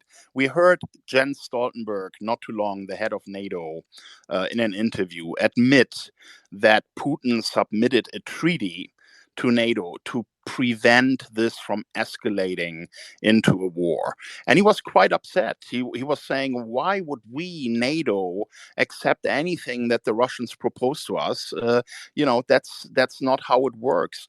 But if they would have actually listened to Putin and the Russian officials, that there is a red line that cannot be crossed, all of this could have been avoided. And it wasn't avoided purely because of the arrogance of the West. I agree with you. Okay, so this is what I want to. I agree with you on that. This is what I want to do right now. I want Simona, the amount of thumbs down you've given have, I think, even glitched out the space a little bit. So clearly, you had some disagreements with Piotr, and Piotr, I hope you don't mind. I'm going to have Lev respond to her complaints. So go ahead, Simona. I believe it's a little disingenuous to believe that what makes Putin a good leader would be to give a phone call to Joe Biden. This is just a point of the iceberg. I believe that some points came across really clearly, and that I'm not defending Putin. I'm just, of course, trying to summarize what I got from this interview. Is that on first place is pro peace. Secondly, let's talk about the economic part, the aspects of this war. He made clear that the Western world is not that essential to Russian economy. There is a bigger outlet in China. And he also gave number. He said that he already received in a trade market already over $300 billion from China. So when we promote this propaganda to antagonize from the Western point of view, I'm Western as well, when we propagate this image of Russia as the threats, that has been fueled by, as he says, the American propaganda, which wins any ministry of propaganda in Russia because we own the media, right? America owns the media. What we're really trying to achieve. Let's take a step back and see what's the real motivation of funding this war with so much of the American taxpayers and Europeans as a result, because we are following the American lead of Joe Biden. And let's take a step back. I mean, it's not about giving phone calls or believing that after so many lives lost, we can just interact this way. I think the situation is much more difficult. And it comes to the violation, first and foremost, of the commitment that America took before while agreeing not to expand NATO in the East, and also trying to destabilize the Caucasus by financing all this, all these divisions over there. So the Cold War never ended after the collapse of the Soviet Union. Putin made clear that he has wished to be cooperative under different circumstances. So I don't think it's about studying necessarily his reaction to Tucker questions or understanding how well trained or when he's emotionally touched or challenged. It's about giving an overall view of the outcome of this war and also considering the catastrophic financial side effects both in America and in Europe. These sanctions have And in been pretty Russia? effective. Sorry? And in Russia, you No, mentioned that Brian, no, Russia no. got hurt. Well, Russia as well, but of course, has been. We are talking with the leader of a country that has been antagonized from any side. We are talking about the monster Putin, which we are not even allowed to agree with without being targeted as journalists, as many of you knows. So when we hear his point of view, maybe we should just take a step back, understand why this unconditional support to Ukraine, that after all is not member of NATO, is not Simone, part. you say you don't think he's a monster? You think Putin is a good guy? You think he's a good leader? You think he stands up for women's rights? He stands up for Oh, equal this rights? You is think it's a oh, great? No, I'm just saying to oh, you, Simone. You know, I know you're sitting here talking about like trying to play the line and say what's it called, but from your accent, I assume you're Russian. Am I no, correct? I'm Italian. I'm Italian. Okay, I'm Not sorry. everybody thinks I'm I Russian. It's fine. apologize. I No, no, apologize. I it's thought, okay. but That's fine. Bit prejudiced there, Liv. no, Yeah, I'm no, not prejudiced. I apologize. I thought that her accent was Russian, and that's you why know, just from Very we big her we difference standpoint. there. pronounce very strongly words, so it's the same. Well, I don't think is a monster. No, I don't. I'm not as a personal judgment of a leadership. I believe he loves Russia. He is Russia, and so I highly respect him as a leader personally. And I don't see why you would suggest he's such a bad person. Let's Are, put it in simple words. are you I part of mean, Five well, Star Northern League in Italy? Excuse me. Are you part of the Okay, Five Star yeah. Northern League in Italy? Well, I want to stay. I'm going to stay on topic here just a little bit. I'm going to go to Lev because I know you want to respond, Lev. So go ahead and yeah, reply. If you yeah. don't have a response, I'm going to ask you a No, question. no, Go ahead. absolutely. I mean, you can ask me. I mean, listen. The bottom line is, it doesn't make sense what Simona's saying. She's not talking about anything she likes about it. She's saying that he loves Russia. I mean, obviously he loves Russia, and that's why what No, he's it's not doing is only obvious. on behalf of It's Russia. What Well, do you it's mean it's not not. Not obvious? I many. mean, which It's not obvious. which Joe leader? Biden doesn't Which love America. Of course. Simona, I'm going to let you respond to Lev. We can't have people talking over each other because it sounds really bad for the audience. So they can't hear then. So Lev, go ahead, Yeah, and then I'll thank let you. you respond to Simona. Thank you, Nick. Simone, I mean, it's foolish that you're just going to try to turn around and make this about a Joe Biden Trump thing. I mean, the bottom line, any leader of their country loves their country, and that's why they're the leader of their country and is supposed to put their country first. So, I mean, if any leader is not doing that, then obviously he shouldn't be the leader of that country.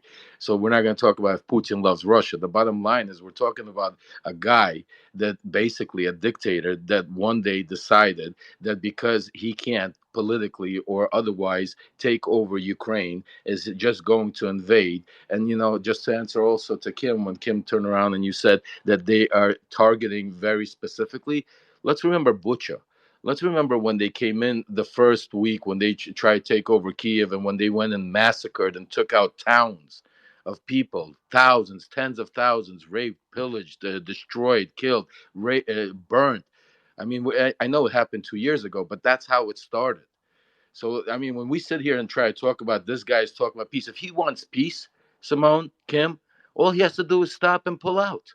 Pull out of Ukraine. Go back home. Go back to Russia. Go back to your country that you love. Worry about your stuff and get out of Ukraine. And there is no war. Ukraine is not going to try to take over Russia. Biden is not going to try to take over Russia. NATO is not going to try to take over Russia. So, sitting here and saying that, oh, I want peace. Yeah, go fucking home and then you'll have peace. Simona? Well, first of just all, one thing that I think we Liv don't said, live in if a I fairy may. tale where every leader Actually, has yeah, dreams and Simona, everything. I will let you follow up, but I want to get, I got to get Kim in here too. All So right, go just ahead, want to Kim, and respond Yeah, to then him. Simona. because Liv was. Thank you. I'll get to you right after. Yeah. Go ahead. Yeah. So, Liv, you say tens of thousands have been raped. Do you know how many Russian soldiers were involved in the early stages of the special military operation? I don't have an exact number, Kim. If you do, share it with me. Tens of thousands. So you're saying every Okay. Russian soldier has raped, every single one of them has raped people in Ukraine? What are you talking about, Kim? They came in there with tanks. They came in there with artillery. They What, you destroyed reckon towns. tanks? They burned towns. Do you want to go back and I'm look at some of talking the about. I'm videos, talking about. especially about Butcha? Do you I'm remember talking. Butcha? You want I'm to talk? talking about Go a ahead. claim that you just made that tens of thousands of Ukrainians were raped. I So just there are want to. hundreds I Yeah, of just want to thousands of absolutely. understand. Russian Now, how soldiers I about and this, just one. Kim? want to Kim, understand how that's Kim, possible. over Okay, all right, 20,000 wait, Ukrainian kids have been kidnapped into Russia. Over 20,000 Ukrainian kids have been taken away Lev, from is their there parents and evidence to taken this? over to Russia. Look, Yeah, I'm not Nick, pulling there a is. side here, Lev. Nick, Is there is. okay. There is. Yes, There's, there there's, is. All The there's right. International evidence Criminal from the Court UN. has a There's warrant out evidence Please, for from. if kidnapping. you can't now, why are there people on the same side talking over each other? Come on, that's extra Can annoying. I just clarify? But There is evidence. It might not be the level that okay, Lev is saying. I'm trying to be objective here, but there is evidence that the biggest destination for refugees in this operation war is Russia, right? Because Ukrainians have been forced to go into Russia from the specialized humanitarian corridors that were put into place in eastern Donetsk and Luhansk in the first 6 months of the war in 22, right? You've got about 1 million refugees in Germany, about 1 million in Poland, but about 2.5 million at least are in Russia, including several tens of thousands of children, which some evidence suggests that some of them have been forced to join Russian families and bring up in Russian families. So this is part of Russia's goal because Russia has a population problem. They need a rejuvenated younger population. Brain drain and also just demographic like aging. It's not helping Russia. So this is part of the aspirations here. There is definitely evidence, but yeah, it's just maybe not the level that some people claim. Nick, can I also please I respond to think Kim? I was that's total accidentally off nonsense. stage. you can respond. You can respond to Kim, Brian. But I need Kim back in because we have to have a back and forth debate here. Yeah, Go ahead, Kim. I'll just keep it very simple. My response to Piotr is that that's just complete nonsense. Where's your evidence for that, man? Yeah, where's You your can't say evidence? that without You have providing to provide alternative the evidence, evidence. Piotr. The one who makes the claim provides the evidence. I literally just did. That's I what I said was going to say. Like, why can't you just? Can you just post? Have you heard of the Levada Just post it to the top, man. Look it up. I mean, we can settle this by you just posting it to the top. So please, just The post it to the ICC nest, warrant. and then we I can. wasn't the one who made the claim. I wasn't the one who made the claim. I'm the one who makes the claim posts it. I mean, you backed the claim. Okay, Lev, you do it. I mean, somebody do it. You made The the claim. Somebody ICC needs to back warrant. the claim. Good one, Nick. Good one. So all right, Simona, I'll let you respond. No, I was saying, like, I find it pretty ridiculous that we are here talking about if I like Putin or if I like Biden. And you even brought up Trump, which I didn't even remotely mention. And actually, I noticed that he was never brought up once, even in the interview between Tucker and Putin. So here it's not about believing that we are leaders because we love our countries. Absolutely not. You love your country when you implement policies that are in the interest of your country. Power grid, trust me, has nothing to do with loving your country. So I disagree that every leader loves his country. This is absolutely false. When it comes to Russia again, I would like people to respond to me. Who is benefiting this war? Why United States are fighting Russia over there? They're using this Ukraine for a proxy war. We also know there are thousands of evidence of Biden's crime in Ukraine. Ukraine has leverage over Biden, held a lot of dirt on him. So this is also a compromised figure. So What dirt? without What even dirt? entering What in, dirt do they have on him, Simone? What dirt do they have on him? I'm you really didn't curious follow the about news this. recently? Shokin, are you going to say Okay, No, Shokin? let me Brian, respond hold on a here. second. Brian, hold on a second. He bribed What, Poroshenko already in 2014 with uh-huh. $2 billion, so American taxpayer money, Yeah. to Uh-huh. fire Shokin, the general Uh-huh. prosecutor that was, yes, the general Do you know who prosecutor I that am, was. Simone? Simone, do you Excuse know who me? I am? Do you know who I am, Simone? No, I don't know. Do you know who I am? Okay, why don't you Google me and then come back He just said Google. and we could talk about exactly what I'm the one that gave those messages. Google to me too Poroshenko. while you're at it. I'm not really talking Google about you. I'm Story and me talking as about your well. Might as well evidence. I will Google you later. But for the moment, let me But tell you what I'm trying to explain to you is what you're saying is false and foolish. why it's false. Because There I'm are the one. audio recordings and evidence. What How do you, I recordings? won't The what echo? recordings? Record. recordings audio from Dear Koch recordings. that you interviewed. You Yeah, interviewed a no, no, guy that is yes. on the run, the two countries. He's a wanted The catch fugitive in is America and Ukraine, and no, you're the and catch you're is and this is the guy, no, the and this is catch the is guy a you want crazy to listen to, right? politician. That no, it's not the guy I want to listen to. I want to listen to I mean, Giuliani. you He started posted an on your page. investigation Go based go on his take a look at your evidence. Twitter page, Simone. Take a look at I your Twitter interviewed page. You him. just I posted, yeah, interviewed your him. interview Of course, he's a exactly, very and you're talking. credible witness, He's and a he's credible. providing What makes evidence. him? You're not. What makes him credible? Excuse me. So You're not you're objecting the evidence wait he's a second. What providing. You objective? are Simone, discrediting the Simone, speaker. Can I Simone. respond to me? Respond to Simone. Two me. governments. The Ukraine. Guys, Or Jesus Christ. Don't be a Yes, misogynist, sorry. Lev. Come on, let her Bit speak. misogynistic there, Lev. It's not. It's you guys want You equal wanted rights. We're women's rights in misogynistic. Russia. This You're is being this is worse an than equal Putin debate. right What are now. you talking about? She's talking nonsense, foolish, nothing that she knows what can she's I talking respond? about. She looks No, like she's working no, I for Let the the know. woman K I flew talk, a for Lev. KG. Okay, Stop okay, okay, okay, okay, mansplaining, okay, okay, Lev. okay, okay, Stop okay. So we're going mansplaining. back to the ad hominem attacks. We're not going to do that. I'm going to let Simona respond to your accusations, Lev. Simona. Okay, first and foremost, I interviewed this guy. I flew to Minsk, and I That's a double mute. Okay, I did not mute her. No, that's double I mute. Or she got promise. a call. Or Lev found her phone number. Okay, sorry. No, So I'm I here. interviewed, I scrutinized the evidence, I follow what happened to Giuliani for simply looking into those evidence, and all I hear about is that discrediting this guy. You're telling me this guy is running countries, is whatever. Giuliani, I was his I'm right hand. talking. What are you I'm talking. talking about, Let me God, Simone? finish. Lev, Let me finish. Simona, please. Go ahead, Simona. And Oh, then, Lev, you can respond. I promise, man. exactly. They're Go ahead. worse So than me and Kim. all I Okay, yeah, hear. Piotr too. Oh, Piotr. okay. I'm So You know, I joking. first, I'm can't wait for joking. the day where I can lock people's There's a button microphones so for that they that, can't bro. unmute. There's a button for So, this. You can mute them individually. yeah, I know, but then they can unmute immediately. That's the other I issue. think So they go play ahead, whack-a-mole Simona. with the mute button. Let the woman Okay, go. I can't mute you either, Ryan. Let her go. Let's Go, do go, it. go. Yeah, it is like playing rock. let's forget Go ahead, about Simona. the catch. Let's talk about Burisma, Hunter Biden, and Joe Biden. So we know that Burisma was involved in money laundering. Are you going to deny it? Yes or no? Was Shokin fired after Joe Biden instructed Poroshenko to fire him, threatening to withhold $2 billion of American taxpayer money in case he would not be fired, they would not stop looking to Burisma? How many bribes have been placed simply to shut the investigation on Burisma? And there are also videos of the same Joe Biden bragging about causing Shokin to be fired. So when I hear you people simply dismissing it or laughing, you can laugh whatever you want. I want you to object the evidence. I don't want you to hear that their catch is this or that or whatever. I want you to talk about this piece of evidence that I even posted on X and tell me why this would be false.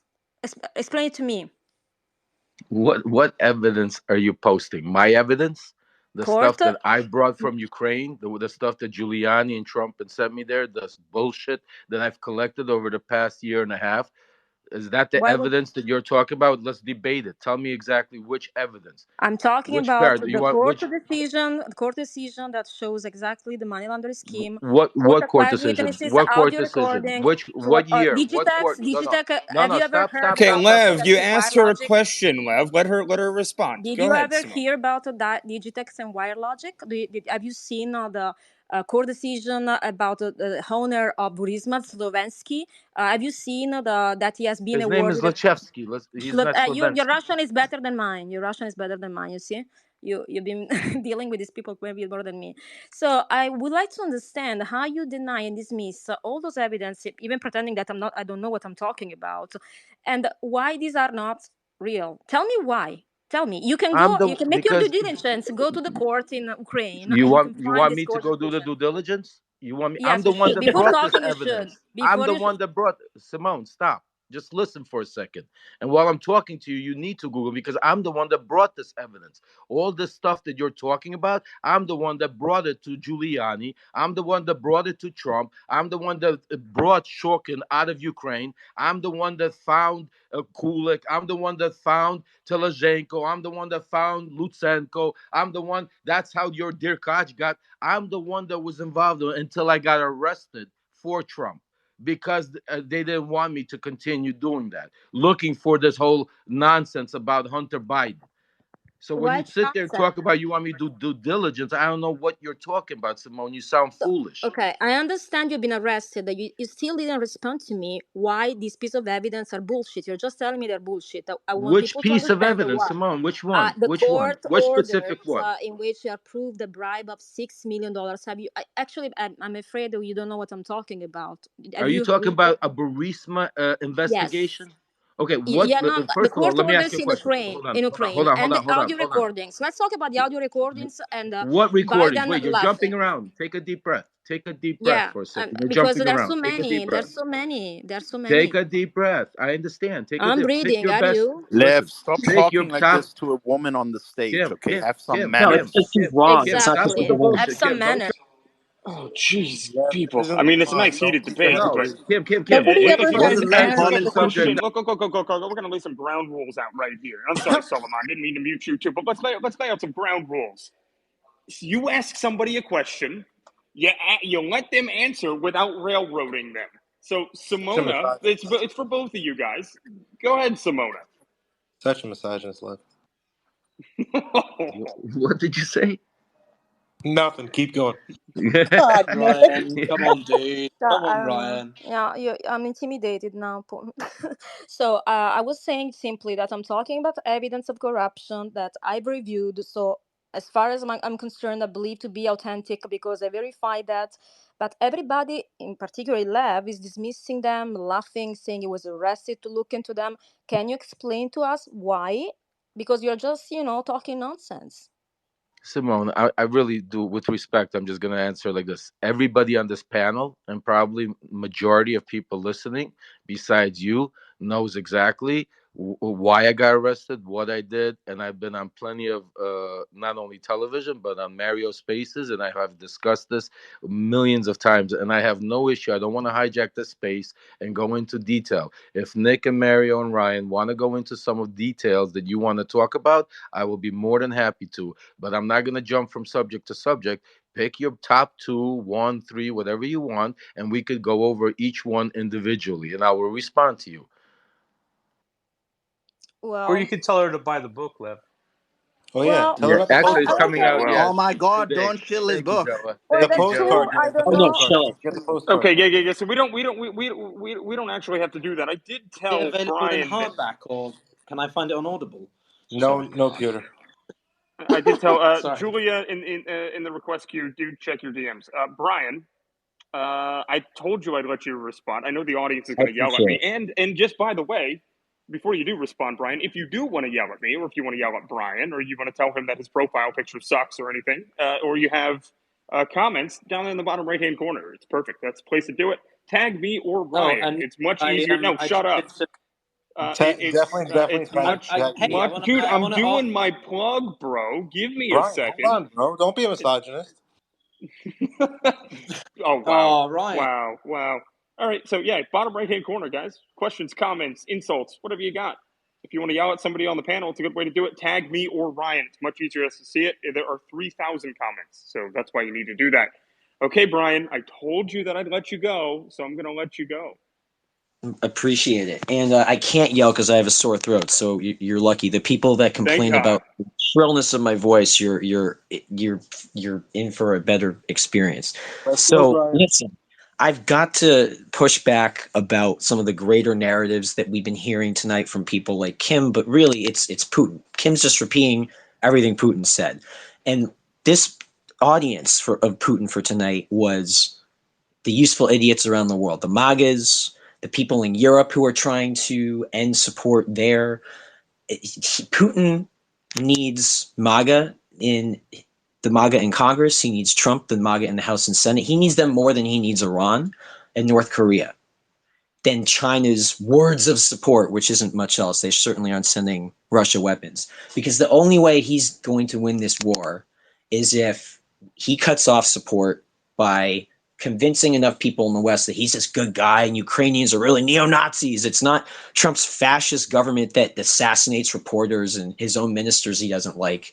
That's fascist. His own opposition members, Boris Nemtsov, right on the bridge to the Kremlin, assassinating Prigozhin in the most ridiculously ostentatious way, and even he then still couldn't take direct responsibility for it, but everybody knows Putin did that and ordered that. That's his own boy. So Brian, I have a question for you. A question. Okay, all right, that's fine. Because I got to get back. I got to get back closer to. There the was a Tucker lot of back interview, and forth with okay? other people. I was just warming up. Yeah, Okay, there are, and I'm gonna have a back and forth with you. That's kind of my point. I have to get back to the Tucker interview. That's why we're covering this That's right what now. I was talking about. I was talking about the Tucker interview. That everything that they were. You just said Tucker's head Trump was so killed far. reporters, bro. Tucker's head was so far up Putin's ass. He was asking. The only time he stood up to him is trying to get that one American release, right? But the types of and Putin is so out of touch with reality. He's been so isolated since COVID. I mean, he literally said that he should be calling Joe Biden trying to negotiate a peace deal. He has no patience anymore. Tucker's giving him mostly softballs, and he's showing irritation. He's showing impatience. He's saying, "Oh no, So if I he's can't getting remember if I irritated, they called." can't be softballs by definition, Brian. And then he's saying, "Oh no, I don't remember." And then he's saying, "No, I did." He's showing how much he is just accustomed to saying what he wants and not being challenged at all, even a little bit. Brian, I think you're getting confused with the mainstream media conversations with Oh, the Zelensky when they were mainstream media, the media that criticizes Brian, let me both finish. You sides. talk for England and you Yeah. Listen, Let someone I go. think you're getting us confused with the mainstream media interviews with Zelensky where they were sucking up to him so hard it was unbelievable. I would give Tucker credit that first of all, I did ask some very strong and potent questions. He asked about the release of the guy. He asked about calling Biden. I didn't agree with what someone said earlier. I think it was Piotr, but it was just I think what he was doing there was to demonstrate. Look, I'm not bothered. Like, he was trying to demonstrate that he wasn't weak. This is again kind of like what some people do in Eastern Europe, where they're like, look, I'm not gonna call him. It's not my prerogative to do so. But what we have seen is that they've been trying to get peace. Now, in terms of the interview itself, I think he did a really good job. I do think for sure Putin did control the interview. I already said, because that's their style. Like, they do have a very good style Let of me ensuring respond to that when that you ask point. one question, All right, why is he talking longer they'll than I make have when about I 40 on points. stage? Go ahead, Brian. Let me respond to his point about. We're gonna let you respond, Brian. Don't worry about it. Yeah, We're gonna let someone. But why did I get cut off to begin with? Brian, You guys both cut me off. I barely got to. Oh my God, Solomon, you can finish. Thanks, Nick. No, I'm just saying, Brian. My turn. He gets to speak longer than me. Brian, do you speak English? Go ahead, Solomon. Yeah, I also speak Okay, well, you definitely don't. I'm gonna just keep spamming the mute button. Brian, are you Russian? Should we speak Russian to you, bro? I don't know why I couldn't even make the point I wanted to make, and then I was going to let Nick ask me a question, then he let Suleiman interrupt me by speaking longer than I did. Oh my God, Brian, Brian! I thought you had a sore throat. Points. Brian, I thought you had a sore throat, man. Let someone else speak. Take a break. I want to respond to one of Suleiman's points that he made. my Instead of him making God. 5 points because I had the stage. Dude, I don't know what to do Totally, he here. loves I mean, you, bro. I don't want to remove him, but all right, just give it a second. Give it a rest, man. Just let I think he Solomon talked go. right through the mic. I promise I'm going to let you finish. Okay, this is the You last promised time, dude. before, and then If you you wouldn't keep let me going, I'm going to talk remove you. again. And you're Brian, gone. All right, remember good. what Mario warned you Go about? ahead. Go There ahead, you go. Solomon. And he's gone. Can I reply? Don't take him down. That's being a misogynist. Dude, I have to. I'm sorry. Yeah, that's misogynist. Wait, a misogynist? Oh, you're calling him a woman? Sarah, we don't know what he identifies as. Don't misidentify him. That was misogyny. Hey, as a semi-woman person from before, that offends another me woman. slightly. Piotr. Can I reply, since I'm more probably that way? No, not in that identify way. Do you identify as a woman? He does. Yeah, that's what I meant. Don't fits. pick up. It fits. That was a misspeak. Shut Meow. up. No, I actually disagree with Brian. I think that at least on the speech, I do. I actually think Suleiman is more on point with the sense of. I think Tucker did ask him some decent questions, actually. I mean, Tucker's biased towards more pro-Ukraine, so some of the questions were quite loaded.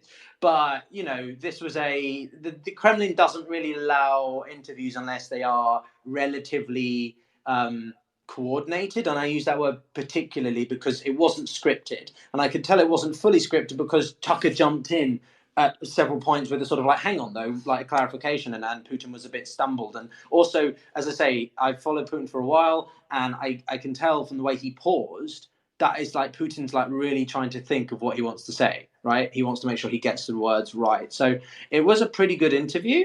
I don't agree with it being sort of like it is what Russians do, but it doesn't mean it's a good. I mean, I don't think it was a strength of Putin to go on to tangents about Russian history. He does that because he's just trying to sort of strengthen his point. So I agree sort of with Suleiman, but also sort of with Brian. But anyway, I'll land there because I know I don't want to And be so your misogynistic. whole point is that you're wishy-washy about it. That's what you wanted to interrupt for. For the record, Basically, I'm getting a lot of audience Can I questions wait? asking for Lev for proof. So Lev, if you have proof, if you could throw it in, the audience wants it. Can I weigh in with like a MAGA perspective about Putin's speech here? Because like apparently, according to Brian, I was his target audience. So, and I'll tell you, I mean, I walk into this really not being anti-Ukraine or anti-Russia, just anti-funding anyone in general. And my perspective on this is I expected, honestly, walking into this interview to walk out of it liking Putin more than I do. Because I expected him to come across with certain values. While I would think he's an authoritarian, I do question like whether he's the personification of evil that the West has portrayed him as. And the reason I've come to these questions is because over the last 5 to 7 years, I've learned to completely distrust the media and the government, and that made me start reassessing everything I knew about Putin, based on their coverage over the last 2.5 decades of this guy. So I started thinking, like, I don't know, maybe he's not as evil as everyone makes him out to be. I don't know. And I expected really to like him more than I did. I found him to be very deflecting in a lot of questions. Like I felt like he was like certainly trying to avoid giving an answer. I definitely think that when Lev comes out here saying that we need to attack Russia so that they don't go into Poland, I think that sounds as crackpot of fury as saying we need to support Ukraine before they invade Iowa. Like I don't think they're going to. This is a common mistake that we see. I don't want to say on the left side or the right side. I see a lot of people when they're arguing and they're trying to assess their political enemies. It's like in the one breath they're an idiot or a moron and a complete fool, and in the other breath they're brilliant. I think whatever you think about Putin as far as his morals being a good or bad guy, I don't know very many people who can honestly say they think he's an idiot. And I don't trust Putin. He definitely was very defensive and deflecting throughout this interview, and as dodgy as he could be. I'll tease you a little bit here. I had a conversation with Biden. What did he say back? I don't think it's appropriate for me to say that. What the hell is that? That's dodgy. That's being deflective. That's trying to portray himself as if he's the good guy. And he definitely was trying to portray that to Tucker's audience. But at the same time, when we're being told that we have to defend Ukraine before they start expanding throughout Europe, I say to myself, I think he's a genius. I don't know if he's a genius. I think he's highly intelligent, and he's definitely not retarded. And I don't believe Putin's not going to go into Poland because Putin said so. I don't believe what he's telling me. I believe he's not going to go in there because he's not an idiot. He doesn't want to start World War III. I think he does care about his own self-interest. I think he does care about Russia. I think that he cares about, at least if Russia, to the extent that it's helping him. And in that sense, why would he be so moronic as to pick a fight with NATO and force America's hand to get into a war with him, a direct war, rather than a proxy war with Ukraine? So it's not that I trust Putin, and that's why I'm saying he's not going to go in there. It's that I know you're all lying to us to try and encourage us to support this war in Ukraine with your fear mongering and telling us, oh, we better go in there because next comes Poland, and then they're going to be Lithuania, and they're going to be marching through Germany. Who the hell actually believes that crap? When anyone realizes that would be an insane move, and I don't think that he's an idiot. So stop telling me in one breath that he's this crafty guy who's trying to get MAGA to go along with him, and the next breath tell me that he's retarded and that he's like and suicidal. I'll land my plane. You have a question? Go ahead. Yeah. So basically, because you said about Putin deflecting, and by the way, I'm open to hearing like examples, because the example you gave. He gave the story of Zelensky, didn't he? And he said that, look, I spoke to Zelensky privately. I told him about denazifying Ukraine. And I said to him, look, your father fought against the Nazis. And then why are you allowing Nazis and nationalism in your country, right? And then he said, look, I don't want to tell Zelensky's response. And again, I think that, in my view, is that's honorable. Like, you don't speak about private conversations. But I see your point that maybe you shouldn't even have the conversation. You shouldn't even mention it at all. But other than that, that's not a deflection. That's like giving a point and then not just giving the entire scope of it. So what other examples have you got where he was deflecting? Are you Well, serious? I felt like every time he was asking a question, he would just start. The first question: Why are you going in there? He literally spent 30 minutes, as Tucker warned us at the start of the interview. He spent 30 minutes starting with Russia, circa 800, and then spent the next 15 minutes working his way up to the 1600s. And like he's 20 minutes into the interview, and Tucker's like looking at him astonished. Like, can we get to the 20th century already at some point here? It felt as if every time he was asking him a question, he's like, I'll get to that eventually. Yeah. And I just, that was the vibe I got from him. I mean, I'm trying to think off the top of my just head. my opinion on that. Like that's just that again is not deflection. I mean, and I can only base it on anecdotal experience. But when I like interviewed their UN secretary, right, their representative, he did the same thing, and I was like, "Flip, should I jump in or not?" So I think they do that to control this conversation, to basically complete the entire narrative and say it the way they want. So again, that's not deflection. That's more having control. Now you can disagree with him trying to control the whole speech and trying to get as many points across as possible or create the narrative, for sure. But again, that's not deflection. That's him trying to control the speech, maybe being too over expansive and too long-winded to doing so. I remember I asked the guy a question and he spent about 40 minutes answering, but then he did answer a lot of questions that I already had. So for me, it's more from that perspective. But again, I don't see that as an example of like deflection. There may be other examples, but I just don't see that. Okay, and Sully, I'll tell you this much: you're making a fair counterpoint. I appreciate you raising that point. And I happen to be very long-winded at times. Also, I even made a joke to my audience that I thought I was long-winded. Definitely, bro. I jumped in for that reason. Good logic. It's a smart move on your part. Is that why you unfollowed me? Is that why? Guys, is that come why you on stopped? now.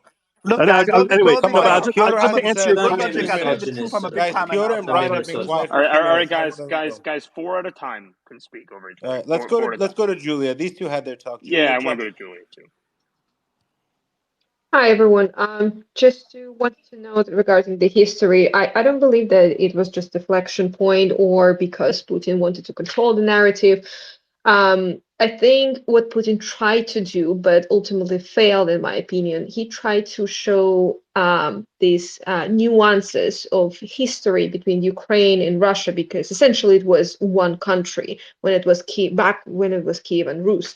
And considering that history is now being rewritten, history is being reconsidered, especially by Ukrainians, because many of the Ukrainians, they claim that, well, Russia has nothing to do with that because Moscow was established way later than Kiev, hence why we have the claim to Kiev and Rus, and essentially that was the original Ukraine, which is absolutely not true, because Ukraine obviously appeared on the map as a country way later. However, so he tried to do it in 20 or 30 minutes, and it's absolutely impossible to do so. So he did try, but so you can give credit for that, because I think that many people, especially in the West, who just casually watch this war from the couch, they don't understand what's the grievance here. Why Russia suddenly tries to annex Ukraine? Why there's a war? So, and that was his way probably to just at least give some understanding to people, but in my opinion, it's impossible to do in such short period of time. Also, I think that he failed to make a good point regarding denazification claim, because this is one of the major claim why Russia started, especially military operation in the first place. He briefly gave some information. It's like maybe 10% or 15% on what was actually going on in Ukraine, because everyone who followed this conflict closely since 2013, 2014, or earlier, because this not Nazi glorification, Bandera, it didn't start in 2013. It started way earlier, decades ago. It was in 20th century. He should have talked more about that. I was a little bit disappointed because maybe 40% of the interview was regarding Ukraine, and then the rest he was trying to talk about the West, which is also relevant because obviously this is the conflict between Russia and the West. However, I expected him to give kind of more evidence, something that already in the past 2 years, way too many bloggers and analysts and journalists already gave to the world, and him just casually brushing it off and just saying, "Well, this is why we're trying to do so." I mean, he could have given more. So because the claim to denazify Ukraine is actually has some credibility, but the way Putin portrayed that, in my opinion, it was not enough. And the silver lining, and this is this is the grievance that many Russians actually have against the Russian government, is that how many times, just happened in the interview, he said, well, Russia was tricked, or he gave impression that Russia was lied to, um, way too many times. And this is the main issue. In my view, Putin sort of like a liberal, like old classical liberal. He's not a right wing. He's certainly like more conservative than God, modern American liberals, obviously. But no. as a leader of the country, he was a part of KGB, and he just telling everybody that, well, we were lied to, we were tricked. So how many times is going to happen again? So that's the main issue. And I watch and read, what's going on in Russia, and I know that a lot of people just, they just complain, well, how many times they're gonna lie, and you're gonna just swallow these lies and just believe So, that West will Julia, not do you mind if betray. I jump in? 'Cause I've got a quick question for you. Sure. I would differ with your interpretation a little bit of the Russian-Ukrainian history. You're conflating Ukrainian identity and Ukrainian statehood or state territory. Kievan Rus is Ukrainian, identity. Russia, the Grand Duchy of Muscovy, didn't arrive until 1300s, really. The current state of Ukraine and its current borders has existed only since 1991, maybe through 1919 to 1922, if you count the Ukrainian Socialist Republic. But largely speaking, the Ukrainian identity, like the nation of the people, has existed a bit longer. So I feel that that's a little bit disingenuous representation. But my question for you is, the fact that you call Putin liberal illustrates to me where you sit in the Russian political spectrum. If he's so liberal, why does Trump like him? Trump is not exactly someone I consider to be liberal in the. To be fair, she did say Trump is classical absolutely liberal. liberal. Trump is absolutely Is he? liberal. What, in the classical sense? You mean in the classical Okay. sense? He's Julia, could you very define influenced liberal, please? by. I'm sorry. I'd just Could be you curious for you to clarify what you could you mean, define because liberal for us, Piotr? Julia, can oh I just my clarify god. my question for Julia, which is Okay, that I'm trying to the answer way Liberal too many Democrat. questions at once. So No, it's the same question, just with a slight additional point. So, United Russia Party, Putin's party is, pretty. Where would you say that is? Center. What about the Liberal Democratic Party? That's an ultra-nationalist party. Is that right wing? What would you call right wing in the Russian political spectrum out of the parties? it's not the same liberalism as we have right now in the United States. It's not the same as in, let's say, in UK. So I would consider it more closely aligned to Bill Clinton liberalism or something. So the classical liberalism, because How? even like let's point. Okay, LGBT issue, for example. So what does Putin do? He says, well, you can do whatever you want, just don't touch kids. How No, is that's that not not a true. liberal position? He did. Okay, you know what? That's absolutely what he To be said. honest with you, I don't want to go down this rabbit hole. There's no point. Let's go back to the interview itself, okay? Because we're talking about the fact that that we're pouring tens of billions of dollars in the U.S. into this war that it doesn't even seem winnable at this point. Okay, and Julia, I will let you follow up to this, but I want to ask this to Lev. What is the benefit at this point to spending tens of billions of tax dollars to basically maintain this war? I mean, the Ukraine, and I do want audience opinions on this as well. Ukraine is not advancing. Okay, the counter assault is not working. Why do we need to send another $60 billion to Ukraine, Lev? Okay, Lev's not responding. I'm going to go to Joa. Lev. Yeah, let me look. What I heard, because I've been waiting to speak. What I heard during this interview is basically he has a historical right to the land, but he wants peace. But while he's advancing territory, right? We have another political leader basically saying the same thing in Israel. He has a historical right to the land. He wants peace, but he's expanding his territory. Then you have Biden saying, what's happening in Gaza is horrible, but he just sent financing to Israel to continue what they're doing in Gaza. We have political leaders speaking out both sides of their mouth, and then having people on the stage picking which one they want to believe. And although they're basically all saying the same thing, and they're defending the same narrative, but only for one person.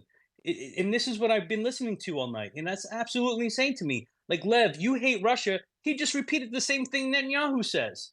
And Tira, you like Biden. He just spoke out both sides of his mouth. I don't get it. While one person says it's true, but the other people say the same exact thing. They speak out both sides of their mouth is an absolute lie. Welcome I to really don't politics, get it. Joa. Welcome to politics. Man, Yeah, it's not that like if simple. this is America, and then we hold Biden to the standard of, oh, he was able to answer questions, he did well. Nah, If not this is a really. He wasn't standard of a able to. president, it's insane. I mean, he mixed up the president of Egypt with the president of Mexico, for God's sake. Anyway, Terry, you've had your hand up. Jump Yeah, in. This and is Trump Yeah. mixed up Kamala Okay. Harris Brian, and hold Nancy on, buddy. Pelosi. Brian, hold So in on. Let your terms, counterpart go. okay, in terms of the interview, I think Putin, not surprisingly, he's smart. He controlled it, and he said what he wanted to say in general.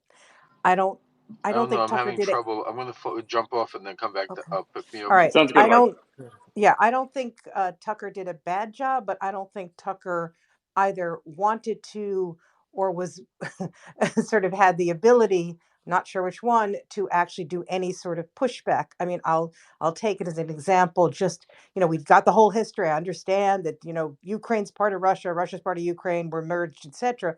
But at the end of the day, this whole denazification and all of these justifications, there was some pushback to be had there, right? You could have sort of said, well, but why did you then bomb Kiev, 2 days later after you said, you were going in as a special military operation for the Donbass?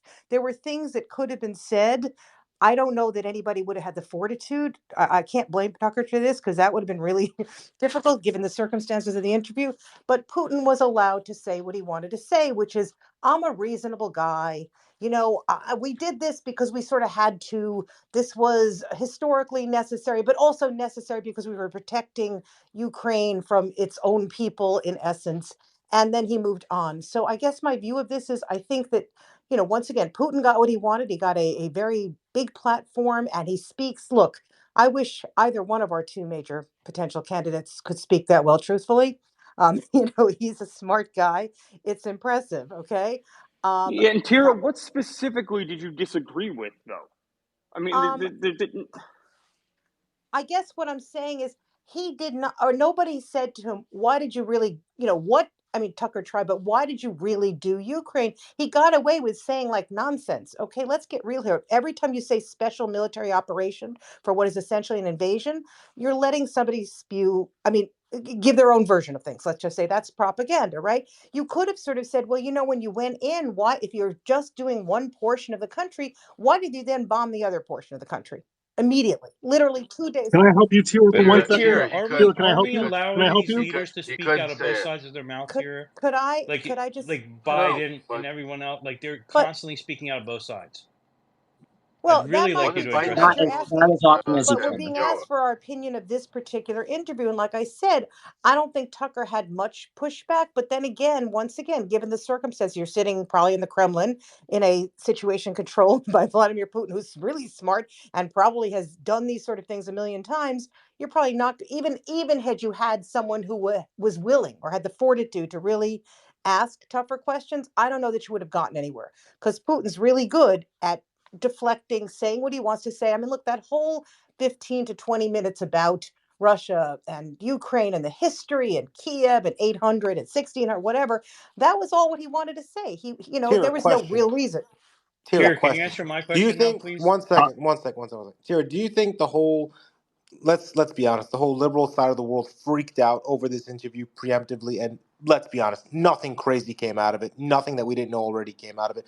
Do you think that they preemptively overreacted? I think, yeah, I think so. I mean, I myself, I think what I said the other night was that obviously Tucker can do this interview, but I don't think it's going to be good for both parties. It's going to be good for Putin because he gets to say what he wants to say. It's good for Tucker because it gets a huge platform. I would say that still holds true, right? So, but I do think that many people were more concerned. I'm not really sure. I think a lot of people probably tuned out, 15 minutes in, at 1600, to be honest. And once, Oh, 100%. yet I really think that was if there's one miscalculation in this interview, it might have been don't start with 20 minutes of Russian history. He should have cut that part out. Let's Yeah, be he honest. should have cut it because people are like, huh? So that's my view. No, to support just as far as on deflection, I'll point this out to you, and if I'm wrong, one of you correct me. And I think Tira was touching on this. He was asked pointedly, like 4 times by Tucker, why, when you went in, why did you wait 20 years? Why only in 2022 did you go in? If you had all of these issues, you have 800 years of history that led you to go in there. Why did you wait till 2022? And I still think we don't know the answer to that. I mean, I personally think the answer is because Biden was in power and he displayed his weakness in Afghanistan. That's my personal opinion. But he didn't give an answer to that. And none of you seem to recognize the deflection because I think he's very intelligent and he did a good job of deflecting. I could definitely answer that. I agree with you a lot. I think Putin was.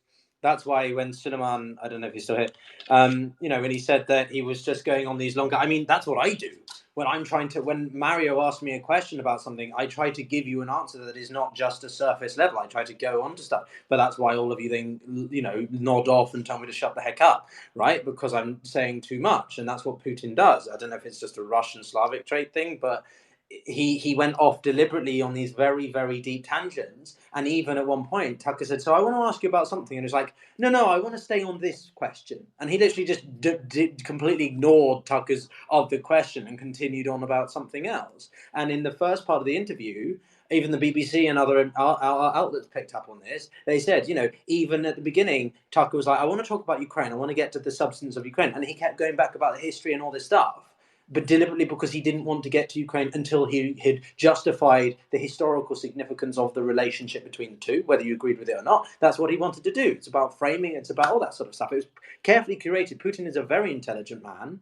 He didn't come from an intelligent background in the sense of he wasn't gone to university and stuff. He's a very clever man and he's a very capable man at building networks and relationships and all that. And that's evidenced through his historical knowledge and everything, right?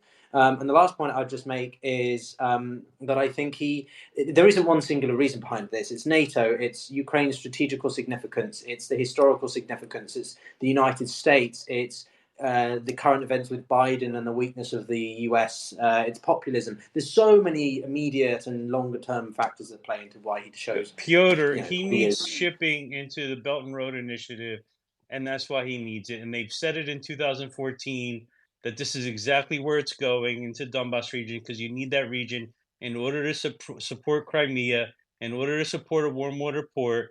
And that's what it is. And it's been written about in The Economist and everything else since 2014. Has nothing to do with Biden and being weak. He needed it. I disagree. I don't know, not just Biden. I mean the leadership of the United States. The one thing I have to admit to those of you who have challenged me in the past is there wasn't a major conflict under Trump administration. Was they don't like Trump. But Putin certainly saw that Biden was more of an opportunity to coerce or at least push the boat out with to see if he would receive a strong response, and he didn't. He got away with it. And that's what Putin wanted. But he attacked Crimea in 2014 with a president that laid more bombs than anyone else, and he still did it in 2014. Okay, but that was still Barack Obama. This is the same guy that we're talking about that put a line in the sand around, with Bashar al-Assad in Syria, and nothing ever happened there as well. So, I can't say that I blame Putin for doing it. You got to take advantage of the time. That's why we're going to see China end up making a move on Taiwan here, probably before the end of the year. But we won't. Yeah, but I won't go too far into that. I don't care. I'm not defending George Bush. Fuck George Bush. I mean, I'm just saying it's not about Biden specifically. Why are we talking about Bush, bro? I'm saying that Putin has invaded under multiple presidents. Can we go back to Putin, please? Except for Donald Trump. That's what I was saying. He said he had good friendships with. Listen, he said he had good friendships with Bush and Trump. He never mentioned Biden or Obama. Guess he gets along with Republicans better. He mentioned Clinton, but not necessarily always He positively. mentioned they had dinner together, and then Clinton shot him down on joining NATO. Imagine he had No, joined NATO, Clinton and said it Clinton would might have be actually done his okay, but job then after he instead of talked hanging with out and faluting in the White House, if you know what I mean, Tyrell. what he actually said was Okay, Clinton so said sort of yes and then said sort of no after he Okay, talked so to we're going to go to his audience advisors. questions here for the panel in just a second. But Brian, I will go to you on this. I want to ask you, we've given Ukraine $150 billion. There's no advancement. They want to keep giving more. This is the most popular audience question that we've gotten so far. What is the point? It seems like we're wasting money. It seems like this never would have even happened if Trump was president of the United States because he actually believed in having a good relationship with our, so-called adversaries like Russia. But Joe Biden is perceived as being so weak and incompetent that that Putin decided it was a good idea to invade Ukraine. I mean, I want to hear your argument against Sure. that because it's. And you made several points, so I want to respond to all of them. About 3 I counted. First of all, I appreciate that. And if you want someone else to ask a question, that's fine, but please just don't let them interrupt and talk longer than I. Anyway, thank you. So I think Afghanistan gave the perception that we were a house of cards in Putin's mind, and that was what Putin had been thinking with his sort of Russian chauvinism. Oh, the West is. This is what Japan was thinking, before Pearl Harbor, right? He just has to have this view that the Russian people are strong. Slavic Orthodox Christianity, we're strong. The West is decadent and weak. NATO's weak. And when he looked at Afghanistan, that said to him, you know what? This is now the time to do this. And it's also, in a way, because of Biden's strength, because he knew Biden was actually going to stand up more for Ukraine than Trump. He knew Trump wasn't going to let Ukraine get into NATO. He knew Trump was not going to stand up for Russia pushing Ukraine around. He didn't really do much of anything to push back against the occupation of Crimea and the Donbass. So there were a whole bunch of things. I actually wrote a whole article about this. But why would he though, Brian? Like, what is the interest of the United States? Okay. All right. So let me get to the other point then. In terms of the United States interests, we have, and it's 150 billion. I'm pretty sure that's an exaggerated amount, but it's if we get this other package, it's 75.4 billion from January 24th to October 31st, 2022 to October 31st, 2023. That includes humanitarian aid, financial aid, and security aid. So we haven't given 75 billion new aid to get to 150 billion since October 2023. So your numbers are You off. realize the magnitude of that money, right? You're just throwing around billion. That's magnitude. But Ryan, my point is, you can't have your host saying 150 billion when it's closer to like 80 billion or 75 billion. No, it'll be 150 because the 60 just got But you passed in can't. the No, but Senate. I mean, but take my point, please. Your host said we've This won't given be the last 150 one either billion. because we're the piggy Why bank am for I this always failed war. interrupted by the hosts? Jesus. I'm giving you back a taste of your own medicine, buddy. I'm saying you can't say it's 150 billion when it's actually 75 billion. You guys have got to do better and educate yourselves. As hosts, it's your responsibility. But it's pennies on the dollar for what we spend on everything else in this country to see our biggest direct threat, because China doesn't really want a war with us. And China's not as reckless as Russia because they're not as pathetically trying to prove their manliness.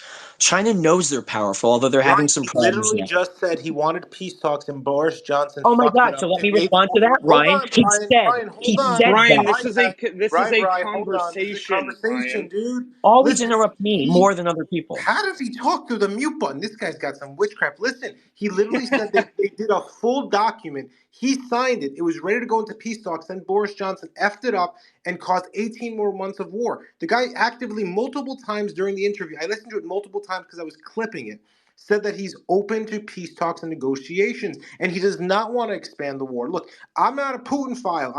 I don't study this stuff as much as these other guys do. But the guy clearly wants peace. He wants to end this fucking war. All right, you guys are so. I'm speaking now. I gotta respond to that, please. My God, I'm ready to address that directly. Please don't talk over me. I'm addressing that directly. You guys are so absolutely foolish. Putin says it. He put it on a piece of paper. Therefore, he meant it. Oh my God, the Budapest Memorandum in '94, where he promised, when Russia promised, we will not invade Ukraine or change its borders if Ukraine gives us its nukes, right? Then Minsk 1 and Minsk 2 were predicated on the falsehood that Russia was not a party to the conflict. Because since 2014, Russia was lying that they had any troops in there and were doing anything. It's all the separatists. No, that was a lie. So Putin was breaking Minsk 1 and 2 from the beginning. Boris Johnson told him to get out of that because it's dead and Russia's been violating it since day one. So the point is, what Russia says, you guys are so foolish. Putin said this. He also said that they were they're the biggest economy in Europe. What Putin says almost all the time is a blatant lie, and it's falsehoods designed to make his own people believe nonsense and designed to make people like you believe he actually wants peace, because he doesn't want peace. What he wants is time to build his forces back up under the pretense of a false peace so he can go and do this again. He wants what he did in Georgia again. He said, oh, we're going to stay out of, we're going to do Minsk 1, Minsk 2. He was fighting the whole time with Russian troops there in the Donbass. And so he was lying then. When he says he wants peace, don't trust that. He has demonstrated again and again and again that his words aren't worth a piece of toilet paper I've wiped my ass. Hold on, Brian. You think so you if he says something doesn't mean it. Shut up so I can ask you a question, bro. There you go. Brian, you genuinely, and I'm a very patient guy, so that's really hard to get on my nerves. Brian, you genuinely think that via proxy, the U.S., well, let's just take the U.S. out. You genuinely think that via proxy supplies, that Ukraine, the country that's putting literally pregnant women on the front line because they're running out of troops, can beat Russia? The guys Sorry, Ryan. I Where will the address fuck is that. your evidence for that, dude? I will address that. Hold on, Brian. Let me finish my question. I want you to be genuine for 1 second. Put your political bullshit aside and talk to me man to man. You genuinely think that they can beat Russia at this game? Honestly. Man to man, let me answer that and do not interrupt me. Do not fucking interrupt me, please. Whoa, Brian, we're going to continue having a relax. conversation. If you can't It's a handle it, then convo. drop off the panel. I don't Go know how ahead. many friends you have, but this is how dudes talk. I'm talking to you man to man. I'm Okay, saying but you let everyone else speak. Go. You double muted. Brian, come on, unmute. Go. You got a phone call. Piotr, same question to you. Go. Yeah, dude. You just said you're not an expert on this, and then you have the audacity to say that Ukraine is putting Okay, wait, Piotr, pregnant I'm women back. on I the was front muted by lines. the host. I love you. Be I've loved consistent in your everything you said. Let messaging, me get please. back in here because Either that, or harass me. or stop pretending to be neutral, Thank Brian, you. and you just be honest in the stance that you take on this. Also, you're saying that you think that you're not a Putinist, and you're taking everything he says at face value, like. So you think everything that Putin says is true, and that nothing that the West says is true either? And thank you, Piotr. Come Let me on, jump back in here because it's we're talking. I'm I asking, gotta defend myself. I'm I asking, gotta defend Brian, myself. hold Ryan, on. I'm back. I'm Brian, hold on. Piotr, I'm Right, yeah. asking Can I finish since Ryan asked me? I'm asking I think questions. that Go ahead. well, that's because I was Yeah, muted. what That's was because your I was question? muted. Because you guys were shouting over each other and I didn't hear any I'm of your sorry, question. man. It's not my fault. It's Brian just likes to talk through the mute button. No, Piotr, Ryan, you cut me off sooner than anybody else. Hold on, bro. Jesus Christ. Piotr, I was asking, do you genuinely think that Ukraine can win this war with everything going on with the situation at hand? Ukraine is a smaller country than Russia. Ukraine is a less trained force than Russia up until 2014, but it has had training from the West.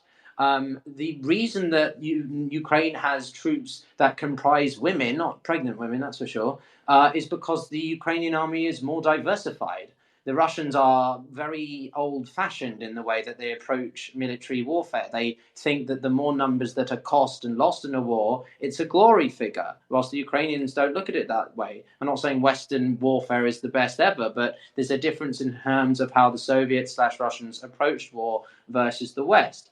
But simply, no, Ukraine can't really win this war without Western support. But that's their argument. The argument is, from the Ukrainian perspective, I'm not endorsing it, I'm just stating it for listeners, is you give us everything. You give us jets, you give us every single piece of equipment that we need. At what cost? Hang on, Ryan, let me finish. You asked the question, let me land. The point is that you give us all the equipment. It's not necessarily about the money. The US is predominantly given military equipment. The biggest donor in terms of finances is the EU. Okay. The US is predominantly giving military equipment, which has already been spent on, right? Sure. So that's a slight distinction. However, and this is the last point I'll make, which is that no, that Ukraine outrightly could probably not win in the war against Russia, but unfortunately, neither side is winning, neither side is moving, and that shows quite an interesting point, which is that the Russians, with the much bigger forces and the much more supposedly effective army, at least until 22, when we thought that, is not doing a great job against a much smaller country. So this war would probably continue even if the US stopped funding. But if you and Nick don't give a shit about it, then No. I guess that's Ryan, I'm and here Ryan, to I ask was questions. muted, so I Brian, was hold on. muted. Brian, I'm just hold on. saying. I want to get Aussie into this. Aussie, welcome But to the wait, panel. I was muted and you asked me Brian, directly, so it's let me fine. just. I got my answer from Piotr. That's fine. I Yeah, can't but take I have a that. different answer. And I'm Brian, gonna say respectfully, Ukraine can win. Let me tell you Brian, how it can win. we'll see you later, buddy. Austin, please go ahead. Based off of your bio, you should know more about this than I do, obviously. So go ahead if you want to respond to Piotr. Hi everyone. Look, it's great to hear all these different Western opinions on Putin's interview, on whether Putin tells the truth or not, about the war, about what's happened before, what's happened in the future. But I'd like you to hear Russian perspective. I'm inside the Russian consulate and have been for the last 430 days in Australia. And I know those places. I've been there. I've got plenty of people on the front line. I don't see how you can justify saying, some of these speakers, that Russia is losing or Ukraine's winning. Look at the map. Russia is fighting 50 plus countries. It's not fighting the men of 50 plus countries. It's fighting the combined military industrial complexes of all these countries. It's demilitarizing not only Ukraine, it's demilitarizing Germany. The Baltic states completely demilitarized. All of these European powers. Poland now has to buy billions of dollars of weapons from South Korea. Poland's getting demilitarized. North Korea is happy because South Korea is getting demilitarized. Russia has created a global arms shortage. Russia is using 5% of the budget that the West has, and it's holding the West off. The West is throwing everything they have. Storm Shadow missiles, Patriot missiles. This is the best the West has. It's not like the West is only going in half-baked, right? Whereas Russia has not even declared war on Ukraine. And the reason why Putin won't declare war on Ukraine, because Russia has a military doctrine, which means if you declare war, or if someone declares war on Russia, you break open the safe and you follow the instructions. And guess what the instruction says? Annihilate the enemy. So this is all just charity from Russia. And someone said about Russians dying on the front line because that's how the way we do things, or the Soviet mentality. Wrong. I interpret it as Russians having honor. Russians would rather die as men on the front lines than the Russian Federation would carpet bomb and flatten Ukrainian cities. You think Russia can't flatten 50 Ukrainian cities in 3 days? They had that technology in 1945. What makes you think they can't do it now? Russians dominate the air.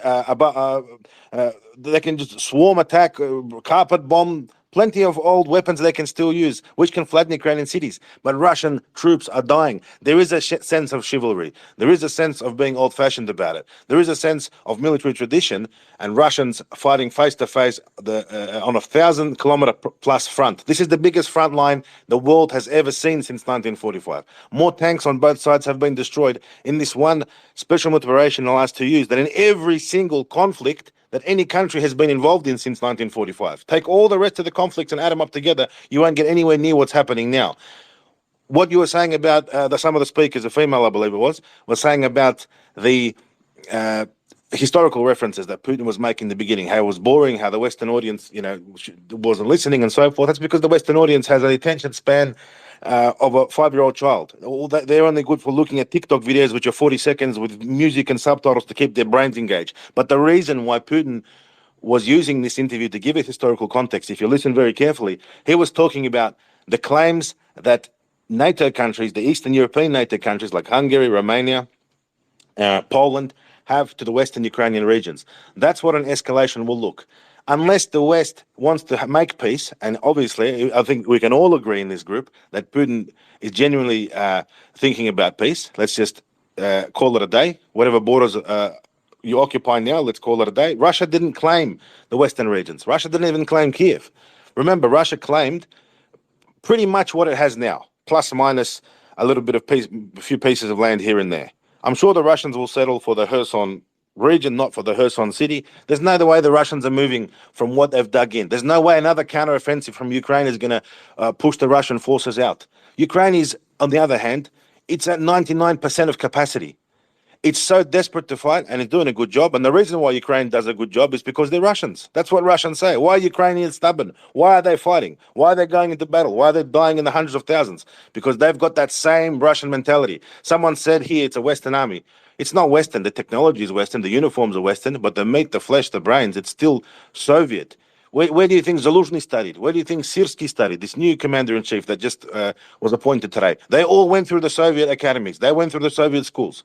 So the Ukrainians are stubborn because they're Russian, and they'll keep fighting. But will the West fight? There's a question for you. Do you think the British are going to fight? How many do they have in their army? Do you think the Germans are going to fight? These Western militaries can't figure out what gender they are. This is a serious war. This is a full-blown war, which Russia's involved in. And considering the odds, considering who Russia's up against, it's up against the combined force of 50-plus countries. Russia's doing very well. If you disagree with me, look at the map. Russia never claimed the Western regions. But again, why Putin was reminding everyone about Hungary's claims to Transcarpathia, about Romania's claims to Bukovina, about Poland's claims to Galicia, because these lands on the west of Ukraine, they were never Ukrainian. They were only joined to Ukraine because they were annexed by Stalin when Ukraine was part of Russia in the Soviet Union. So these gifts from Stalin, Putin's saying, take them back. Russia won't get involved. Russia, he said today in his interview with Tucker, Russia won't fight the Poles. He won't fight the Polish military unless the Polish attack Russia. He's already dropped these hints a month ago with his general staff. He said if the other countries want to take back their historical lands, Russia will not oppose. He's basically given a carte blanche and said, go for it. Let's split up Ukraine. That's what Ukraine's facing unless Ukraine is smart enough now to push for peace, to at least while Russia's still kind, while Russia's still thinking about it, because the further this goes, the stronger Russia's getting. Some people think Russia's weak. Russia's not weak. Russian missile production is at its highest ever. Russian tank production is at its highest ever. The Russian economy is the strongest ever. Thanks to the special military operation, Russia has been pushed out of all these Western financial systems, the World Economic Forum, the World Bank. No one does business with Russia. And guess what? That's great for Russia because no capital can leave the country anymore. All the profits stay in the country. The country is actually doing very, very well considering the situation because Russia was getting raped in the 90s and the 2000s by the West because they listened to the West. Because, yes, Putin was naive and he believed the West. And he admitted that. He admitted that he was naive. He believed them when it came to the Minsk agreements. They tricked him. The Minsk agreements were just about giving Ukraine enough time, 8 years, to build up. Why is it so hard to take Avdiivka on Donetsk's western outskirts? Because NATO built up that area so well. It took them 8 years to build it up. And at the end of the day, Russia is winning because it doesn't matter what everyone else thinks. It matters what Russians think. Can Well, someone with hold the on. brain? Can someone with the brain chime in? I'm gonna let You said Yehuda respond. Zaluzhny and Hold Sirsky. on, guys. God damn it. Yehuda, I I'm gonna really let want you to respond. respond next time referenced. Yehuda, go. Yehuda, gotta unmute. Bottom left corner. Hurry. Okay, it's Piotr. Go ahead, Piotr. Cool, thanks. Yeah, okay, interesting. It's been I've never heard this chat before. It's very interesting. Wow, okay. Yeah, I'm Western, but I'm actually half Russian, you dumbo. So I have with my family from the Donbass. I actually have quite a lot of personal affiliation with this. Accent isn't everything. Second, the 50 countries, there aren't 50 countries in Europe, there's about 40. They're not physically involved. They're giving weaponry and indirectly supporting the war. You think if the British and the French and the Germans actually wanted to get involved directly, you think the Russians could take on the entirety of Europe? Like physically, one-to-one, man-to-man, I'm not sure. So let's not try to pull the wool over people's eyes in terms of what a real conventional form of kinetic war would look like. As for the claims of the Eastern Bloc states, yeah, you're talking largely about the Polish-Lithuanian Commonwealth and the former, Hungarian, Austrian-Hungarian Empire and those bits of Ukraine which was under their influences. Well, in that case, should we apply that principle to every country that was seemingly at one time or another under the empire of another greater power? Should the Belgians give up their territory back to the French because that's what it used to be? What about, I don't know, the Norwegians? Should we see them dominated again by the Swedes? What about the other parts of Finland? Should they be given back to Russia? This sort of mentality talking can be applied indefinitely at that point. The western part of Ukraine is not necessarily the part that Russia wants as much, but to say that Russia is doing well when the ultimate goal of it was either to see the removal of Zelensky and a creation of a more pro-Russian Ukraine, which was sort of more like a Belarus 2.0, and then to have to revise that so that it becomes about dominating, say, the Novorossiya part of Ukraine, as I've emphasized about 3 times already tonight. That's not winning. That's reformulating your military operations so that they better align with Okay, Piotr, I got to ask you a question here because I know your opinion on this is a little bit. I think it's shifted a little bit since this war started. At this point, do you think that that Ukraine even has a chance of winning this war? Ryan asked me that. No, I don't. Not unless the West gives them everything, which means jets and everything. But that would require more funding. Without Americans? Without Americans, Without Americans, that's really hard to tell. That would require, also to what the Aussie Cossack said in regards to the reason Russia is doing so well. I mean, the last time I checked, judging an economy and the welfare and economic development of a country based on how many armament rounds are being created is not really the best measurement. I think I would look at literacy rate, education, life expectancy, wage. I think those are probably better measurements. But anyway, the reason I'm mentioning that is because essentially a lot of the western parts of Europe would have to enter into wartime economies to ramp up the production necessary to support Ukraine. Lots of Western countries just simply don't have. I mean, maybe Yehuda, when he unmutes, has these numbers better. Let's get Yehuda's perspective. Yehuda, they jump simply in. don't I have can't believe I'm giving you mic. Go ahead, capacity available. What? All right. Can you hear me? Unfortunately. Yeah. All right. Good for you. Well, listen, the Aussie Cossack person, I feel this man is kind of like Lord of the Rings, the most fantastical story. Russia's never been better. They're not producing more tanks and missiles and stuff. Literally, Russia is producing nothing. They are begging the Iranians to send them flying lawnmowers to kill Ukrainian children. So the fact that this man thinks he's obviously not in the military, thank God. Well, he wouldn't pass a day in boot camp. The fact that this man thinks that the Russian military industrial complex could build tanks to do anything to Ukraine. They're literally pulling tanks out of museums in order to try to attack Ukraine. Now, the Ukrainians, here's an answer to those who ask, why has Ukraine not been able to reconquer their territory? Here's a simple reason. Because the Russians have spread out hundreds of millions of mines all throughout, dumb mines, all throughout Ukrainian territory. And the Ukrainian high command, so this dummy just lied to you, lied straight through his bloody, black teeth and said, Syrskyi, Zaluzhny, he said, went through the Soviet military academy. You dumb clown. Zaluzhny is the first Ukrainian general that did not go through the He Soviet studied system. in the Odessa Academy. When was the Odessa Academy founded? Hey, answer the question. Answer the question. No, I'm speaking. Where did he study? No, Aussie, bro, I'm gonna let you go. I'll let you respond to Yehuda. Trust me, I'm sure there's gonna be a lot to respond to. So I will let you go right after. So Zaluzhny, one of the reasons why he was picked as the chief of defense staff is that Zaluzhny was literally a graduate of Western colleges, staff colleges in the United Kingdom, Naval Academy in the United States. He learned that lives don't mean that you can throw them away. He learned that you have a decentralized command structure, that you don't shit all over people like this clown who sits in Australia and thinks that lives aren't, as a military commander, sir, I will promise you that you do not treat your subordinates like shit. Now, you might glorify Russia and think that, oh, they're super awesome. Remember in Stalingrad when the Soviets killed millions of their own people to retain garbage pieces of land because they had to? Stop with the Guess personal who doesn't attacks. do Go that? stick to Ukraine. the facts. Zaluzhny is one of those Stop people, and personally attacking Syrskyi Yehuda. is certainly not one of. Sorry, Ryan.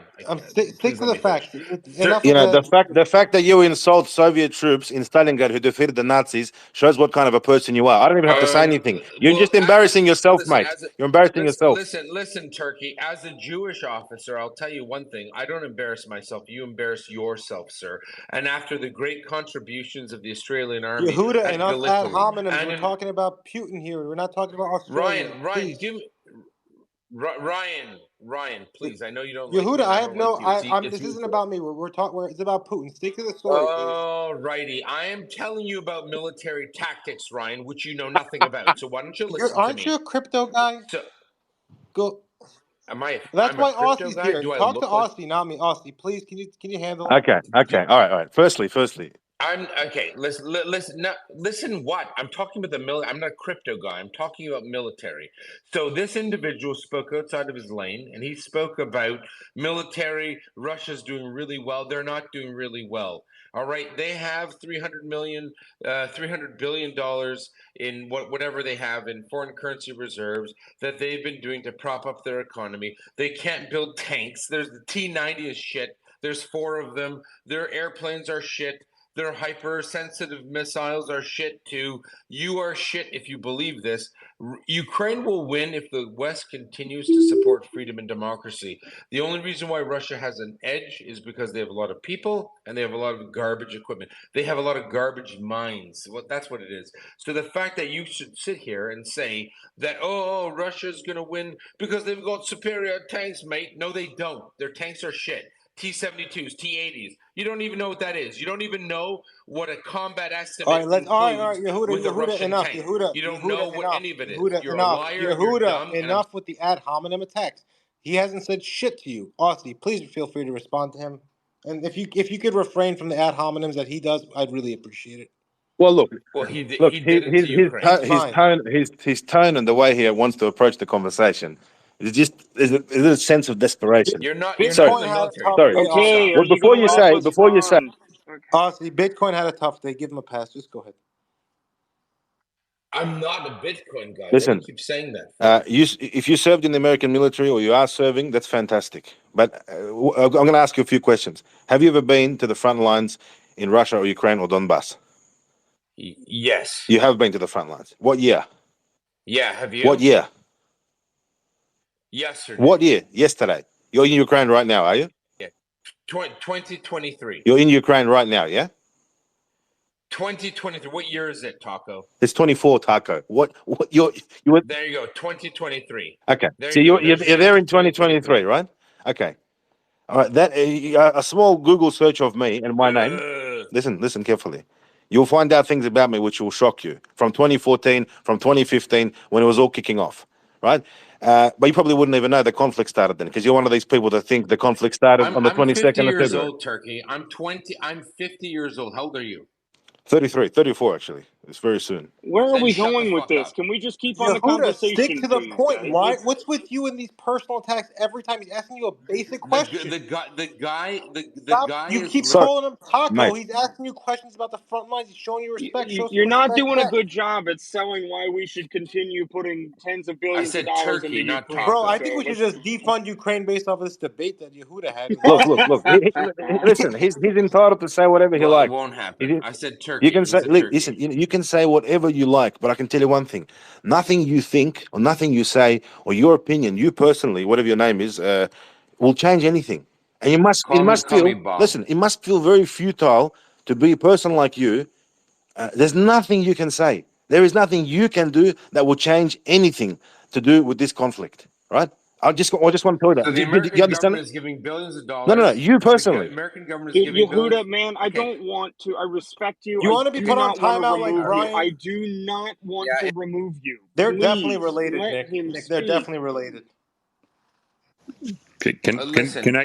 Nick and Ryan, but the individual said to me that I don't know anything It's more and okay, nothing I bro. can It's do. So okay. here's Sometimes you take one on the chin and you Look, keep going. Stick to the facts, bro. Stick to let's the facts. let's stick to. Guys, the we're facts not in are kindergarten, Yehuda. Yehuda, seriously, bro. Ryan, the facts are the United States government is giving stuff to Ukraine. I've been there. What did I say about the ad hominems? Aussie, please continue. All right. Well, let's stick to the facts. He talks about Zaluzhny. He talks about Zaluzhny being educated in the West. Zaluzhny finished the military academy in Odessa. This military academy was around in the USSR, Russian Empire. It's a historical place. All of these guys in the Ukrainian military, they're all ex-Soviet. Almost all of them are all ex-Soviet. So that's that point. I'm sure no one can deny, not even Huda or Yehuda, whatever his name is, no one can deny that Russian missile production is at a historical high.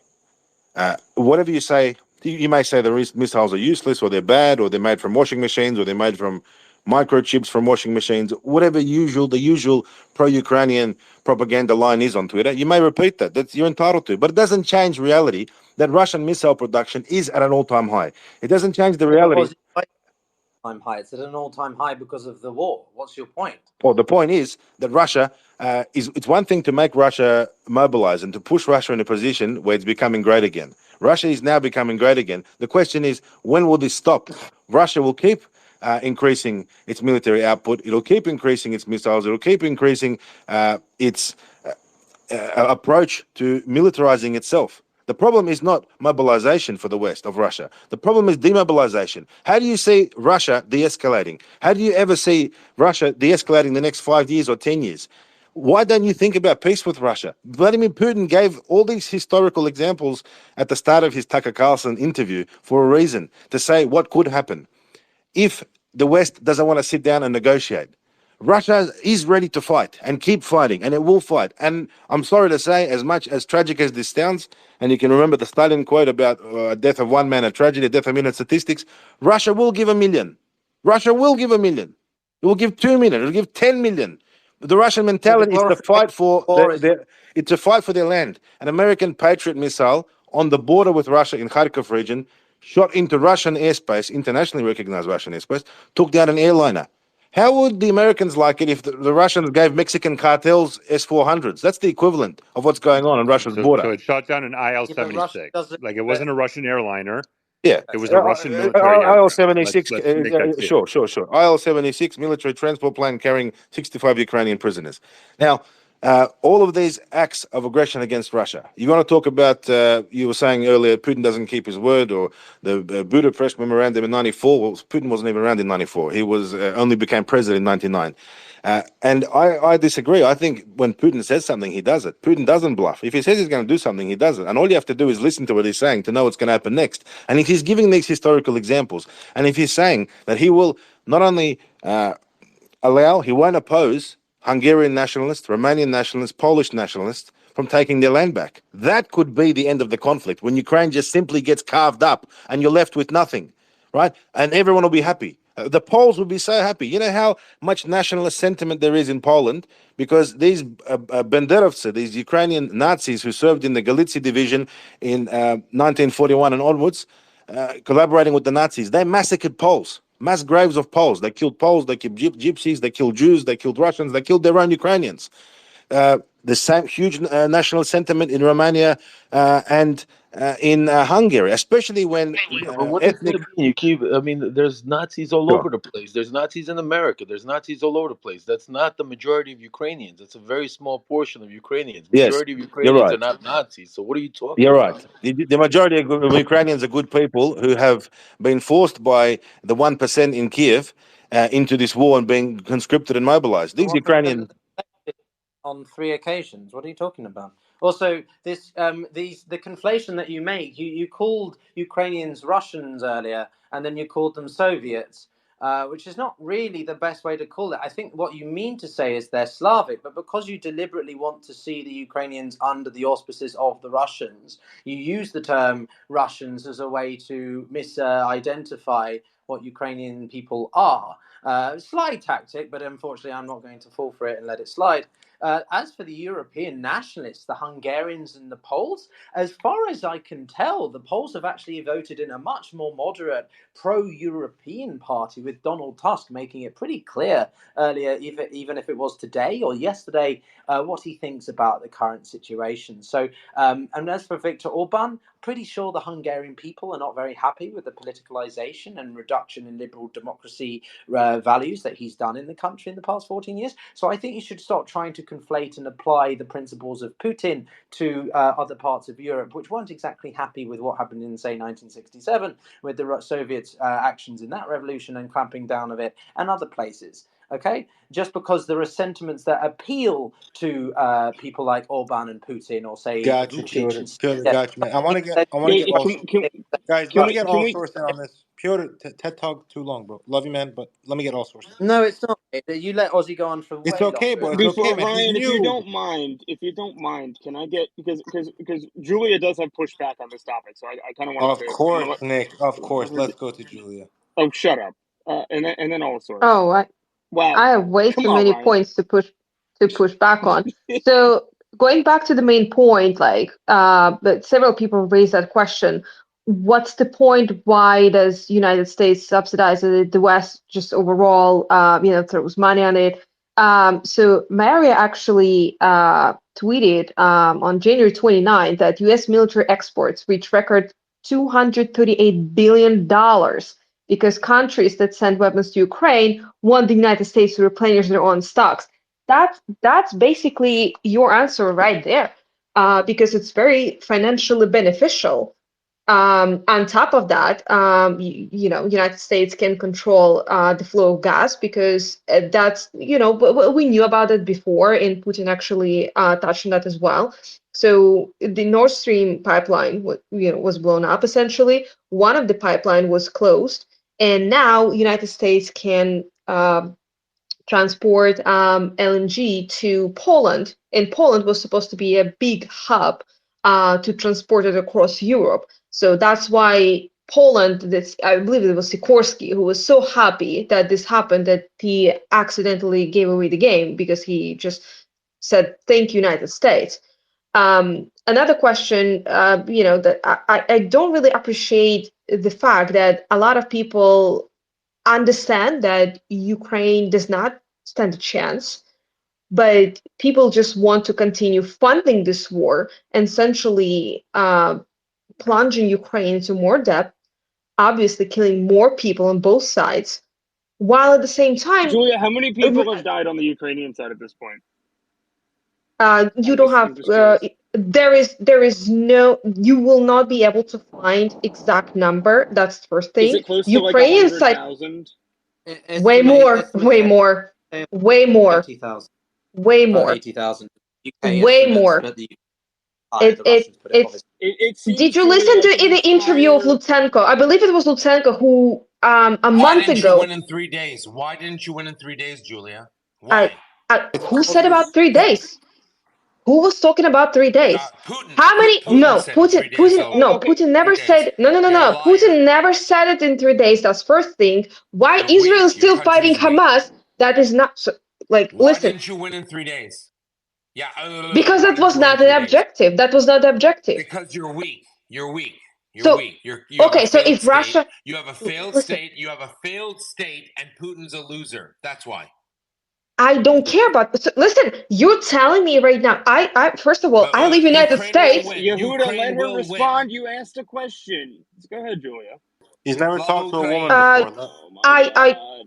first of all, I live in the United States. I mean, I'm Russian, but Yaroslav. I never voted for Putin, and I'm actually not supporter of Putin. If that's Good for what you're you. worried about, but I'm not supporter of Putin for absolutely different reasons than you are.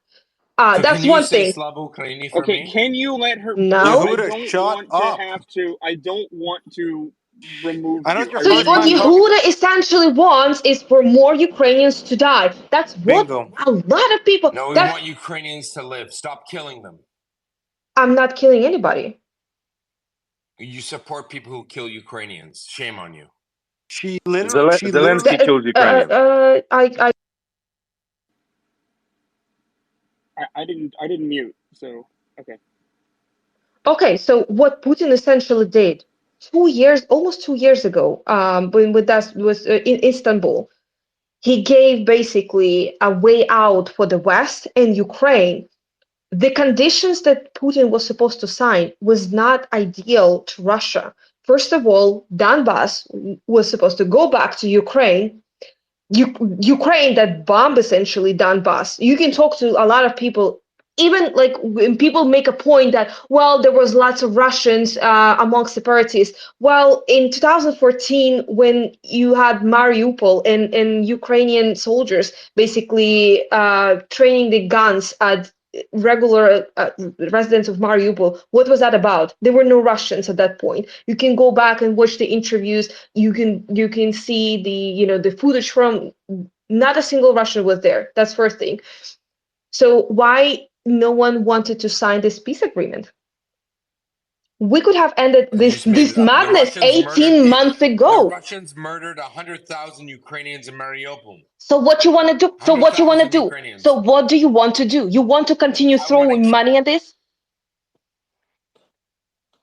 Yehuda, you're rubber banding. Julia, they didn't sign it because it was all Russia's terms. The 6 demands, the denazification of No, Ukraine. that's not Yes, correct. of course it was. That's The not peace deal was offered that's not by correct. Russia.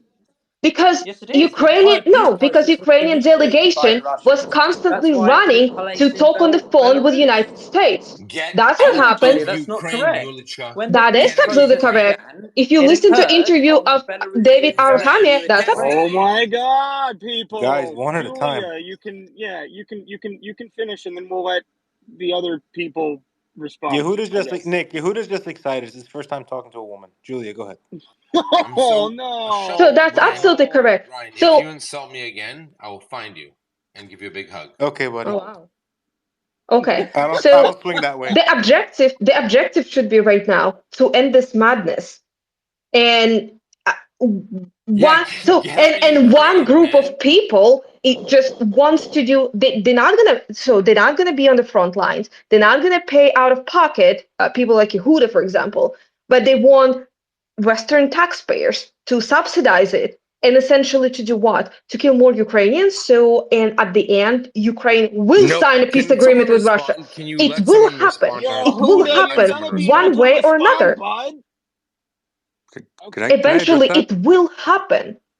You don't understand. You think I'd that like to Ukraine just is say one thing, unified Julia. and that every single Ukrainian wants to fight Russia to the death. That's not true. Because at least No, they don't. But you're conflating. No. Okay, You're anybody that exaggerating. interrupts from now on is going into timeout for 5 minutes.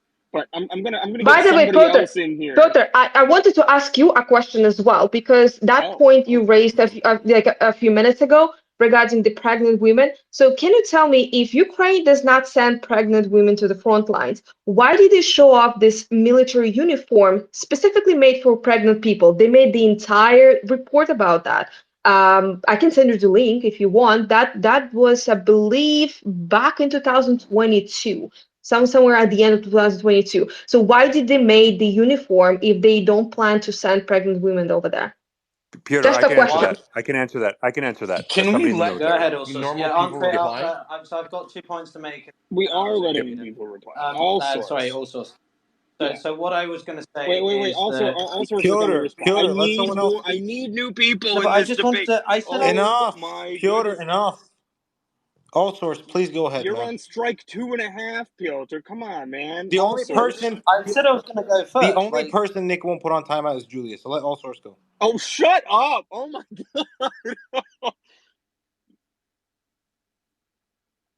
Wow. All right, all sorts. I'm sorry, Nick. Okay. So Can we let You're such a pro-Ukrainian dick. voices speak, Nick? Please.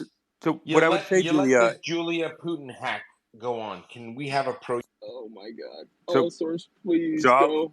I'll address that. The pregnancy uniforms, Julia, as somebody who served in the United States military, pregnancy uniforms are a very common occurrence across all militaries for people who serve in the military while pregnant. You can be pregnant and still be in the military. That doesn't mean you're going to go to the front line because you're wearing military uniforms.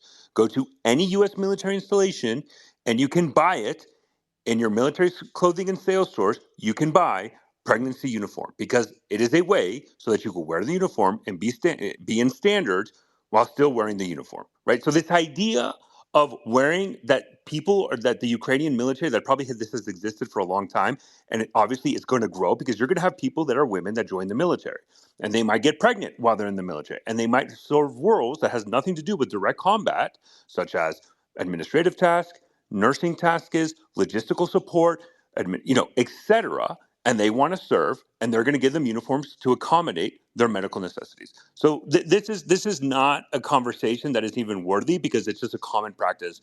And I would ask you to go to any U.S. military installation to see it. You see military females pregnant all the time with military uniforms. You understand But that I you're think comparing Yes, we apples to do. let me oranges just because say one thing. American Hold on, and army. then I'll let you go. I promise you.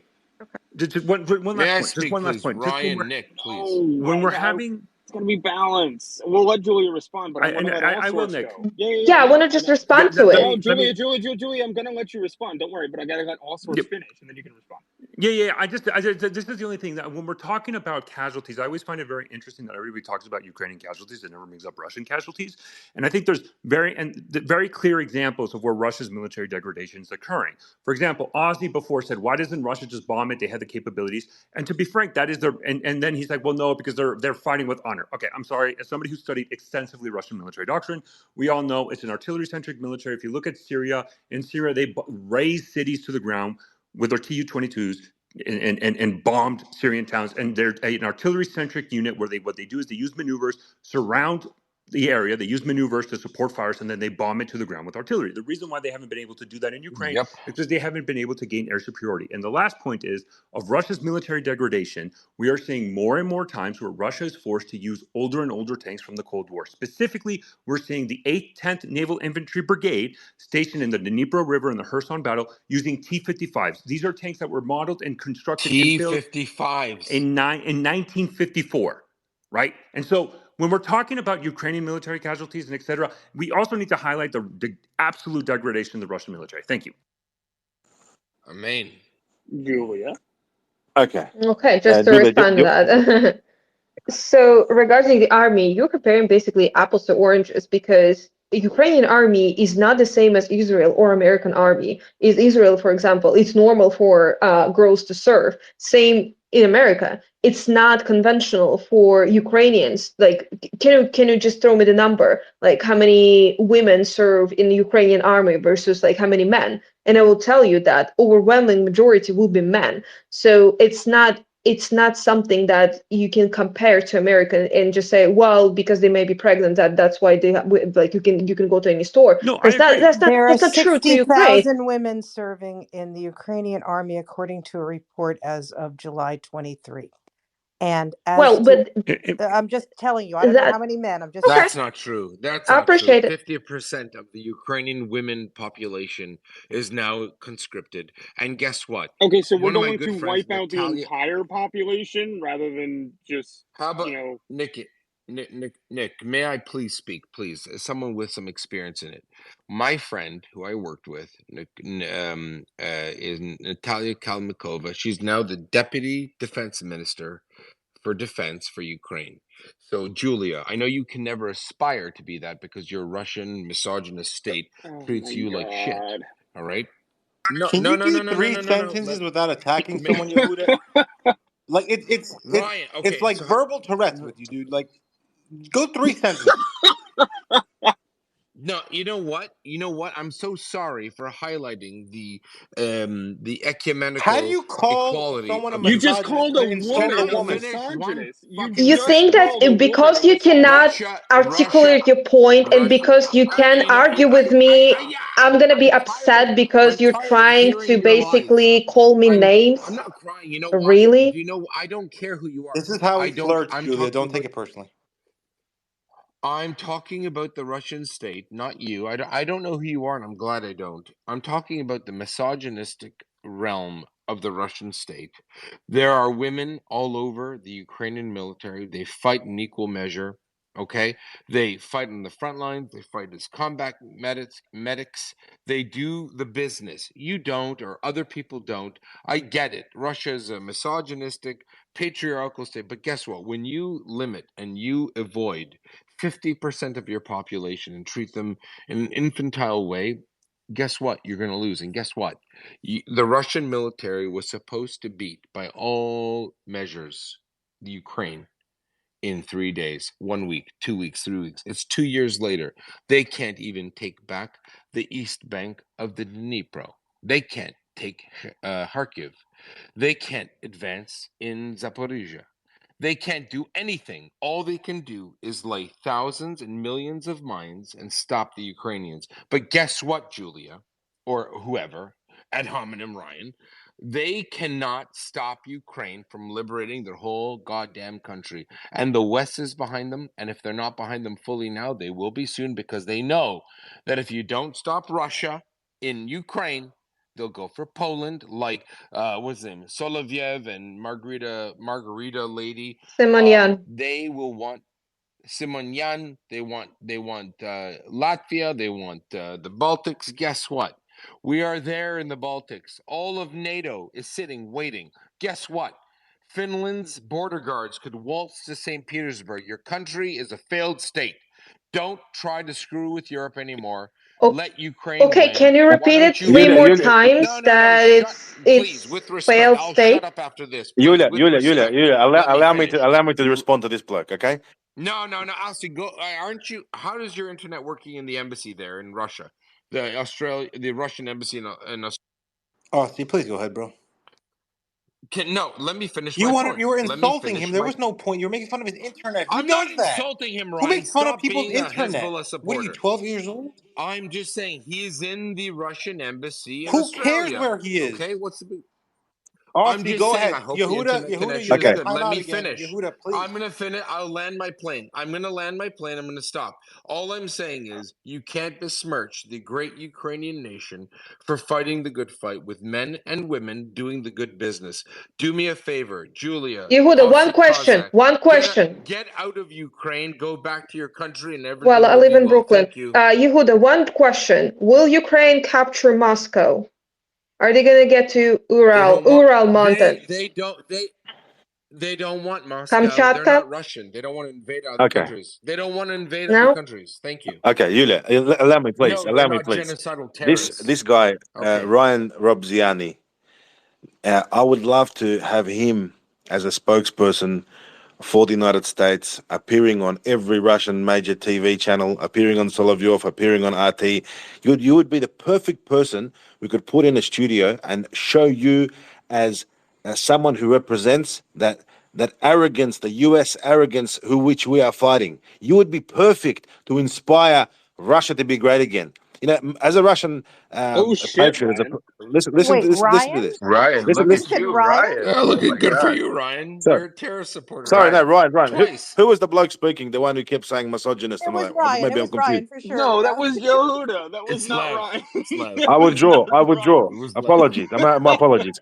I withdraw, All right. Ryan. Well, Yeah, withdraw to the embassy. no, Yehuda, you would be the person. I mean, I would pay for your flights to go to Moscow. We'd put you in a studio, and we would use you as a I person. would never Listen, go. listen to this. Now, you're already doing it right now. You're actually doing what we want, and I hope this is a recorded space. This is the kind of rhetoric we need to inspire Russia to keep going and never stop and regain all of its borders. You're saying that there's NATO here, there's NATO there, there's NATO in Finland, walk to St. Petersburg, there's NATO on the Baltic states. You think you're actually getting some political mileage or you're doing yourself a favor by talking like this? You're Do you exactly, think you could? you're Do exactly, you listen think to you this. can I set didn't up interrupt you. America? Listen, I didn't interrupt Do you you. think you can set God, up America? Host, Yehuda. mute this Okay, bloke. you know what? You know what, Yehuda. I'm sorry. You've earned 5 minutes of timeout. Okay, Thank you. it's okay. Yep. Maybe Thank you. 30. Maybe 30 seconds. Just re-request, Yehuda. But go ahead, Austin. Sure. I'll finish now. This is the perfect rhetoric to inspire Russia. When you listen to someone like Yehuda talk and he insults the hundreds of thousands of Russians who died in Stalingrad fighting the Nazis, defeated the Germans. 80% of the Nazis in World War II died fighting Russian troops. When you hear these kind of insults, a normal Russian person or an ally of the Russian world, anywhere in the world, in any of the BRICS countries, would say, yes, Russia is the good guy. People like Yehuda and everything he stands for and the values that he promotes are wrong. You're just reinforcing that what Putin did with the special military operation is 100% correct. There should be no Patriot missiles, not even on our border, nowhere, anywhere. There should be no NATO forces in any of the former Soviet republics. You want to talk about 1990s? The only reason that 1991 Russia gave independence to all these republics was because they considered them friendly. They considered them in a union. They disbanded the USSR. They created the CIS, and then slowly but surely, all of these countries started getting recruited into NATO. And it's very dishonest what the Americans did. You think Putin broke promises? Russia never signed up to having NATO bases everywhere. If the Soviets knew what they would do, if the Soviets knew that Ukraine would become a NATO stronghold, or Latvia, Lithuania, Estonia would become NATO stronghold, do you think they would have even built them one road or one bridge or one factory, let alone leave them hundreds and thousands of artillery pieces, tanks, armored personnel carriers, millions of rounds, millions of shells? All of these weapons, the majority of these weapons, Soviet weapons, which the Ukraine is receiving, coming from East Germany, coming from Bulgaria, coming from Greece, coming from the Baltics, coming from wherever. This is all Russian stuff. This is all that we gave them once upon a time when we were nice to our neighbors. And that was our mistake in history. We should have never been nice to our neighbors. In fact, this is all the problem comes from 1991. And yes, I dream of having the borders restored, because we can't trust independent countries on our borders in our buffer zones. They should not be in NATO. That's not what we signed up for. Hang on. I must respond to this. Hang on. So what the heck is your rhetoric, dude? I want the borders restored? 1914 Are you, borders. like, just blatantly being an imperialist Wait, right now? I'm Like, unashamedly. no, hang on, Ozzy. You spoke. I want to reply. Sure. You said that these states do not deserve to exist, even though 25% of Estonia are ethnic Russians, which are quite happy, though, being in Estonia, right? Those are different types of Russians to the Russians in Ukraine. Those are subset ethnicities within the states. Also, NATO didn't recruit those countries when they left the Soviet Union. The last country to leave the Soviet Union was Kazakhstan, actually, let's keep in mind. They were the ones that were hoping the Soviet Union would stay together, not the Russians. The Russians left the day before them, They or called the 3 days before CIS, them, if I Piotr. remember correctly. CIS, right? Yeah, exactly. But the thing that I find most bizarre is Article 13 of NATO states, if you as a state want to leave the NATO alliance, give the United States, the military structure, notice. After 1 year, you are free to go on your way. And that's what the French thought about doing. And then they just decided in 1967, as I've already said earlier tonight, under Charles de Gaulle, decided to leave the military structure. Okay, so none of what NATO does is by a Fiat or oppression. diktat. It is by optional choice. Norway is a special example where they don't want any rockets and they don't want any US physical presence in their borders. They don't want nuclear and NATO has missiles. respected that, right? Or whatever it is. I can't remember the parameters. My point is that they don't want any. They have a special relationship with the NATO alliance because they don't want certain aspects of it, certain features. Okay, so for you to say that NATO is forcing all these countries to be there, that is just wrong. If you look at the NATO treaty, I'm not saying I agree with NATO's expansion in principle necessarily, but it's just a lie to say that all of this is at the behest of NATO and those countries have not had any choice in the matter whatsoever. Stop just lying.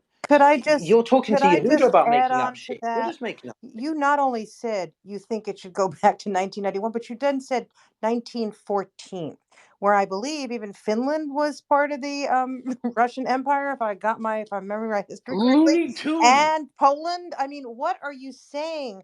Honestly, this is like crazy stuff. And the fact that you're suggesting that bits of Europe, bits of Ukraine should be sort of parceled off to different countries is nonsensical. Then we should have Mexico come in and get back California. This is not appropriate rhetoric. Why not? Why doesn't Russia fund Mexico? Why doesn't Russia arm Texas? Why doesn't Russia arm Mexico? Tell me. You're absolutely ridiculous. Listen, Sir. I'm speaking. What I'm saying is a lot of what you're saying is so out there that honestly, I think that I can't believe that you're representing much of the Russian sentiment. I hope you're not. He isn't. Because that would be crazy. And Julia, I wanted to say one thing to you.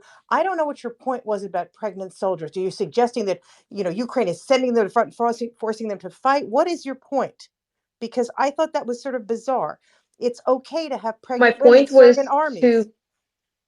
No, my point was that Piotr said that didn't happen. He said that but Ukraine does not send to the front line pregnant women. Well, I tried to disprove it. Kira, let her respond, and then you can go. You can finish, Julia. Yeah, that's was the entire point. Because if someone raises a point, I can contradict that. Fine. If I don't agree and I can back it up. Well, Ukraine has said So that's what I did. Ukraine has, no, you didn't back up anything, you just said it, but Ukraine has said that when women say that they're No, I did pregnant, back it up. I could personally send you the link from the newspaper. fine, but Ukraine has said, the government has said that basically pregnant women are removed from the front once they find out they're pregnant, which may or may not happen. Who knows when it would happen, depending. But look, I just don't see that, even if they are fighting on the front, if women want to do that, that's fine. I'm not a big fan of that, but I also think it would be their prerogative. I just think some of this, like I said, some of the rhetoric, particularly Aussie Cossack, I really think you've gone way too far. And also, you're just basically ignoring anything that Russia might have done wrong. So, for example, the Budapest Memorandum. I don't care if Putin wasn't in power then. That's the country agreed after they had, split up. So it's just Russia that they would not. They would, if once Ukraine gave up their nukes, that The they would basically nukes. not. They would not That's go in not there. true. Please, Stop, please research. I'm so Julia. Now tired you of just said that people referring to Nick. Budapest Memorandum Okay, when Yeah, they don't have a Nick, thing. Julia, We don't know a single you thing. will Nick. be able to respond, Julia. Yes, But Tira, finish your yes. point, and then Julia will Right. respond. Okay. So Go I ahead, have Tira. read the Budapest Memorandum many times. It's actually pretty short, so anybody can read it. And basically, it says that Russia has an obligation not to go in there. Now, there is very limited enforcement mechanism. I agree. But at the end of the day, Russia made a commitment that it violated. That's number one. Okay. Number two, this idea that somehow poor Russia, all of these states, when they gave them up, they were so mean to them and they turned to NATO. They turned to NATO because it was a better option. And for you to suggest, once again, that countries don't have a right of self-determination once they are independent strikes me as a sort of bizarre statement.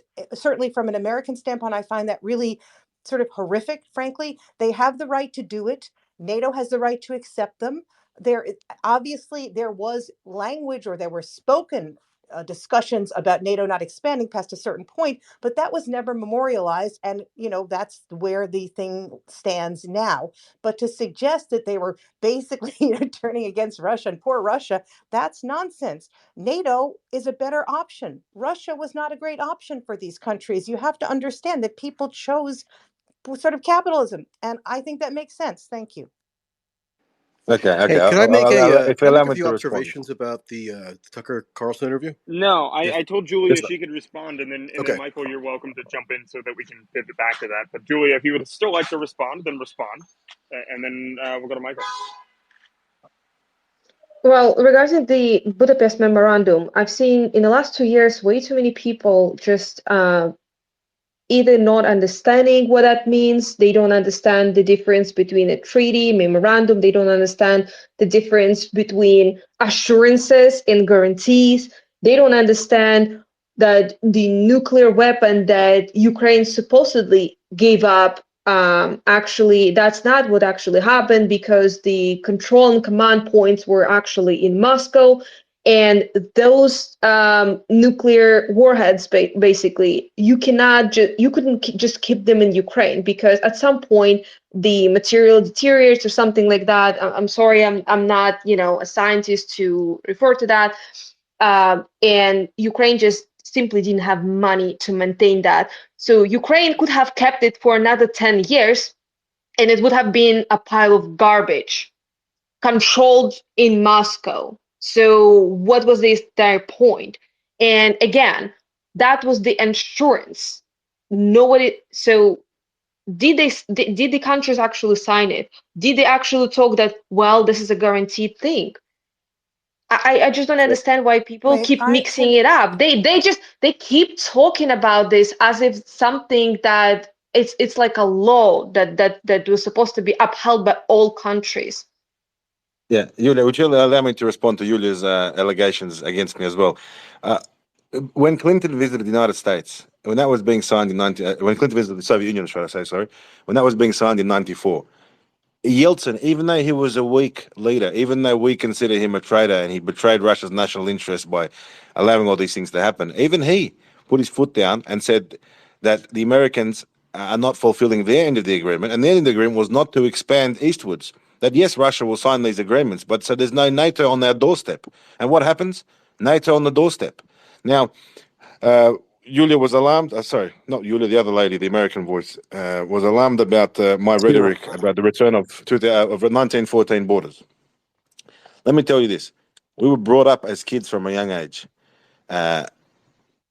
with this dream in mind, this romanticized dream to take back what's ours. Every meter of land through Ukraine, through the Baltics, is soaked in Russian blood through several world wars and for hundreds of years of wars, starting from hundreds of years ago. And it's in our blood to want that, and that's what we want. And when you guys want to attack us, when you guys want to put NATO bases on our borders, we just know that our great grandfathers were right, and people like Yeltsin were wrong when they believed the West and made deals with the West. There should have never been all these deals made. Now, when you push against Russia, you're only reviving that sentiment. When you attack Russia, when you fund our enemies, when you arm our enemies, right? When you use NATO cruise missiles against us, when you kill our people, you're only firing up that sentiment. Why do you think you see Russian troops flying the Soviet flag? Why do you think you see Russian troops flying the flag of the Russian Empire? Starting from 2014, in Mariupol, in Donetsk, in Kramatorsk, in Slavyansk, you see them with their patches insignia. Troops fighting in the same unit, in the same volunteer unit on the Russian side, defending Donbass, wearing Russian Empire patches, wearing Soviet Union patches. The more you push against Russia, the more you're making Russia great. I think that's what you have to understand, this concept.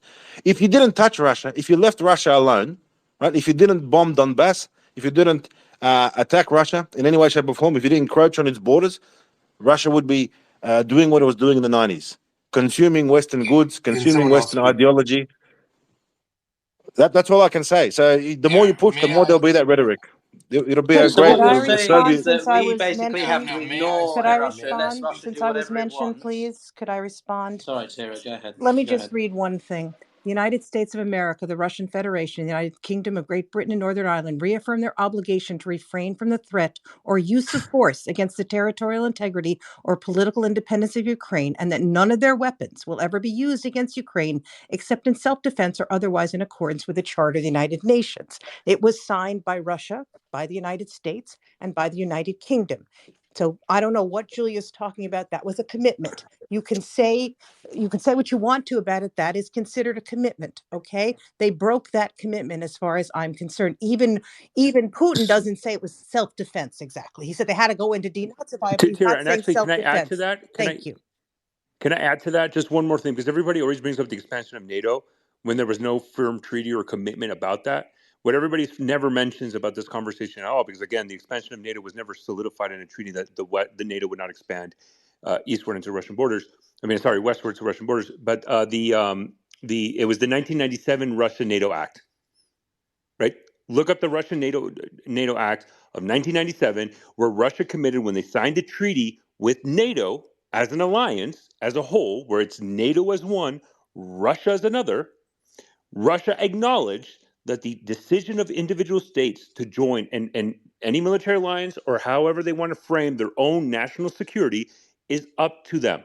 It is up to the individual country. In 1997, Russia acknowledged that if a country wants to join NATO, that's fine. So you cannot now come back and, oh, by the way, now with the whole Ukraine issue, since the invasion of Ukraine, the largest expansion of NATO territory with Russia occurred when Finland, the country that invented the term Finlandization, joined NATO. Russia has done absolutely Got it. Got nothing it. Let me go to in let me response. go to Ben. Ben, welcome to the panel. Tell us what you think about all this. Ben Whedon, Hi, you're up. thanks. So I did want to push back a little bit on the notion that the international law is the issue. Whether or not they broke a commitment, they went in, and that's a fact. Somebody's gone in, and they've said for a while in this panel, I've been hearing a lot of people debating about whether Russia's winning, Ukraine's winning, the same usual stuff. At this point, what's going on today, as we're speaking, Avdiivka's fallen. That's an 8-year-old fortification that the Ukrainians been building up for almost a decade at this point. That's significant. It's one of the last major holdouts on the original ceasefire line when they went in. We are seeing movement on the front. We're seeing it in Novomykolaiv. We're seeing it in the south, closer to Volodar, and we're seeing it as the Russians are pushing towards a riverbank of the Zherobets. Those aren't major advances in terms of volume of territory claimed, but they're strategically significant, and they do matter in terms of where this conflict is going to go moving forward. We've seen a lot of talk about what general is coming in. You have Siersky. His style of fighting is, he's generally considered a Russian general. To speak, say that in a very general sense about his willingness to use manpower. We can talk about the effects of Whether or not more aid, munitions is going to impact Ukraine's ability to keep fighting, sure, more ammo is always going to make an impact. More material. If you have an infinite supply of military equipment, yeah, that makes a difference. Fact is, they don't have an infinite supply, and neither does the West. Neither does Russia. But now we're going to get into the details of who can, build more material faster. And I don't have that information on me. But what we do know is that Ukraine has depleting manpower reserves. And they just had to pass a pretty strict conscription law over in the Ravda to actually bring anybody up to the front. You're seeing even Western media acknowledge these manpower shortages, and you're seeing the Russians moving in particularly strategic points and positioning themselves to both repel a potential counterattack if they decide to throw bodies at the line again, or to move forward over the long term. Cool. Michael, jump in. Michael, you there? Oh yeah, I'm here. Sorry. Yeah, just a few sporadic thoughts about, or scattered thoughts rather, about the Tucker interview that maybe people haven't discussed yet or has been underemphasized. I think in general, what struck me most was that the posture of Tucker in the interview was actually far more adversarial than his critics could have ever really fathomed ahead of time, because they assumed that his whole mission there was just to be a PR vessel for Putin. And I mean, I could have told you conclusively that that's not what Tucker would, be devoting all this time and energy to actually orchestrating the ability to do. So it wasn't a surprise to me, but it was interesting still because, for instance, in letting Putin go off on his extended historical disquisition starting in the year 86 or something, did get to a point where he's giving 1624. Okay, yeah, so somewhere in that neighborhood. He gets to certain points where he's basically setting up an all-purpose justification for the war by saying, essentially, Russia is entitled to control land beyond certain borders as they've been artificially set up in the 20th century. And Tucker asked him, I wrote down the quote because it was so striking. Okay, he said, okay, do you believe Hungary has a right to take back its land from Ukraine and other nations have a right to go back to their 1654 borders? Which is actually a tactful question for Tucker to ask. And it probes at some potential contradictions or flaws in Putin's reasoning, but it's not delivered in a theatrical way where he's doing this performative condemnation or he's just trying to create an especially viral moment that shows he could really stand up and be tough on Putin. He's actually let him just expand on almost his own rhythms, but You it led think to he was some being interesting docile on revelations him? like that. Michael, you think he went too weak on him? Too weak? Yeah. Do you think he was too soft on Putin? I don't know. I think it's difficult to strike a balance or to really know unless you're in the moment how far to go in one or another direction. There are certainly some angles he could have gone down or angles he could have used that would have maybe promoted a little bit more discomfort on Putin's part. But I think what he did choose to focus on still led to the elucidation of a lot of interesting stuff. And again, it got to the core of some of Putin's, just basic rationale for launching the war in the first place that Tucker was questioning, which, I'm sorry, I really don't think if a CNN journalist or somebody who was, like a Russiagate fanatic for 6 years and whose world revolves around Donald Trump and the supposedly collusive relationship with Putin, they would never have had the just cognitive wherewithal to lead Putin to where he was led in this interview that led to certain significant revelations. Absolutely. I do think that there were times where Putin was allowed to ramble a little bit about the historical stuff that may have would have interjected more. Little but bit. The guy it's went hard on to for know. 30. A The little guy bit went on for an 35 hour. A lot. minutes. He definitely. It was definitely Michael, a lot. I agree. 35 minutes. Literally 1/4 of the interview plus was this guy giving us a history lesson. Look, that was fun. Simona, let me go to you before your hand falls off. You've been waiting for a bit. Yes, I just wanted to say that everybody seems to be completely fine with this NATO expansion. Actually, not everybody, but they underestimate the impact of these policies. And when in 1962, American deployments of nuclear missiles in Italy and Turkey were matched by Soviet deployments of missiles in Cuba, The United States didn't like it. And so the expectation that the NATO expansion on the east would not escalate somehow is ridiculous. Actually, one of the questions that Tucker asked Putin, and I think was very much on point, is that do you believe that was a trick to push a military reaction? That's my point of view. I think we should absolutely understand that besides history of Ukraine, in the so-called independence of Ukraine after collapse of Soviet Union, What do you mean so-called independence of Ukraine? Ukraine has never been independent ever since the Soviet Union collapsed, and we can walk through the history of modern Ukraine, and we will find out that major revolution that characterized its history, they were all somehow manipulated and Allora driven by the dimmi, Western dimmi, interference. So like when the was first Italy Maidan. independent? When was Sicily? Can Sorry? we let Simona finish, Dimmi. please, and then Yehuda, and then you can go, man. But Simona, Yeah, so for example, like let's we mention like or the is Ryan gonna say that Yanukovych I'm on her when we side for other discussed reasons too?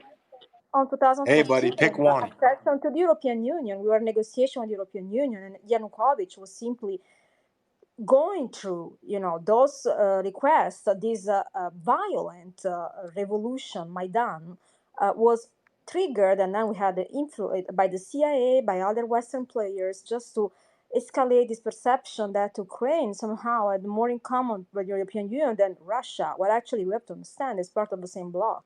It's actually manufactured this idea that Ukraine at some point would even be included in the European Union. I was working for the European Parliament at the time, and first and foremost, they never met the standards to access the European Union. So, level of corruption in Ukraine. Let's forget even about Biden, and let's talk about other parameters. Like, I mean, are we done yet? Like, this is What crazy. is Bro. crazy? But What is Oh crazy? my Simona, can I ask you a question? God, I'm Yehuda. just Simona, I can I mean, No, ask if you? che you mi believe interessa. Ukraine has been No, independent, vergogna. Tu sei man, we already did a 5-minute vergogna. timeout. Do we got to do a 10-minute Ye- timeout now? Yehuda. Seriously, bro. Simona, can I ask you a question though? Can I ask you a question though about kind of this whole issue All about stars, go ahead. Ask the NATO question, expansion? bro. Ask the question. Yeah. So Simona, All right, okay. So if Ukraine you said I may could go be next. If I'm possible not, joining NATO, although France and Germany were very adamant that Ukraine was never going to join NATO, but let's make the assumption of your argument that Ukraine joining NATO was such a national security threat for Russia. So my question to you is, after the invasion of Ukraine that is still going on, or the quote unquote special military operation, why hasn't Russia done absolutely nothing at all, once Finland joined NATO, which caused the largest expansion of the border between NATO and Russia? It almost doubled it, if not more. So why didn't Russia respond to Finland joining to NATO? I can answer that. I can answer Please. also. Go ahead, anybody. I don't am care. I going to answer it or am I excluded? Russia instantly responded by bringing back the Leningrad military district, which was disbanded by 2010. Now, this is one of the largest military districts, all up and down NATO's Finland border. Russia has brought back that district, which means basically Largest as in militarizing and size mobilizing or on as in Finland's border. personnel? Largest as in size of the military district or as in Can I go personnel? now or do I have to listen to 55 dummies? Razi, let me ask you. Because you're Hey, all saying sources. largest. Why Are would you you saying expect? largest Why by would you expect mass? Putin to react in the exact same way to NATO All enlargement right. into No Ukraine as rude. he wouldn't to Finland? I mean, didn't he go through like 35 minutes in this interview tonight, reiterating what he said many times, which is the historically special, irreplaceable Unfortunately, relationship Michael, between it looks Russia like and Yehuda Ukraine, which has is not just ditched the transferable to stage. Finland. Yeah, but Michael, the point all sources trying to make is that Putin emphasizes NATO is a security threat to Russia's interests and existence, and by therefore expanding the border by about 1,500 miles, I think it is, or 800, 1,200, I think, it kind of contradicts Putin's own point about NATO being the biggest issue is the security threat, and then does emphasize that it's actually about Ukraine and that he wants to be able to control some of the former socialist republics, i.e., Ukraine, which is the crown jewel of them all because that's Russia's origins, right? So that's more. It's more. I think. Hasn't it always been clear that Putin and basically the rest of the Russian political class take a special affront to NATO expansion in Ukraine in particular, where it's not the Yeah, they same do. Well, legacy they feelings take toward a Finland. I mean, it doesn't mean. I yeah. mean, you have a. So You're if I right. can You're answer right in you on that. that. You're right in that. The obviously NATO has been emboldened and expanded, and it's more maybe has more resources now and more land area than before the invasion in 2022. So that's maybe a mark against Putin in terms of his I would ultimate disagree, goal actually. of improving security position against NATO.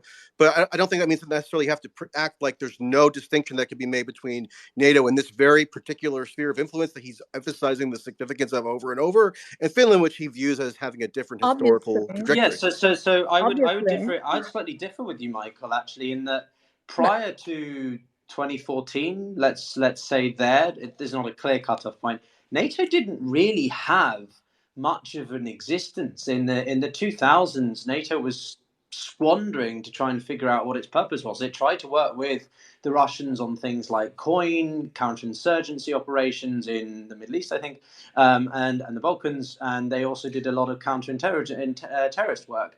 But its Yeah, they spent primary like 10 purpose years was in actually Afghanistan. underlying.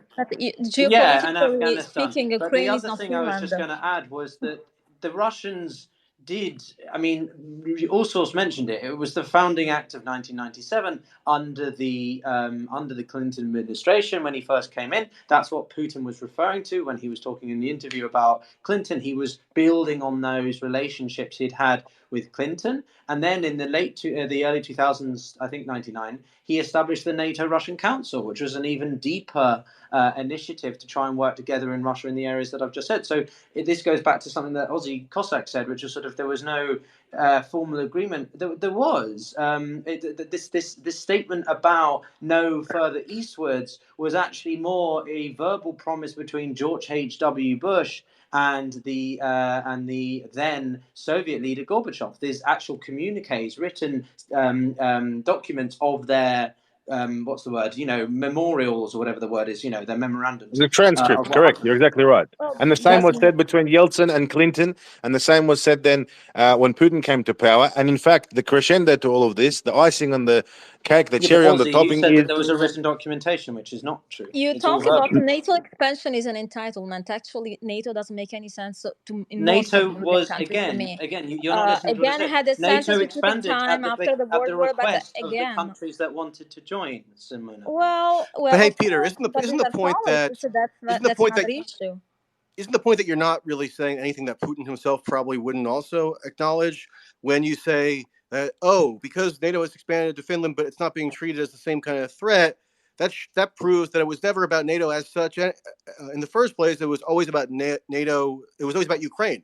I don't think Putin would even deny that. It's never been about NATO as No, such. It's exactly. about Well, it NATO is vis-a-vis an Ukraine. illusion. Look, I think Even there's a said in the distinction interview here that that he Simona. Can I make my tolerated the last point five and then I'll let times. you I'm respond? not answering to you. Nobody's giving me space to give my answer. I have a Talking to Yeah,30-second no, no, point no, to no, make. Piotr, I'm gonna give Simona the mic because she's been trying.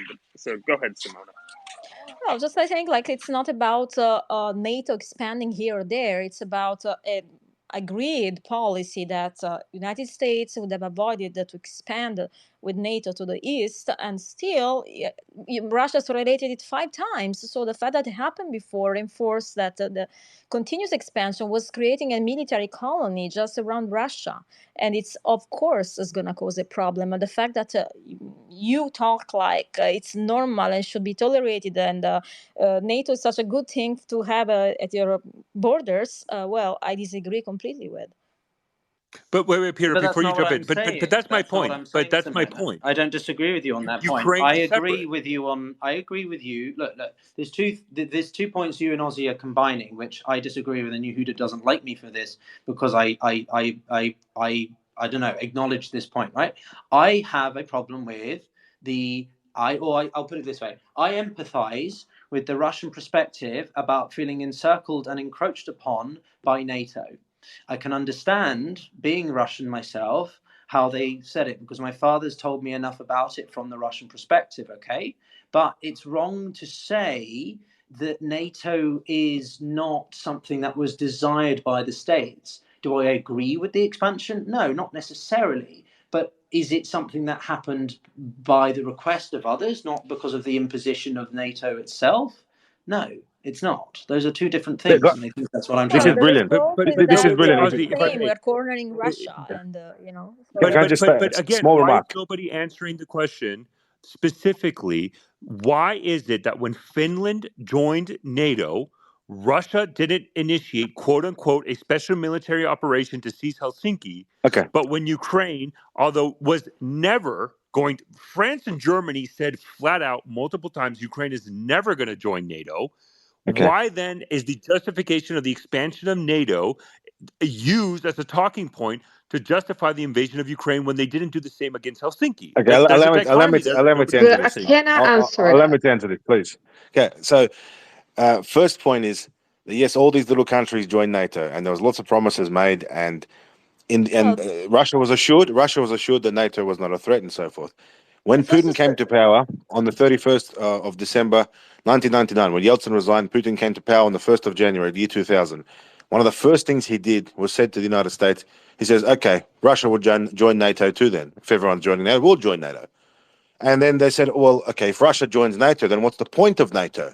And he said, well, of course, because NATO's against us. That's the point of existence of NATO, is to exactly. challenge Russia. And Putin actually said, I'll join NATO too. And they were dumbfounded. They said, okay, what do we do now? Russia wants to join NATO. Ukraine wants to join NATO. Everyone's going to join NATO. So Putin in year 2000, just when he came to power, he almost defeated NATO because NATO would have become redundant if Russia was part of NATO. Now, to answer your question about Finland, Finland was neutral since World War II.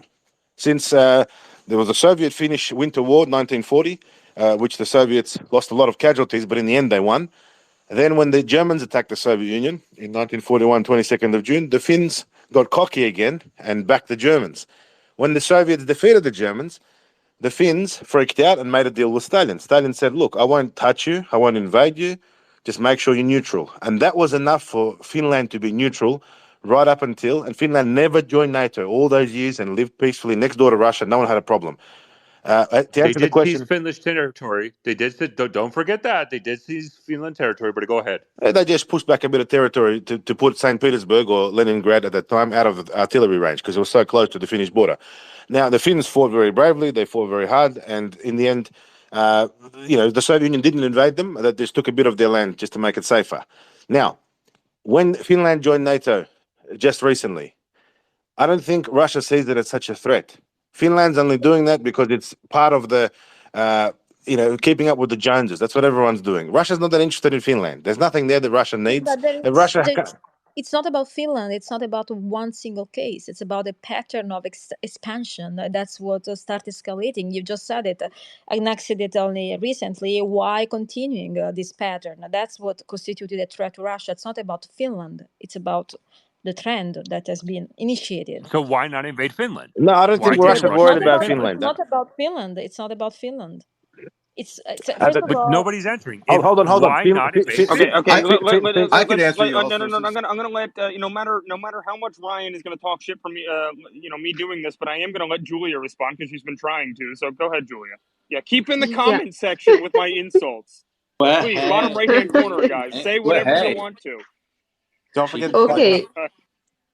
I mean, this is the obvious point. I don't understand why everybody missed that. Ukraine joining NATO constitutes a bigger threat to Russia um, than Finland joining NATO.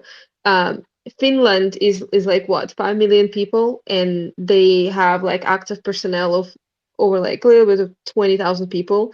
Ukraine is much bigger, and Ukraine is for all the purposes, it's sort of like a sister country to Russia. Shared history, same mentality, bigger ties, like much deeper ties.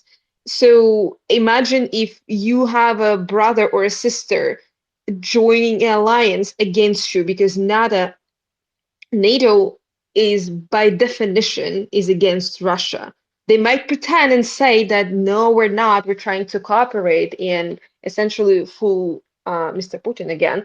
But you understand that Russia could not just let Ukraine join NATO, especially considering the issue with Sevastopol. Russia has had a military base there. Well, still has. But when 2014 happened, when Maidan coup happened, Russia understood that what NATO essentially wanted is to seize that military base and essentially create a NATO forpost. That's what the issue is all about. I mean, in part. So who cares But about Julia, but Finland? you Who did you cares about acknowledge that? Estonia or Latvia being in NATO? No one cares. No one's gonna Yeah, all touch source. It's Latvia. pretty fucking cold out there. All source. Why would you want Finland? But Julia, would you agree? Would you at least acknowledge that France and Germany and multiple other Western European countries have been very vocal that they would never allow Ukraine to join Russia? That you need the consensus of all members of NATO to join NATO, right? There's a reason why Sweden is still not in NATO. Sweden is not in NATO because Hungary has not ratified it in its parliament and the president hasn't signed it and sent it the ratification treaty to Washington, right? Why would I need Western to Europe has very been clear that Ukraine would never join NATO. And now, let after the invasion, Finland joined, and somehow now that's fine, even though Finland, as Ozzy put it out, has a clear history of fighting a war back then against the Soviet Union and causing a lot of suffering to the Soviet army. Unlike Ukraine, that actually was part of the Soviet Union, fought under the flag of the Soviet Union, had very cultural, as everybody here says, links to it. But let's just be real and and greeted acknowledge the fact Hitler of the matter what it is with with bread and Putin. I'll salt. end with Yeah, this, that's Julia. also happened. That's also happened. Let me answer. But Let me just I end can it with answer this. your question because Yeah, you yeah, but asked I'm me. just going to end at this point. Mhm. Let me just end this point, and Julia, please answer me, please. Let me just end here. I think the Tucker Carlson and Putin interview and the huge history lesson, and this is not the first time that Putin has done this. He has done this. He wrote even a paper about it. Can we just acknowledge that Russia and Putin specifically, this has been a very consistent policy since the Russian Federation existed.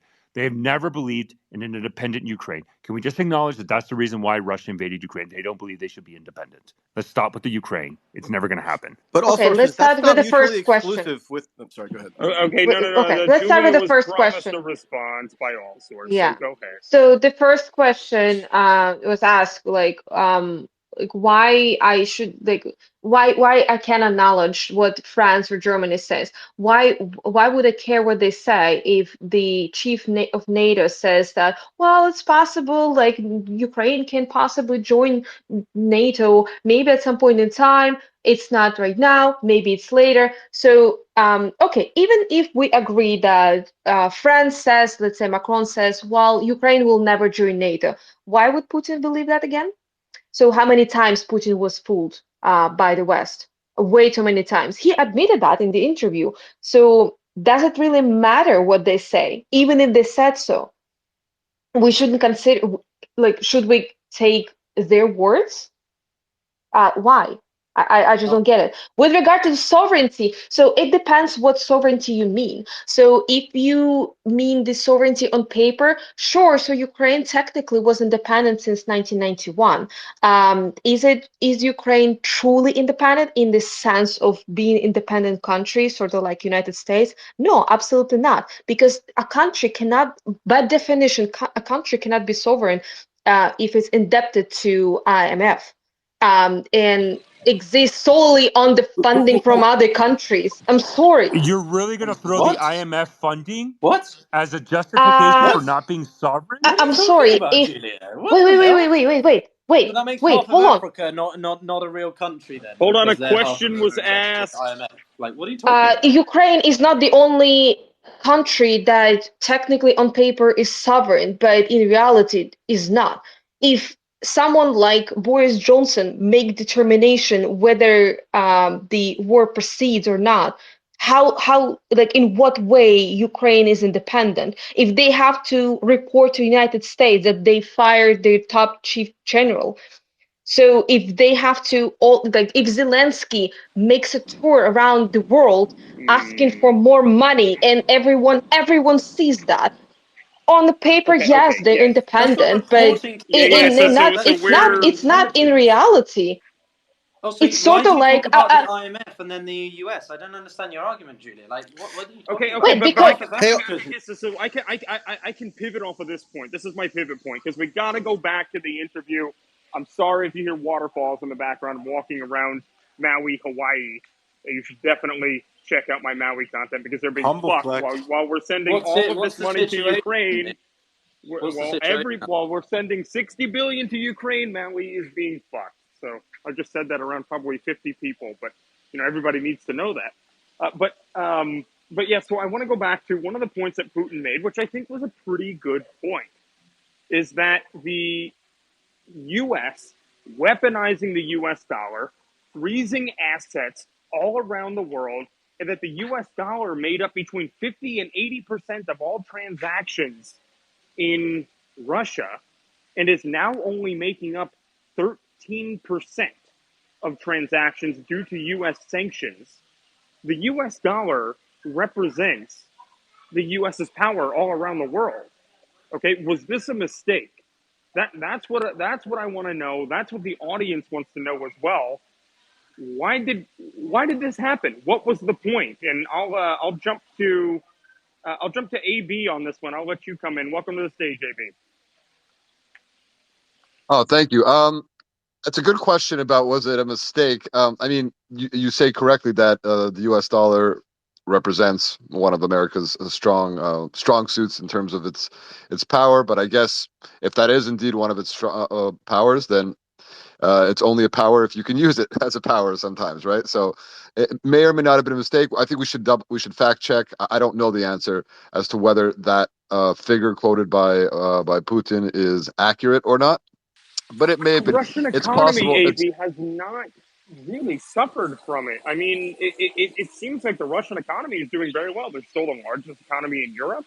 And even without the exports, even after Russia apparently bombed their own pipeline, even after all that. I don't think Russia's the largest economy. I don't think it's larger than the German economy and then several others. It's quite small for its population, and it's It's obviously got smaller a than decline. France, Germany, Yeah, UK, exactly. Italy, and I believe even Spain. I think It's Spain and it's Russia are That's it's right. about the worth same about size. one point It's got a four similar. It's got billion. a similar GDP to Okay, so Canada. It's got a are you similar GDP to saying Canada. that Putin Yeah. lied about that? Let's be clear. I don't know about that specific figure. I'm not going to say he lied or not about that Oh, specific he figure. lied. And yeah, it seems like it's over exaggerated. That said, it could very well be that at times maybe the U.S. has over relied on it. It's a nuclear weapon, sort of the SWIFT sanctions and that kind of stuff, which they used against Iran quite successfully, I have to say, against Iran. It's sort of a nuclear weapon of financial sanctions, and you should probably be careful or sparing about when you use a nuclear weapon of financial sanctions. Not equivalent, obviously, in terms of people dying, but it's sort of as harsh as Okay, you so can you get in terms don't of financial think sanctions. that weaponizing the US dollar against countries makes them more skittish as to using that as their reserve currency? I mean, threatening the status of the US dollar as No, the it, it, global it may reserve it may currency make is them a more skittish. very, very dangerous thing to do, is it not? For sure. No, it very well could make them more skittish than that, but it also, and the reason why it's used in the first place, and again, you can question any individual situation. The reason it's used in the first place is to make them more skittish against going against U.S. policy, right? So you have to weigh one thing against the other. The potential cost to the U.S. where, hey, what happens if we abandon your currency, versus the cost of the country and the potential benefit to the U.S. of, hey, we're gonna brute force you into compliance, and if we can't brute force you into compliance, at the very least we can harm you so that your negative effects on our policy or our wishes is less because you're But poorer, it seems to like put it it frankly, makes right? us So weaker at this point, given the fact that we tried to use all these sanctions. I mean, we threw every sanction in the book against Russia, and it didn't work. Now all of a sudden we're supposed well, to say, like, that's also there. I mean, it worked in part. It didn't work in part. There's a variety of reasons for that. One of them is that while they're simultaneously sanctioning the crap out of Russia, they were the Biden administration specifically was easing sanctions on Iran, right? Which in turn was helping Russia, not just militarily, but financially, and helping them sell their oil and whatever, and easing sanctions recently on Venezuela. So there's a lot of incoherence there that kind of makes it more difficult to apply. But I just wanted to talk a little bit about. So yeah, no, it's interesting about the SWIFT stuff, and certainly you can question, and the U.S. has to be careful because when you have those kind of weapons, you want to use them when you really need them, and not just because you can. You're right about that general point. As far as the Tucker interview, I saw about half of it so far. Tucker was, and I saw some clips from the other, floating around from the half that I didn't see. Tucker was a little bit, I don't know if tougher is the right word. He was more probing than some had feared. There's no question, and that I had feared also, because there's no question that Tucker has, particularly since he left Fox, maybe even towards the end of his tenure at Fox, has become very much of a kind of Trump humper, and in the sense of not just in terms of Trump himself, but kind of very receptive to what the bleeding edge social media type Trumpers like, as opposed to regular Republicans who vote Trump because he's not a Democrat, right? Which is they'll vote for any Republican if he's not a Democrat. So and you can see that Tucker doesn't. I mentioned this in a previous space. Tucker, we learned in the lawsuit that Fox settled with, what was the name of the company, with the voting machine company? Remind me. Dominion. Dominion, yes. We learned in that lawsuit, right, from the depositions and whatnot, what Tucker's actual opinion of Donald Trump is, and that he was, which is it's not a very high one. He considers him a bit of a bore, which most people do. He considers him a bit of ignorant, and he was sick of him, and he wanted to get rid of him after 2020. He was like, I can't wait. He literally said, I can't wait till we don't have to talk about this guy anymore, right? But because of his tension at Fox, and now that he's become independent, he's decided. Whereas before he was on the verge of being a truly independent, populist, right of center, American right of center kind of voice who could talk. I was saying truth to power, but at least his opinion to power, including to Trump. He was the one guy, because I was supporting someone else during the Republican nomination. He was the one guy that if he came out in right-wing media, that if he came out and said something critical about Trump, based upon their shared ideology, whether it's border stuff or being weak on BLM or COVID, the fact that Trump was awful on COVID towards the end, arguably, I think he was awful on COVID from a conservative libertarian perspective, awful in that way, meaning he was too enthusiastic about lockdowns and whatnot. He could have gone out and criticized, and he did a little bit on his show, and then once he started having tension at Fox, he left Fox, he abandoned that. So that being said, I was kind of pleased to see that he did ask him some challenging questions. He did ask him very directly and followed up on it about releasing the Wall Street Journal reporter in that sham arrest, Gershkovich. So that was a kudos to him on that. And he did, even when Putin was doing his version of Russian Ukrainian history, he did kind of a few times, he was being respectful, but he stopped a few times. He's like, he basically said, this is very interesting, Mr. President, but what the hell does this have to do with what I'm actually asking you, right? So I appreciate it. I removed Brian from timeout. I brought you back up, Brian. Welcome back. Brian, I just asked the question about the weaponization of the U.S. dollar. And I know this might be boring for a lot of the audience or whatever, but it's very important to talk about because, again, as I said, the U.S. dollar is what gives the United States its power. Without the U.S. dollar, the United States government is going to end up losing its superpower status. So, Brian, do you not believe that the weaponization of the U.S. dollar is a huge problem? Could you explain what you mean specifically, in your view, of the weaponization of the U.S. dollar as your framing? Nick, do you want me to play the clip? Yeah, please. Give me 2 seconds to pull it up. Brian, he's talking about the clip where Putin was talking about the dollar and all that stuff. So I'm just going to play it for you guys to make it a little bit easier. Give me 1 sec. Here we go. Remedied. Well, let's just give one example, the U.S. dollar, which has kind of united the world in a lot of ways, maybe not to your advantage, but certainly to ours. Is that going away as the reserve currency that become the universally accepted currency? How have sanctions, do you think, changed the dollar's place in the world?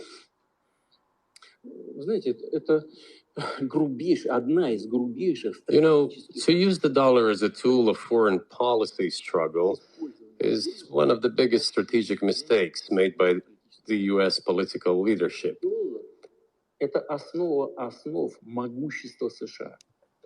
The dollar is the cornerstone of the United States power. I think everyone understands very well that no matter how many dollars are printed, they're quickly dispersed all over the world.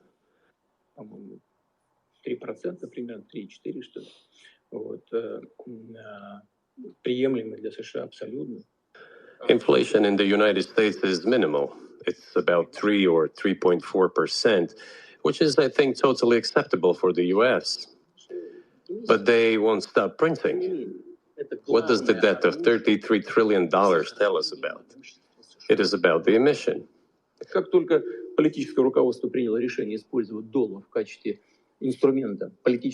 Nevertheless, it is the main weapon used by the United States to preserve its power across the world.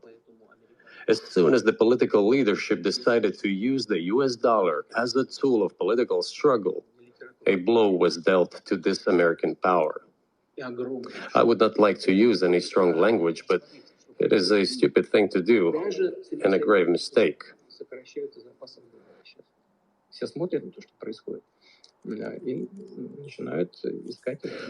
Look at what is going on in the world. Even the United States allies are now downsizing their dollar reserves. Seeing this, everyone starts looking for ways to protect themselves. But the fact that the United States applies restrictive measures to certain countries, such as placing restrictions on transactions, freezing assets, etc., causes grave concern and sends a signal to the whole world. What did we have here? Until 2022, about 80% of Russian foreign trade transactions were made in US dollars and euros.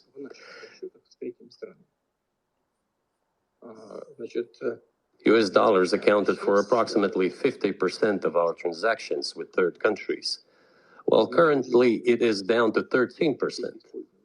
It wasn't us who banned the use of the US dollar.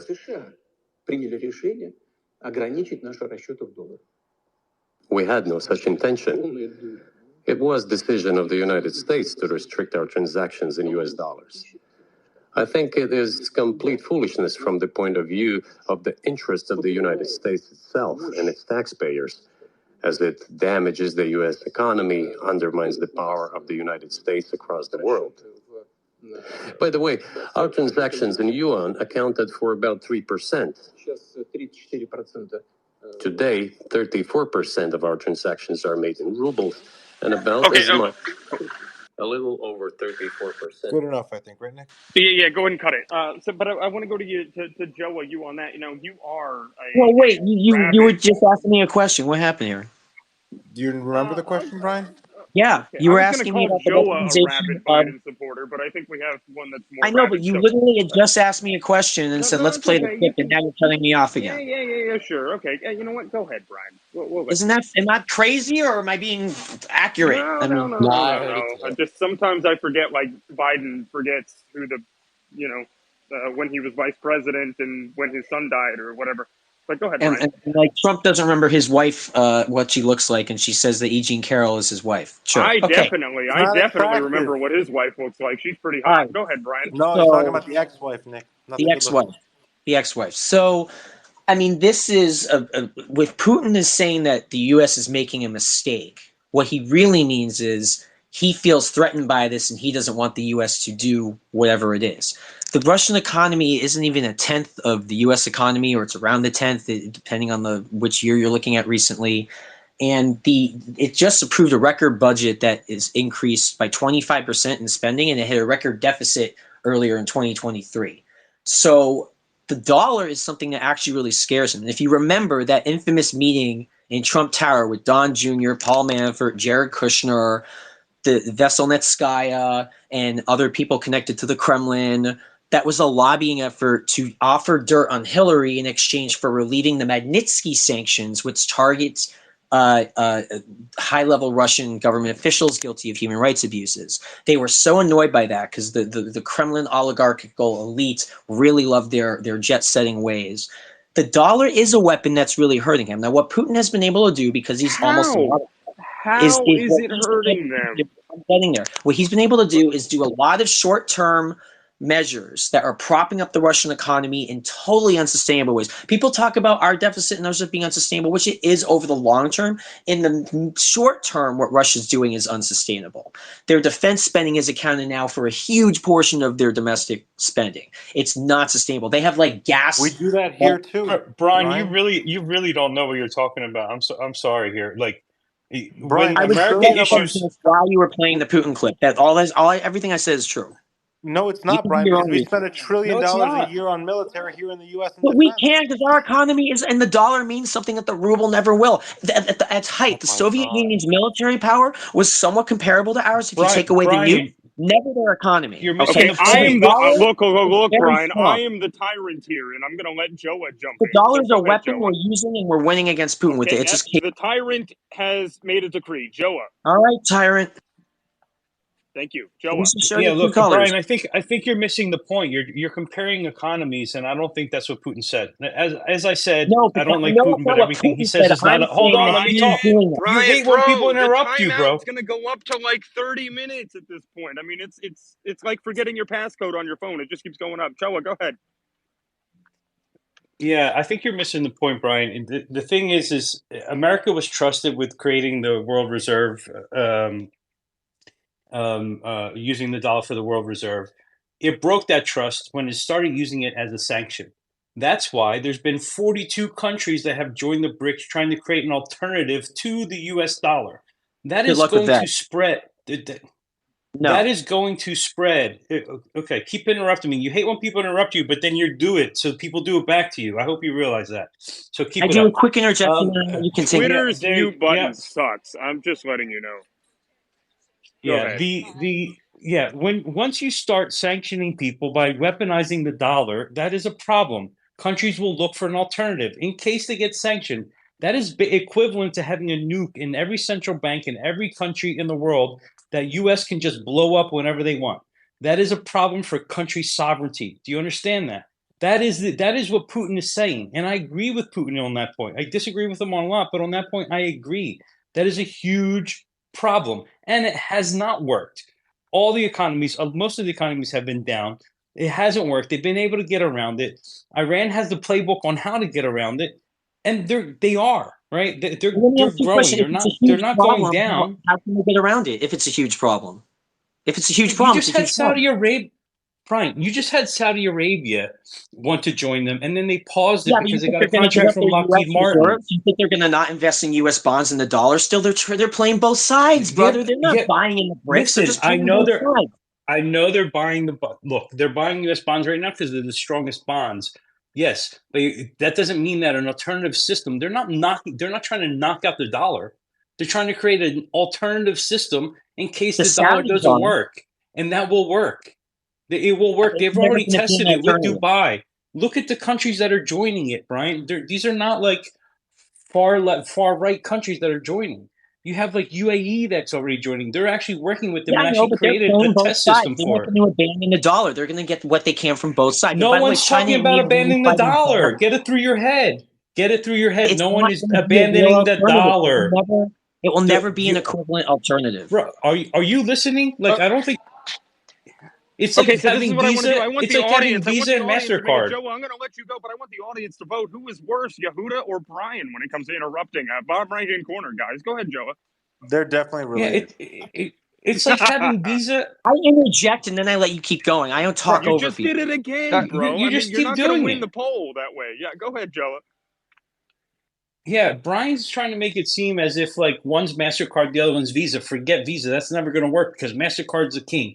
There's two It's like systems. That's Discover. what they're trying to build. Oh It's like my Discover. God. You're talking about buying U.S. assets. Yes, they are strong. Yes, they have the strongest economy at the moment. Yes, they will continue to buy them. That doesn't mean I can't pick up my Visa card and use that if MasterCard cuts me off. Do you understand? That's what they're doing. That's going to I weaken understand. U.S. power. Okay, so Except it's you keep Visa trying to and make these MasterCard equivalents together that are versus not the Discover. same. This guy cannot stop interrupting and then bitches about being interrupted. I don't That's what get I'm it. saying.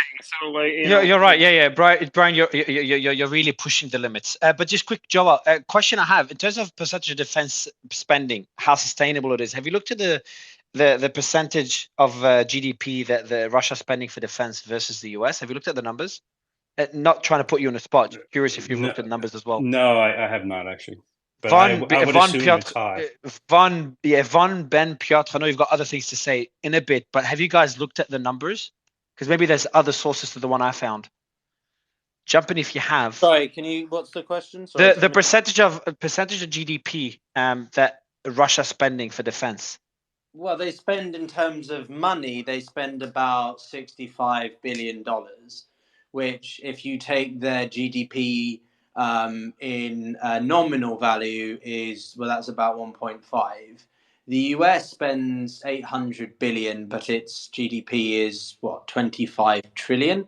So do the math. it's the percentage of Russia is sensibly more than that of America if you put it into the masses.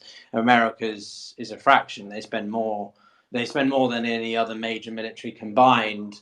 But again, it puts into context the size of the US economy relative to anyone else, apart from the Chinese maybe, but the Chinese don't spend that much on the military. So I don't know. Does that answer your question? It's at 6%, Mario, is what it's saying online. Yeah, I've seen a few sources. All of them are higher than the US, but they vary pretty massively. But yeah, this is just wanted to kind of focus on that part and how sustainable it is. But do you Depends think? what they're spending it on? Like what type of military equipment? Is it updating it? Is it training? Is it R&D? The hypersonic missiles that the Russian those more on the pro-Putin side tonight has emphasized are very expensive.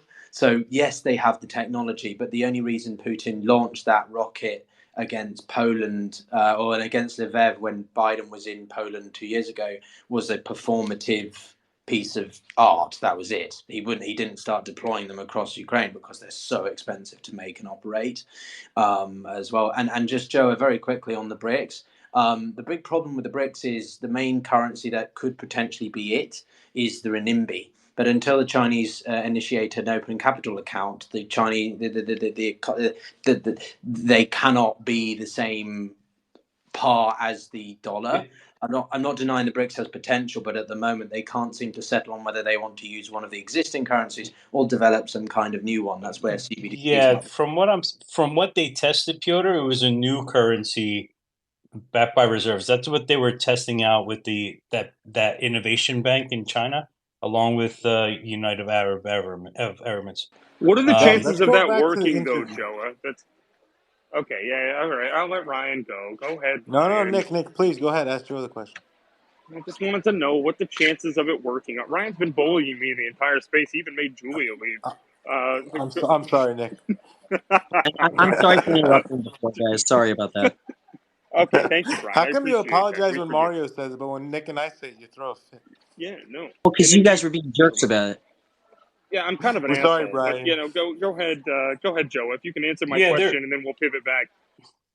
Yeah, I mean they've been space. testing it by using the yuan, and they've had invoicing in yuan. They have had some settlements in yuan. So they are testing things out. It will take a little bit of time, but it's definitely a possibility. It's not the hardest thing to replace is not the actual dollar and how the dollar works. The hardest thing to replace is the SWIFT system, and then also having buying pressure for when they want to increase the supply, but they don't even have to have that model where you increase the supply if they're doing it based on natural reserves of the countries that are involved. Nick, he's a So bit biased. The answer is almost impossible for as of right now. no, it's not Can I? impossible. It's almost impossible because it's How? all 99% of transactions are closed in U.S. dollar right now. Imagine Yeah, transferring that system over. yeah, but look Right. who So they signed up. A lot of the oil producing Joey. companies, Joey, you countries. can sign them up, but the systems to process the transactions is the issue right now, and that'll take time. I'm not saying it's impossible, but I'm saying as of right now, replacing it right now is almost impossible. It will probably Yeah, take at right least now 5 it's to 7 years. impossible.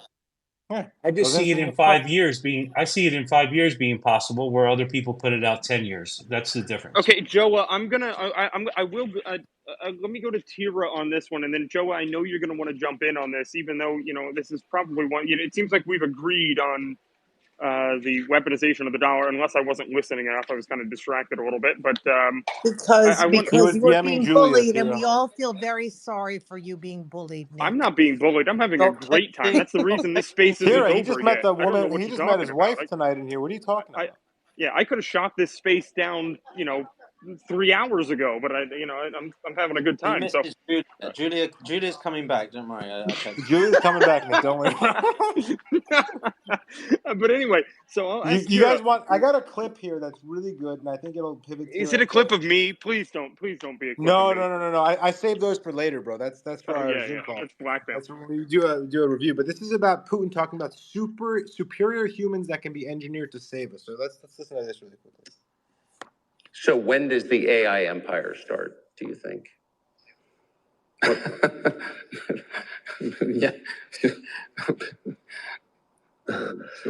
You're asking increasingly more complicated questions. To answer them, you need to be an expert in big numbers, big data, and AI. Mankind is currently facing many threats. Due to the genetic researches, it is now possible to create a superhuman, a specialized human being, a genetically engineered athlete, scientist, military man. There are reports that Elon Musk has already had a chip implanted in the human brain in the USA. What do you think of that? Well, I think there's no stopping Elon Musk. He will do as he sees fit. Nevertheless, you need to find some common ground with him, search for ways to persuade him. I think he's a smart person. I truly believe he is. So you need to reach an agreement with him because this process needs to be formalized and subjected to certain rules.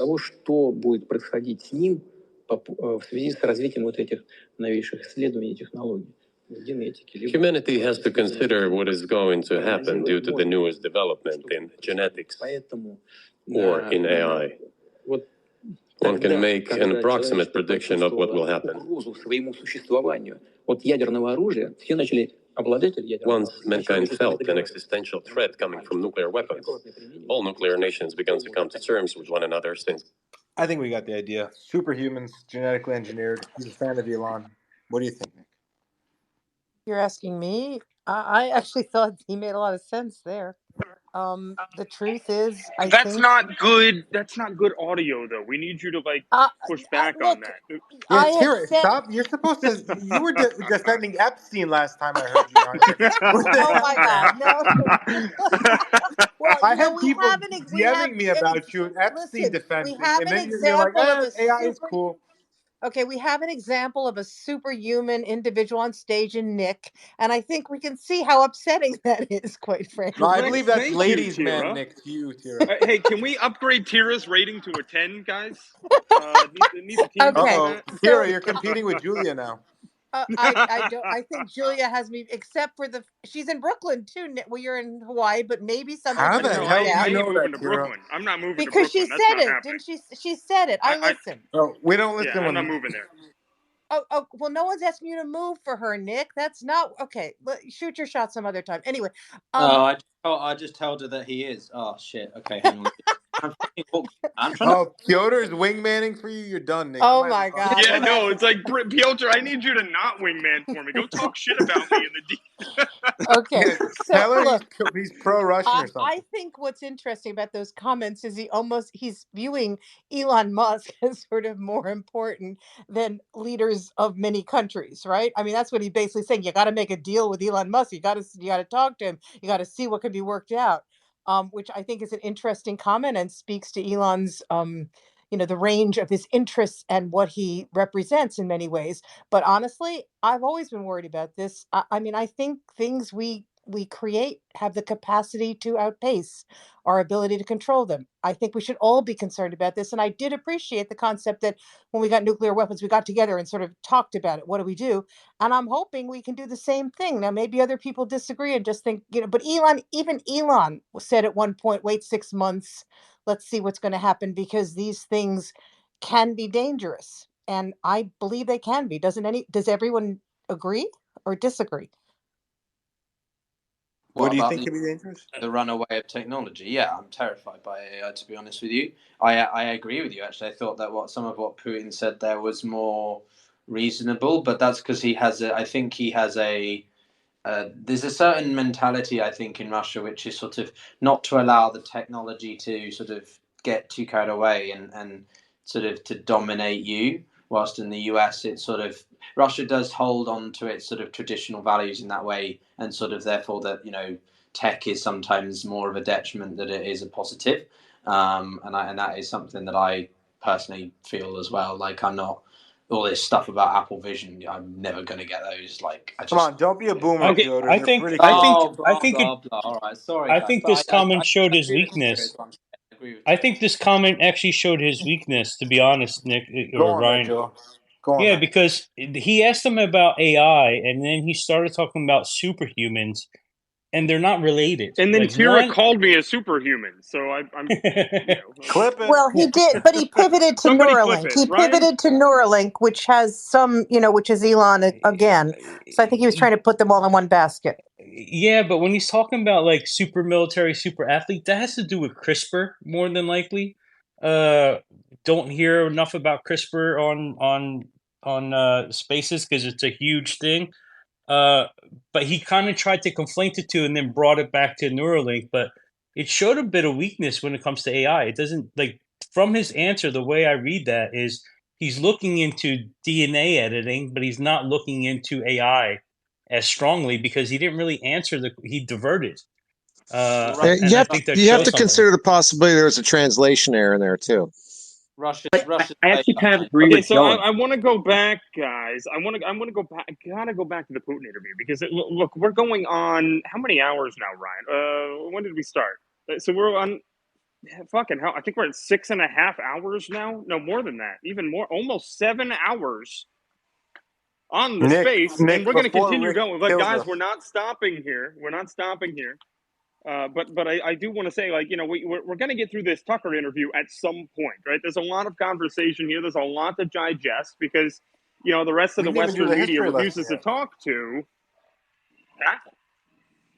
We didn't even do the history lesson part of it yet. No, we haven't done Are we that going yet. to We're have going a to talk pop about the quiz? Is there going to be a pop Bolsheviks quiz on in Russian history? Bulgaria in Kira, you're going to cheat on that test. I 1941. know for sure. I don't Really? need to, damn it. Listen, so before Rick kills us, before producer kills us, first tweet in the nest.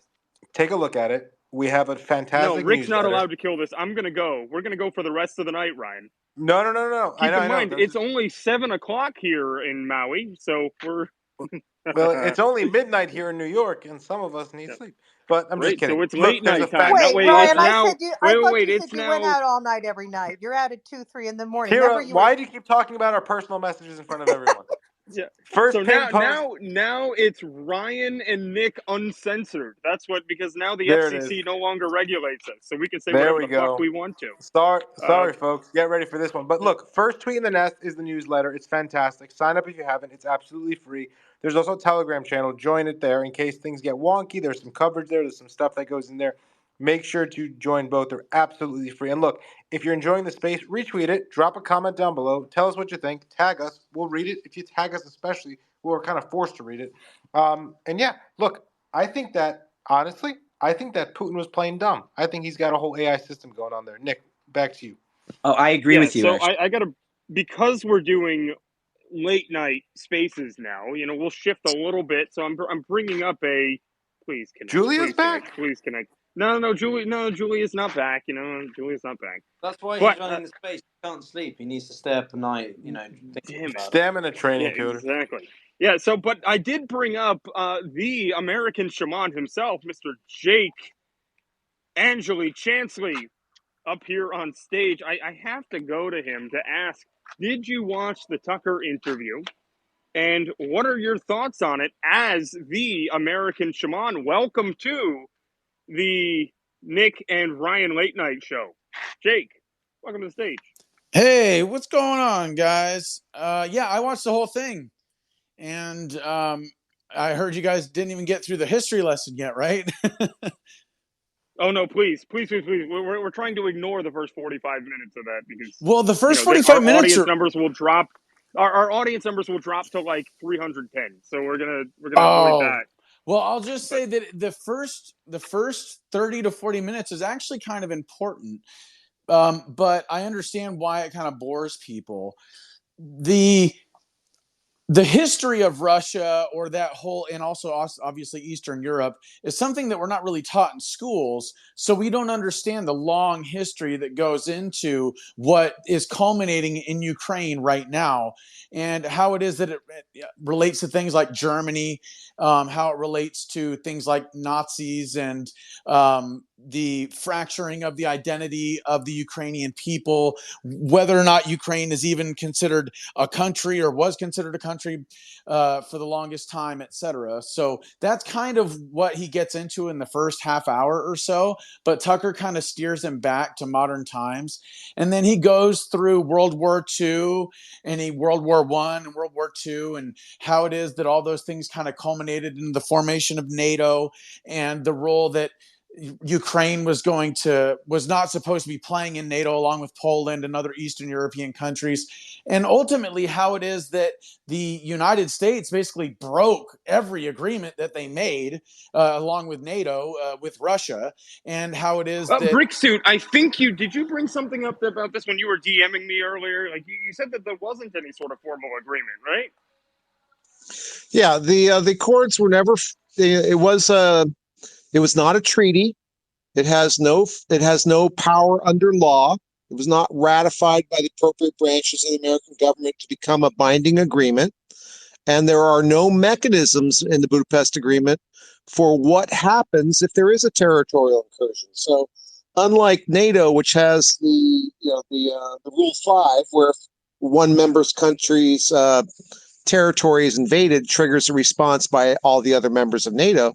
There's no such provisions within the Budapest Agreement. Now, was it a good faith agreement at the time? Yes. Did it ever have the teeth and the power of a formal treaty?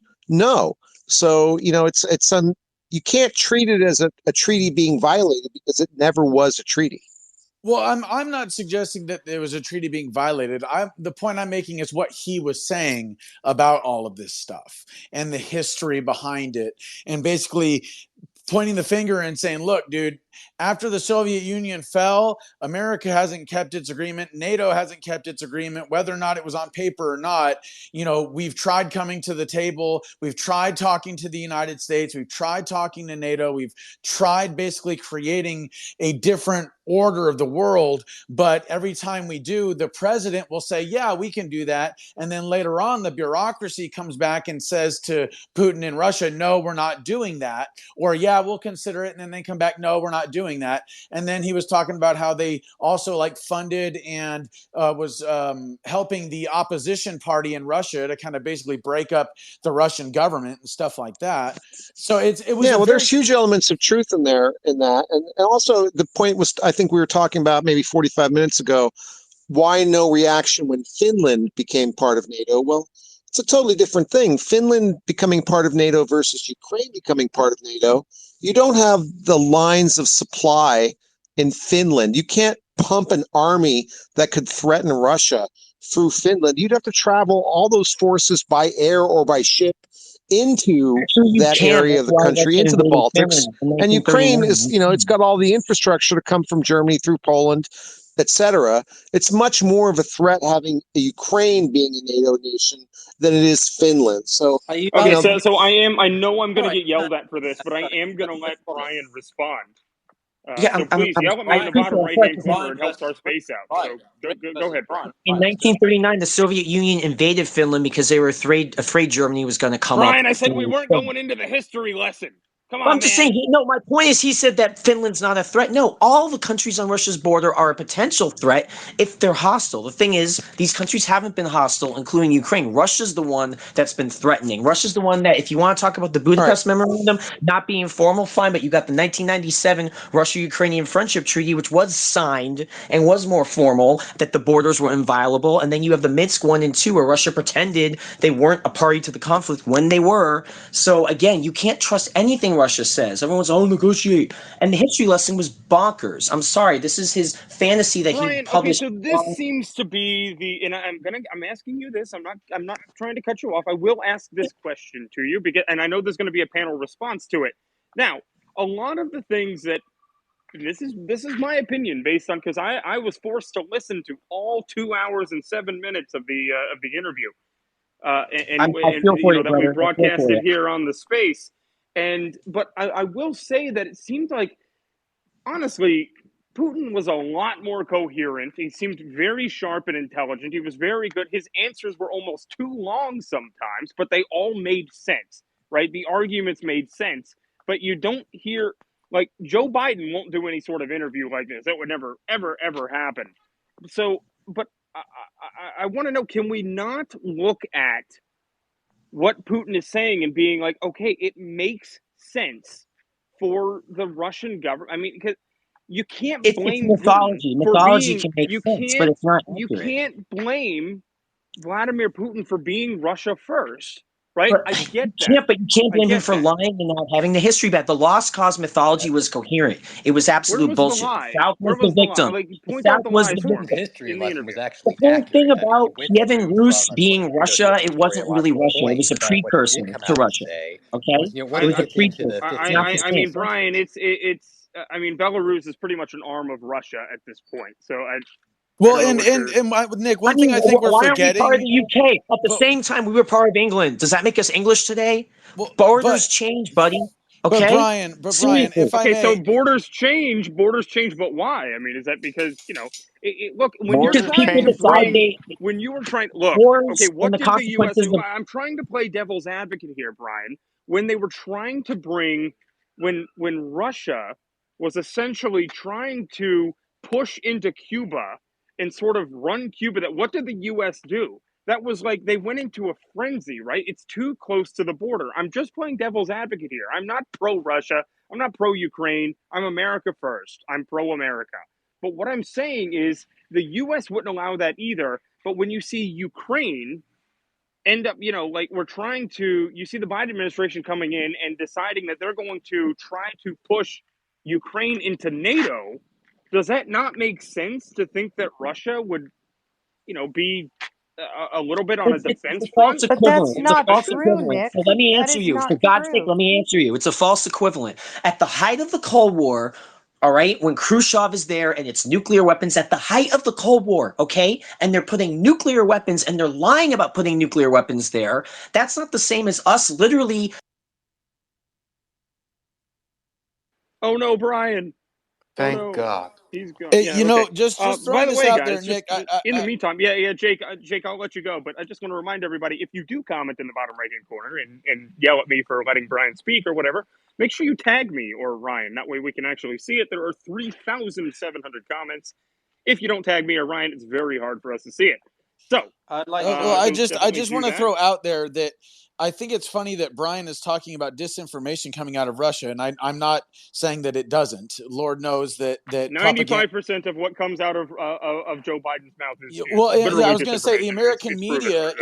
This is actually something that Putin said later on in the interview when Tucker asked him, "Well, like, why don't you highlight these things? Why don't you use your own propaganda machine to put this stuff out there so that people can know?" And he said, "Dude, basically, there's no competing with the American propaganda machine because they've joined up with Europe and they pretty much have a monopoly on propaganda all over the world." So I just wanted to say that, like, we are living in a false paradigm. None of us really know real history because most of it's been redacted in top secret government documents. I'll stop with this conspiracy crap. Jesus Christ. But Piotr, does it not seem like a lot of the Over half conspiracy of the government. conspiracy theories over the past year or 2 years, 3 Nick, years, 4 years it doesn't end up stop at over the coming past. true? over I Nick, half mean, of come the on. documents it are doesn't stop sealed. at the past year. Over the half of the Every documents are sealed in the country government, dude. That's not a conspiracy every theory. country engages in disinformation and misinformation. It's called serving your self interests. What the United States has just managed How to is it do. in the okay? That's good. That's good. I'm glad you brought that up because that is the top audience question that either me or Ryan have been tagged in. How is this in the United States' interest at this point? Why do we care? We can argue about the number all day long, whether or not it's been 80 billion or 100 billion or 150 million. Honestly, or 150 billion. At this point, that's kind of irrelevant because it hasn't worked. It hasn't really done Yeah, anything. yeah. So But I've we're got a $36 trillion so in debt. How is yeah. this in the United States' interest, Piotr? Okay, so I just want to respond to a couple of other things as well. The Finland comment from Brick is just like one singular Finnish sniper took down over 300 Soviet officers in the space of 6 months in the Winter War. So if you don't think that the Finnish are On the defensive. On the defensive. I'm talking about Russia has nothing to fear from an offensive from Finland. It's, But Finn you know, can't. you could have short-term territorial losses, but a Finnish offensive against Russia is never going to succeed in the long run. It'll get crushed by Russia's better lines of supply and interior lines. They have nothing to fear defensively from Finland beyond an initial incursion. Are you going to shut up, dude? Like, seriously. Are you you are familiar, I presume, with the country that has the biggest border in the Arctic Circle? Might be something called the Russian Federation. Within the Russian Federation, there is a huge Arctic base in the northwestern part of the country, which is one of Russia's main important strategical hubs for its access both into the Pacific Ocean and the Arctic Ocean. The Finns are very close to that, so are the Norwegians, so are the Swedes. The Russians are absolutely petrified about losing access to that northern base. Would the Finns need physical traditional supply lines and supply chains to manage that kind of area? No, they wouldn't, because the Russians are stretched very thinly in that part of the country as well. If you look at a map of Russia's infrastructure and electrical grid, most of Russia is actually very, very, very empty in the north. That area is actually near to an oblast I've been to several times called Chukotka. It's what the governor called, a certain man called Roman Abramovich used to govern. Right? So this area is actually not very well securitized by the Russians, a bit like their southern eastern border with China, where they're experiencing some encroachment problems from Chinese settlers. So Russia has a security problem just because of its size and demographic. Its demographic density is very, very sparse. It's very poor. So no, is Finland necessarily an exact threat? No, but Russia fears threats from different countries for different reasons. You're looking at it too singularly. Sorry, with your permission, can I interject? If you permit. I want to finish. I want to answer Nick's question. Nick, to your point about why is this in America? And then Aussie, and then you can go Aussie. Go ahead. Yeah, to your point about why it's in American interests. I mean, I would just look historically at. I'm getting exasperated with the war. I would quite like peace. I would quite like an end to the war. That's for sure. But in terms of America's interests, it comes largely down to because what the precedent that it sets. If America suddenly allows these sorts of things to start happening more and more, and I'm not talking about this from whether I want this to happen, I'm just talking about it from whether it's a good idea, then that could mean that China then does take Taiwan. Then more countries begin to exert their influences. If you support Israel, for example, then you can see more and more shit happening in the Middle East. You can see. Would you blame Biden for any of that? I wouldn't put it strictly down at Biden. I would put it more down at the overextension of the US in the past 20 years. The war against terror, the forever wars that we've been trying to do, removing leaders like Gaddafi, which he's not a good guy, was never a good idea because you'd lead to a power vacuum and ultimately a civil war, and the whole thing ends up being. Did Trump do any of that, or did Biden do it?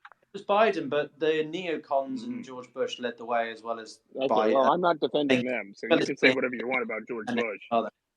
Peter, do you think it was just another false? Do you think this whole thing is just a big waste of time? Like the whole false narrative of weapons of mass destruction in Iraq. We went in there, we killed 1 million people for no reason, left, did absolutely nothing, zero net gain. We stole a bunch of oil. Do you think this whole Ukraine thing is just a bunch of waste of time? No, why not? Because the comparison that was used earlier about saying that, if America did something with Mexico or whatever the equivalent was, but that's the thing. Ukraine is a sovereign state that has been recognized even by the Russians because it's in the UN Security Council. If Ukraine wasn't in the UN, the Russians, as the member of the Security Council, permanent member, would never have allowed and agreed to its recognition as a state. So why should we, Peter, look, I get that. Look, I get it. But why should we? This is the same stance that I have on Israel and Palestine. U.S. should not be intervening. We should stop sending foreign aid to Israel. We should stop sending foreign aid to Ukraine. We should let them fight it out and see who best man wins. That's the problem here. Is the U.S. Piotr, if you pay attention to when Nick and I speak about this, or other people come about this and talk about it from the other side, 95% of the time it's because we're saying we don't want the U.S. intervening. Let them fight it out. Best man wins. Ryan, the problem with that ethos is that you're living in a world that you seem to think everything happens in a vacuum, that America will not be affected by other things that happen. If America hadn't done anything in the Second World War or First World War, you would quite possibly be speaking. Well, America was kind of attacked in the Second World War. No, but that's the point, though, guys. if you allow a certain entity like Putin or people of his mindset to think Yeah, that they they can get stopped away with something, Hitler. They how stopped do you Hitler. That was know? fantastic. But how do They you know stopped that the Hitler. risks Well, you're posed to comparing America this to won't be World there? War II. I will tell you right now, if Putin decides to bomb Oahu on Hawaii, I will say that we should go on full on war with Russia. I tell you that right now, but Absolutely. I don't see that happening. No, because it's not. because there's no interest for him to do so. It would be Right? It doesn't detrimental. make sense. And We're just to all let way you too know, he interconnected in also our economies. I noticed that you guys haven't noted that he also Tucker asked Putin about Nord Stream 2, and he asked him, "Did you who did that?" And he said, "You did it." And Tucker's like, "Well, I Well, we didn't do did. it." But... Oh, you guys talked about that? Okay. Yeah, but it's Well, he okay said it was because the it's a good CIA. point to bring I'm up. just saying, and then he made the Who point. does anybody here disagree with that? I want honestly, yeah, tag us bottom right hand corner. I'm very curious. What does everybody else think of that? Actually, we can do that, but then I'm going to scroll through the listeners right now, and I want to see a thumbs up or thumbs down. Did the CIA bomb or blow up the Nord Stream pipeline, or was it Russia? Because Russia apparently would blow up their own pipeline. That's what Biden is telling us. So just give me a thumbs up or thumbs down in the audience. I'm very curious to what you think. But anyway, look, it Well, looks like you've asked a most people are question giving a that you thumbs up. can't tell what you want the answer to, right? Thumbs up for which one? Well, thumbs up if that's what I'm saying. Thumbs up if the CIA did it, Okay. and thumbs down if Russia bombed their own pipeline. So, I mean, Tira, does that make sense to you? Jacob brings up a good point. Does it make sense to you that Russia would blow up their own pipeline? What No, in I don't what think Russia. world I does don't that think make Russia sense? did it. I'm not Okay, so you 100% think the Biden administration lied about it? Well, look, I don't think Russia did it. I was not convinced by Seymour So they lied. Hersh's initial reporting. I'm still not 100% on who did it. There is some suggestion that it was Ukrainians. Not clear who would have had the capability, and obviously we would have, but whether I can't tell. I mean, I'm not 100% on this one because I didn't like the Here, initial we said Seymour for Hersh a reporting. year. The Senate said for a year they're going to destroy it. Like every single speaker, like for a year, is on tape saying that I they're going to think get it's it. likely, but I'm not 100%. That's all I'm saying. 100% is Okay, 100%. likely is Okay. better. How likely? 90% likely? Oh, 80% please. likely? Come on, Jake. Can I just speak to a couple of things? When Jake and Bricksuit, I guess, were discussing this, Jake, you were not talking about the Budapest Memorandum. You were talking about assurances, right, that were given by America to the Soviet Union about not expanding NATO. And so that was sort of it was a weird conversation there because that was never memorialized. That was like James Baker saying, not, we won't go east, things like that, but it was never put in any document, but it had nothing really to do with the Budapest Memorandum. Just wanted to clarify that because I think you were talking sort of at cross purposes, correct? Yes, ma'am, that's correct. And that there was all sorts of assurances made, but I think that the people that made those assurances, and this is kind of something that Putin talked about, was that they make all sorts of verbal assurances, but nothing is ever put in writing, and then they later go back on their word. And I think that's indicative that they never intended to keep it in the first place. Kind of like with the Native Americans here in the United States, they give them their word and then they, screw them later. Well, that is very possibly so that they said it and didn't mean it, but it was not memorials. Also, I think there was something, was it Ryan or Nick who said that Joe Biden was pushing for Ukraine to be part of NATO? I don't think that's actually true. I think he was sort of slow walking it. So I've never been quite clear on what prompted Putin to be so nervous about the entry of Ukraine at that point. Because I don't believe that Biden, I went back and I looked at June and July.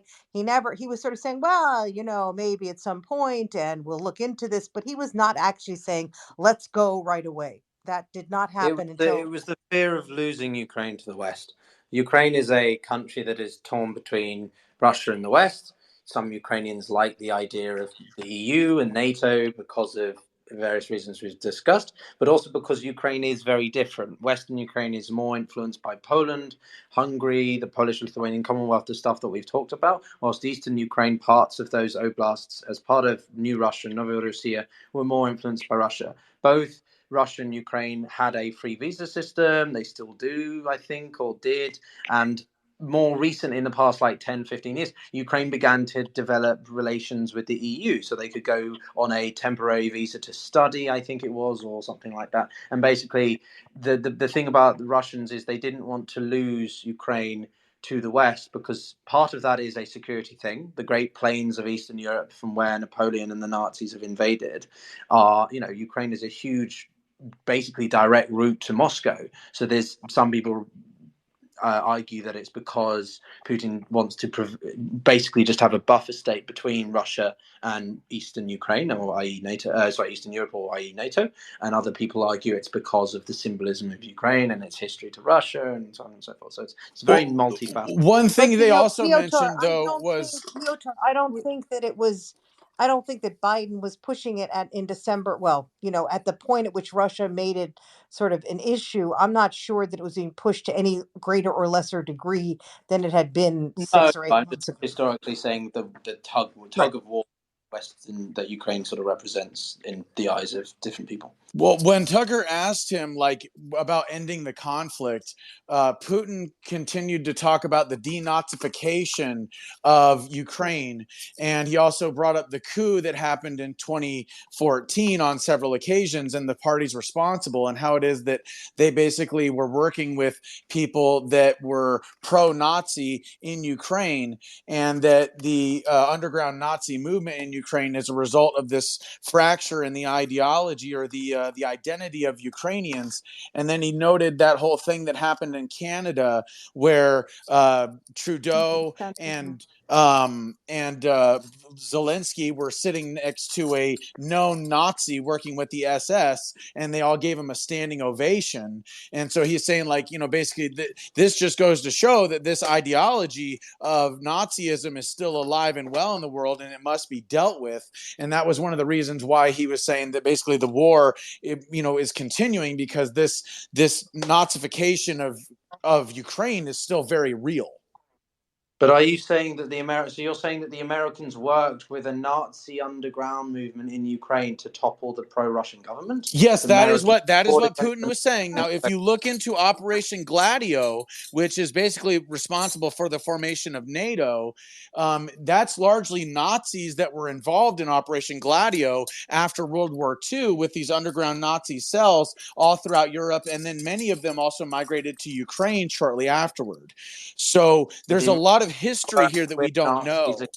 Well, Putin just actually said that United States will support any group which is anti-Russia, which is not openly saying that United States is supporting directly Nazi or people rising from the people movements in Ukraine. But there is an underlying issue here, and it's the fact that the denazification has been dismissed as multiple occasions as Russian propaganda.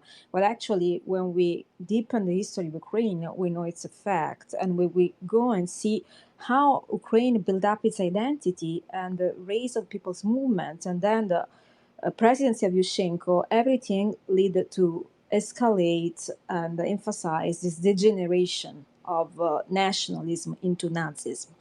And this is a reality. I agree with Putin that the Nazi Hitler might be dead. For some, he's not, but definitely for me, he's dead. But there is a disposition also about this point. But what survives is the ideology, and it's an ideology that must be eradicated. Does it need any military intervention? Not necessarily. And he even pointed out how in Istanbul, in the negotiation of the peace agreement, for the banning of any legislation that would endorse or accept this type of political ideology should be one of the conditions. So this is a goal that doesn't necessarily imply the intervention of military forces. But another, I think, issue that has not been discussed openly by Putin, and that's I just mentioned before, is the corruption in Ukraine, and how this corruption linked to Joe Biden. And I insist on that point because I recently worked on a documentary that really shocked me for the amount of discovery and evidences I had to look into, and how these illegalities actually constitute one of the reasons why Joe Biden unconditionally supported this war. And it's not simply about the independent. There are different reasons. One certainly is to fight Russia over there, because Russia has always been built up, antagonized as this superpower, which constitutes a threat to the United States. But on the other hand, we have a long-term relationship between Joe Biden and Ukraine, and we go back to 2014 already, when he was vice president under the Obama administration, in which he already utilized his leverage, his political leverage, on one side to enrich his family, on the other to No, collect that did not happen. That did not happen. He got rid of Shokin because he was not prosecuting companies like Can I jump Burisma. into this? that Because we actually Shokin just was talked Welcome about power back, that. only Brian. Welcome Shokin back, was in It power. was Brian. so much better Shokin was in without him. power. There is no evidence I of don't him know what Yeah, happened. I can corruption. substantiate a I lot of guess that. Excuse me. timeout Excuse me. expired. Excuse me. Okay, timeout expired. Even the We had a shaman took a breather. swing at him. Jesus Christmas. All right, Ben, please jump in. Wait, can you unmute without? Okay, you were. Oh, damn it, Brian can unmute under the mute. Ah, shit. All right, Ben, go ahead. Why did it not happen? What You know, not? Shokin was in power only few months Okay, I'm before finally he raised unmuted. the tension of international So, community, and he was pushed to be so with fired or respect, removed. Do you think it's credible that if we You're either didn't uninformed or you're implement mass gaslighting, because the corruption? opposite happened. Victor, Brian, all Brian, right. she was So, talking to Brian. Ben. Don't Why get you are jealous. telling me it didn't happen, and I'm telling you she I asked me a didn't. question. Can I She was respond? talking to No. Ben, Not not you. Don't get directly. jealous. She, yeah, she's cute, but like, let her have Ben. Don't cock block Ben. Whoa, Ben, go whoa, ahead. Nick. Julia's I'm listening, treating her bro. as a Don't talk to other professional, women. not whether or not she's cute or not. This isn't about cuteness. Go ahead, Ben. okay. So what she's Sorry referring about that, to Simona. in detail, the allegation is that Burisma hired Hunter Biden to get access to his father to help stifle the probe. So a lot of the basis for that is an unclassified FBI document. It's a 1023. That's a confidential human source material that came out last year. It was subpoenaed from the House Oversight Committee, and then Chuck Grassley put out the whole thing. So that's where the basis of the original allegations really come from. That's the confidential source that's reported on being in those meetings, talking to the Burisma executives, namely Mykola Zlochevsky and Vadim Pajarsky. So when it comes to the firing of Well, that's not the Shokin, only, actually. This is only part of it. There is much that more is to it. part, right, That that came is from part of it. Giuliani's Actually, fishing that's I'm expedition. trying to explain But that I'm you can call it a talking fishing with expedition, real but if they caught awareness, something, because that's a I different recently No, matter. no. you put John Ukrainian Solomon got there, but you demoted don't at let the me Hill for talk. parroting this You don't let nonsense. This you art, don't let no, John it's not Solomon's articles nonsense. were Just validated. We the have No, to they fact were that let not. both They were sides not. so And they were go, people. Come on. I know it's late night space now, but go ahead, Simona. Unmute. Bottom left hand every corner. time I bring up corruption of Biden in Ukraine and Burisma, for some odd reason, this cause a reaction of deflection. It's nonsense. It's this. It's that. No, there are actually evidence that the Congress should look into, and nope. there They are have nope. enough to prove that facts of Don't get corruption that that for 4 years. actually there is enough material to impeach Joe Biden right now. We are Nope. talking about the president who was ineligible in Let's do first it. place Simple. because Months the of Now, hearings, probe they found didn't nothing. happen. But why don't you let Brian, me shut talk? up. Let her talk. Why don't you Brian's let me mute talk? button doesn't work You can't anymore, handle Brian. His objective Yes, manners you doesn't conversation can, if work you don't either. let Simona. me talk. I'm trying my best to mute people, but it doesn't work most of the time. So, Brian, do you want one so final timeout? This time you don't come back. Mario's not here to save you this time. yeah, no, Okay? we're the tyrants this time. Yeah. It's a dictatorship. We got two Vladimir He doesn't Putins. let There me ain't talk. no I'm not an, democracy here. No, but We Nick, I'm we not how sure can you we you're with object us. staged something you Very, don't? we staged Hey, an Piotr, same goes insurrection. for you too. We did I'm an joking, you guys. insurrection thing. So Yeah, don't make us go full January 6th on this panel. I'm I'm just here to joking. get kicked. Hey, that gives me trigger. Yeah, that gives me no, you know, All right, don't so do can pressure. I that, keep going Ryan. now? Yes, you can. How come they can Okay, all talk on so mute and I can't? uh, I all right, know Like, so it's the Sarah, main the point fact weird. that here. this is the They're first being time you've misogynist. unmuted all night. So They're misogynist. because all right, Brian and so Piotr keep talking over everybody. Nobody can get a word in edgewise. Learn to They're being muscle in. misogynist, Sarah. Learn from these other women. You hear Julia and Simona, they weren't quiet all night. They muscled both of these guys down. Listen, after Tira called all you guys bad men, I decided that I was just going to sit my liberal The ass shoe down. fits. The shoe fits. Oh, anyway, Can we I started respond the to hot Simona topic when where she's people can done? handle. It's Sure only you one. can, Tira. Thank you, Simona. Are you still speaking about this? Yes, No, please it's let okay. Simona I go. just want to say that Please. there are evidence which are important, corroborated enough to at least raise the question without dismissing it with nonsense, without explaining why this would be nonsense. Actually, Burisma corruption is out there, involvement of Joe Biden is there, Hunter Biden work is out there. All this documentation everybody can have easily access to. So the fact that it doesn't raise concern that someone at the time was vice president would have so much leverage and influence to even instruct the former president Poroshenko to fire the general prosecutor, this alone deserves attention. I should lead to the conclusion that this person shouldn't sit in the White House today in first place. Then the fact that once he sits at the White House is showing nothing but unconditional support to a bloody war, that's another thing. So can I expand Okay, on that so with some let me just Unconditional respond. support for a bloody Wait, war. wait, Brian, I'm responding. So number one, they have been looking at this. The House Oversight Committee has been spending most of its time, as far as I can tell, investigating Joe Biden and has not found anything that would stick. Number two, when Joe Biden made that comment about, I'm going to withhold the $1 billion unless they fire Shokin, he was acting in accordance with Obama's policy. He was not on a frolic of his own. No, he's not. Internal communications have proven Can that. They've I been leaked. please finish? Excuse me, I'm speaking. Maybe you didn't hear. Okay, Okay, so Kamala. Good luck, Ben. excuse me. Wow. If That a was guy did bullshit. that, would you say that? Excuse me, I am speaking, Ben, so Probably. stop. Now, number one or number two. So Joe Biden was acting in as basically for the U.S. government. In fact, if you look, I think it's Jeffrey Pyatt had given a speech in September of 2015 giving the reasons why Burisma was problematic and why it should be investigated and why the Ukrainian government had not done enough to deal with it. In fact, there had been some situation where they were supposed to withhold $23 million, I think, from Burisma Zlochevsky, and they had not done so. Basically, the Ukrainian government did not back up the American government on this. They were very angry at Shokin's office. So when Biden went there, he was implementing a U.S. policy. Yes, number three. Yes, it's true that I'm sure Burisma hired Hunter Biden thinking they would have access to people. That's why people hire people like Jared Kushner and Hunter Biden. Sorry, that's how the world works. It is unfortunate, but if you think the world is a meritocracy on things like this, on who sits on boards,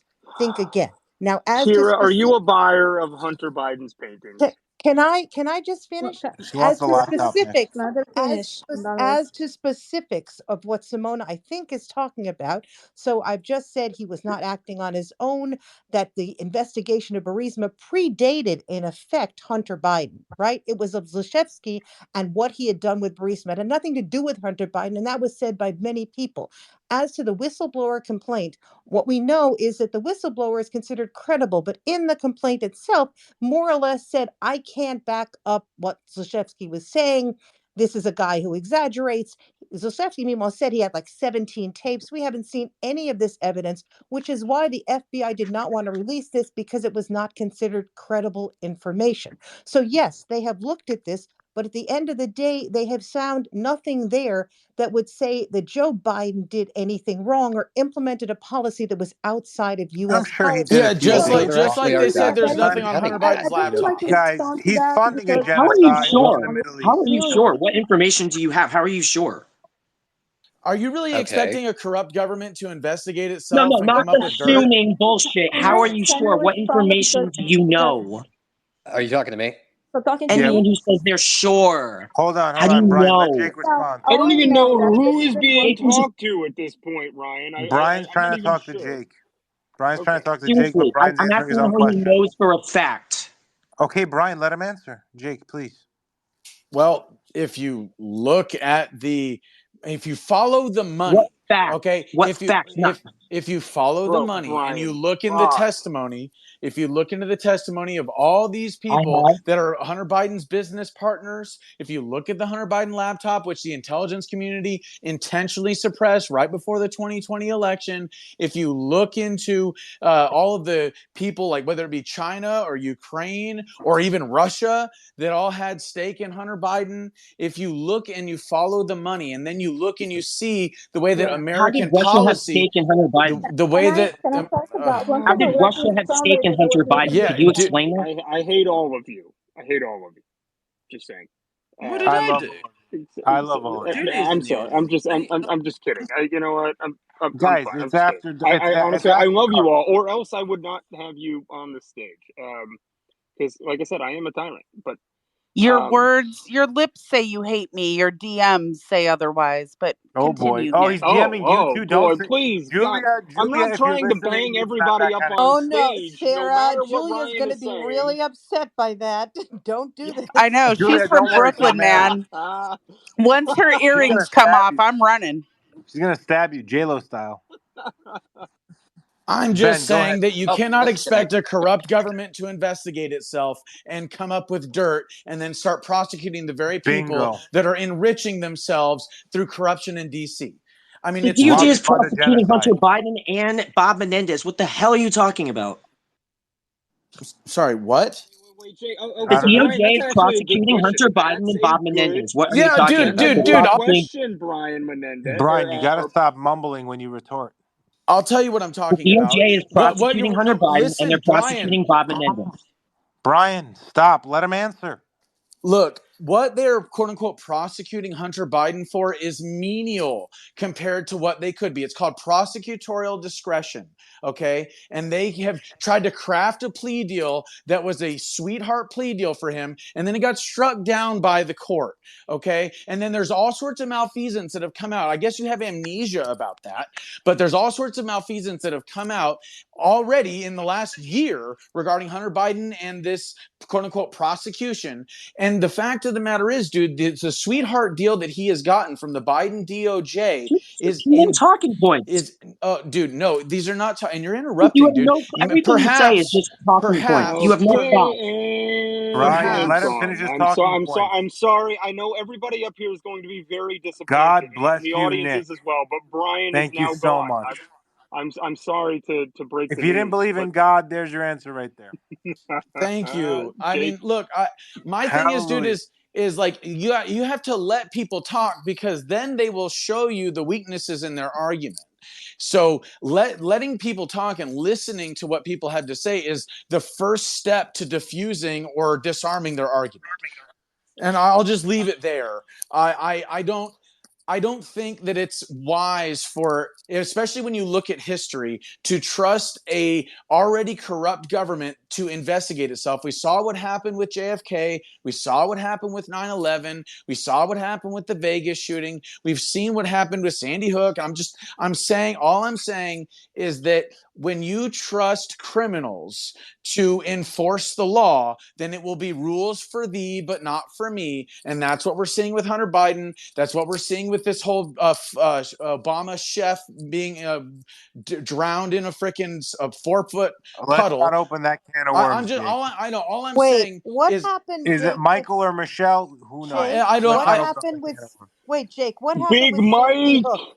What Big are you Mike. talking about with Sandy Tira, Hook, Jake? Tira, leave it. Tira, please, please. Okay, because Tira, then please. I think we have let Jake talk, and he has shown us the weakness in his argument. Thank So you. well, thank you, okay. Jake. Well, I mean, do you I was just waiting destroy for a him to bring crime up scene? Gaza. Do you destroy a crime scene 2 weeks after the crime? I'm just saying. Jake, I love you, bro, but you're turning into Brian from the other side if we keep going down this Okay, rabbit I hole. won't do it. Jake, you could never be that bad. Sarah, now Thank you you. unmute your microphone? No, he definitely can. Jake is awesome. Shout out to Jake. Brick Suit, hit us with something. That was the bitchiest thing I've ever heard Tira say. Wow. That was quite funny. Pure, I think I you just thought it topped was it. pretty good sarcasm myself, but okay. Yeah, but Tira's But been on sarcasm this in whole England can be bitchy. misogyny Kitty Cat Piotr. tirade tonight. The Sarcasm only is thing I just can hit you guys with is I'm just saturated today. So much going on. Supreme Court decision shooting down Colorado. Joe Biden trying to come out swinging, proving that he still Bricksuit, your has mic is a mess, mental bro. acuity, and then Bricksuit, saying that Mexico's next to Egypt, and Bricksuit. then all of this with. I'm sorry to do this, bro. Bricksuit, your mic is a mess. You're going in and out, and it's not rubber banding. It's as if you're like on a wired mic. Can you like Is put this bring it better? out? There you go, champ. All right, so I'm just saying I'm oversaturated this day because so much have happened. I mean, I was at work trying to keep up, and the court case goes on, Supreme Court. It becomes evident that they're shooting down Colorado. Tucker drops this, and then I start reading things like Biden said that Mexico was next to Gaza and stuff, and it just on a night when he came out and tried to reassure people that he is, in fact, still competent to be president, he actually sank further into the hole. And it's astounding to me. It's like normally there's like one thing you can latch onto in a day that's huge. And today there were like 3 or 4, including the whole Tucker interview too.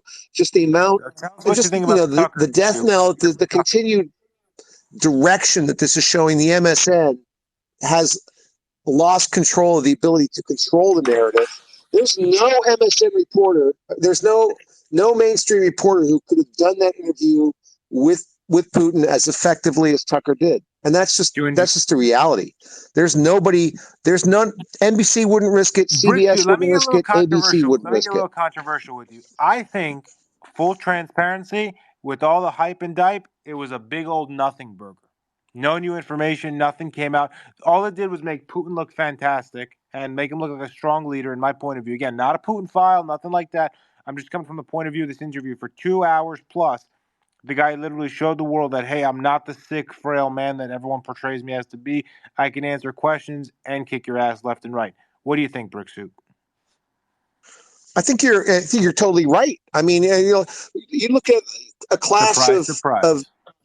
You look at a clash of aptitude between Putin and Biden. Who's going to go with Biden? Does he seem like a strong leader by comparison?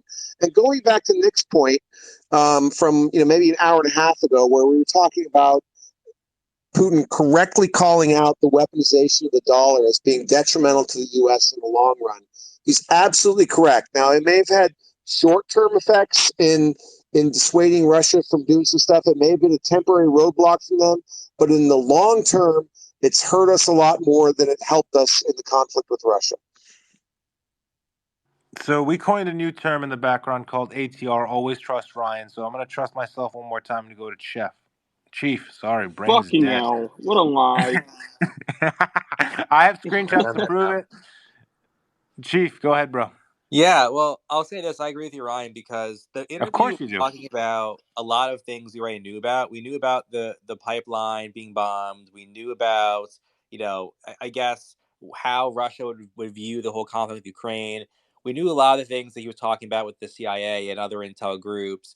I mean, if anything, the more interesting thing we learned about was the Russian history and his perspective on how the land he, kind of envisioned was his own territory to take back, going back to World War II. But I think, in terms of going back to Biden, I guess, in this entire, debacle, I mean, the more interesting thing I'm hearing is, who kind of thought the idea of having a press conference, where you had Biden, get peppered with these questions and, mumble around and, kind of make himself look even weaker was a good idea. Was it Biden himself who said, I want to have this press conference, or was it a handler or something? Like who had the idea to bring Biden up to this press conference and try to hide away from clear issues about mental awareness that were brought up by the special counsel? Like, which person thought the whole thing up and which person thought it was a good idea? And I think, if anything, with this whole debacle with the press conference, I mean, I'm sure the Trump campaigns have a big field day of that and make lots of videos about mental awareness and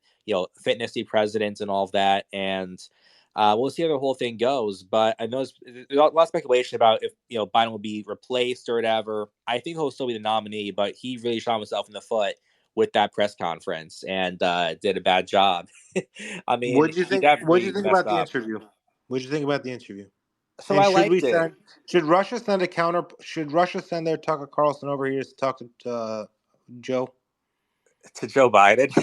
Yeah. That'd be funny. I think Joe that couldn't Biden sit would. still enough for long enough to answer a question. That'd be crazy.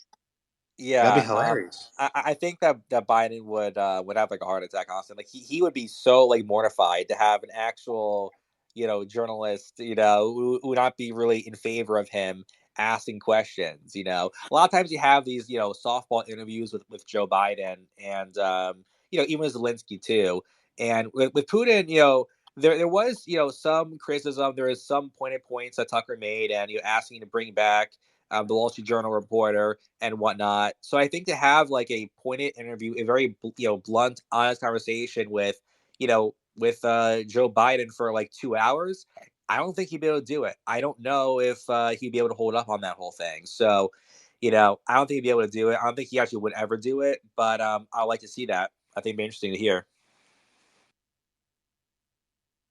I mean, like the whole thing with the the press conference. I mean, like, do you really think there was a Biden who thought that idea would be good? To go and talk to his press and all that. Was that his I think idea? he got caught off guard. I think he got caught off guard the way that he was asked questions. Simone, you had your hand up. You want to go ahead and jump in?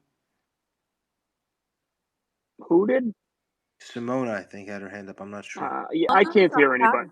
Hear me? All right, yeah, I'm gonna give Okay. you the final word, Simona, and then we're gonna wrap up the space because the guy that actually has the end button Because is yelling Julia at me didn't and come telling me back. to. Let's get Yeah, real that's because actually the Julia reason. didn't I'm gonna come blame back it and on Nick is Mario, but it's sad. mostly because Julia went to bed. But And he go misses ahead, Brian. Simona. How do Okay, you know thank she you. went to I'm gonna bed? use my last word to upset people even a little Yeah, that's a more. good question. So Whoever just just like asked thank that you. question, that was a very good So question. Go ahead, who That asked was me. Who which else asked good which question? question?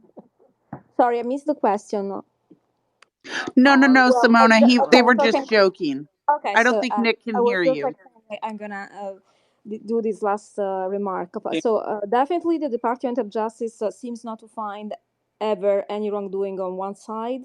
We can all agree that there is a double standard in their investigations, and one really obvious example is Hunter Biden laptop. And as long Biden is not corrupted as much as Hunter Biden laptop was simply fabricated by AI. We should ask Putin actually if AI fabricated the Hunter laptop as well. That would be a good question. So, but overall, it was a very interesting interview. I think it touched very important points, and what came across to me is that it's definitely pro-peace, and but there are many forces, mostly in the West, that they're not interested into achieving these peace agreements. Too much money has been directed to Ukraine right now. Too many lives have been lost. I believe that the saddest part of this interview comes out that this war could have ended months ago. Actually, should never have started. But the timing of Joe Biden dementia outing on the interview was really a paradox to have like lead Putin and Joe Biden talking at the same time and seeing America in such a weak fashion. I mean, like it's really embarrassing to think about United States being represented by this man. And again, I have compassion. Yeah, I totally agree. So, Ryan, I'll give you the final statement. I'll give you, but I will give myself a final statement as well. It looks like the biggest thing that I learned from this almost 8 hour space here is that it's now been confirmed by the Biden DOJ that Biden is mentally retarded. So I think that's probably a big takeaway here. So I think it's all yours, Ryan.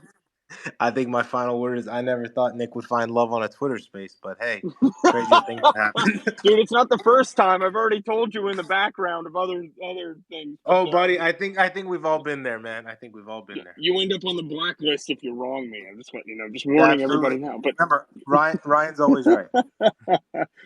Yeah. Okay. Yeah. But anyway, guys, thank you for coming. Thank you for coming to our late night space. It was kind of fun too. And anybody that was here for 8 hours, message Mario and he will give you some sort of reward. I don't know what that is. But a big old heart anyway. emoji. Yeah, big old heart emoji. Mario, are you still trolling in the background here? Yeah, I'm here. Just came back on. Okay. Cool. I think we'll end it one of our epic spaces, one of the memorable ones. I appreciate anyone that stayed here the entire time. It's been a bit of a roller coaster.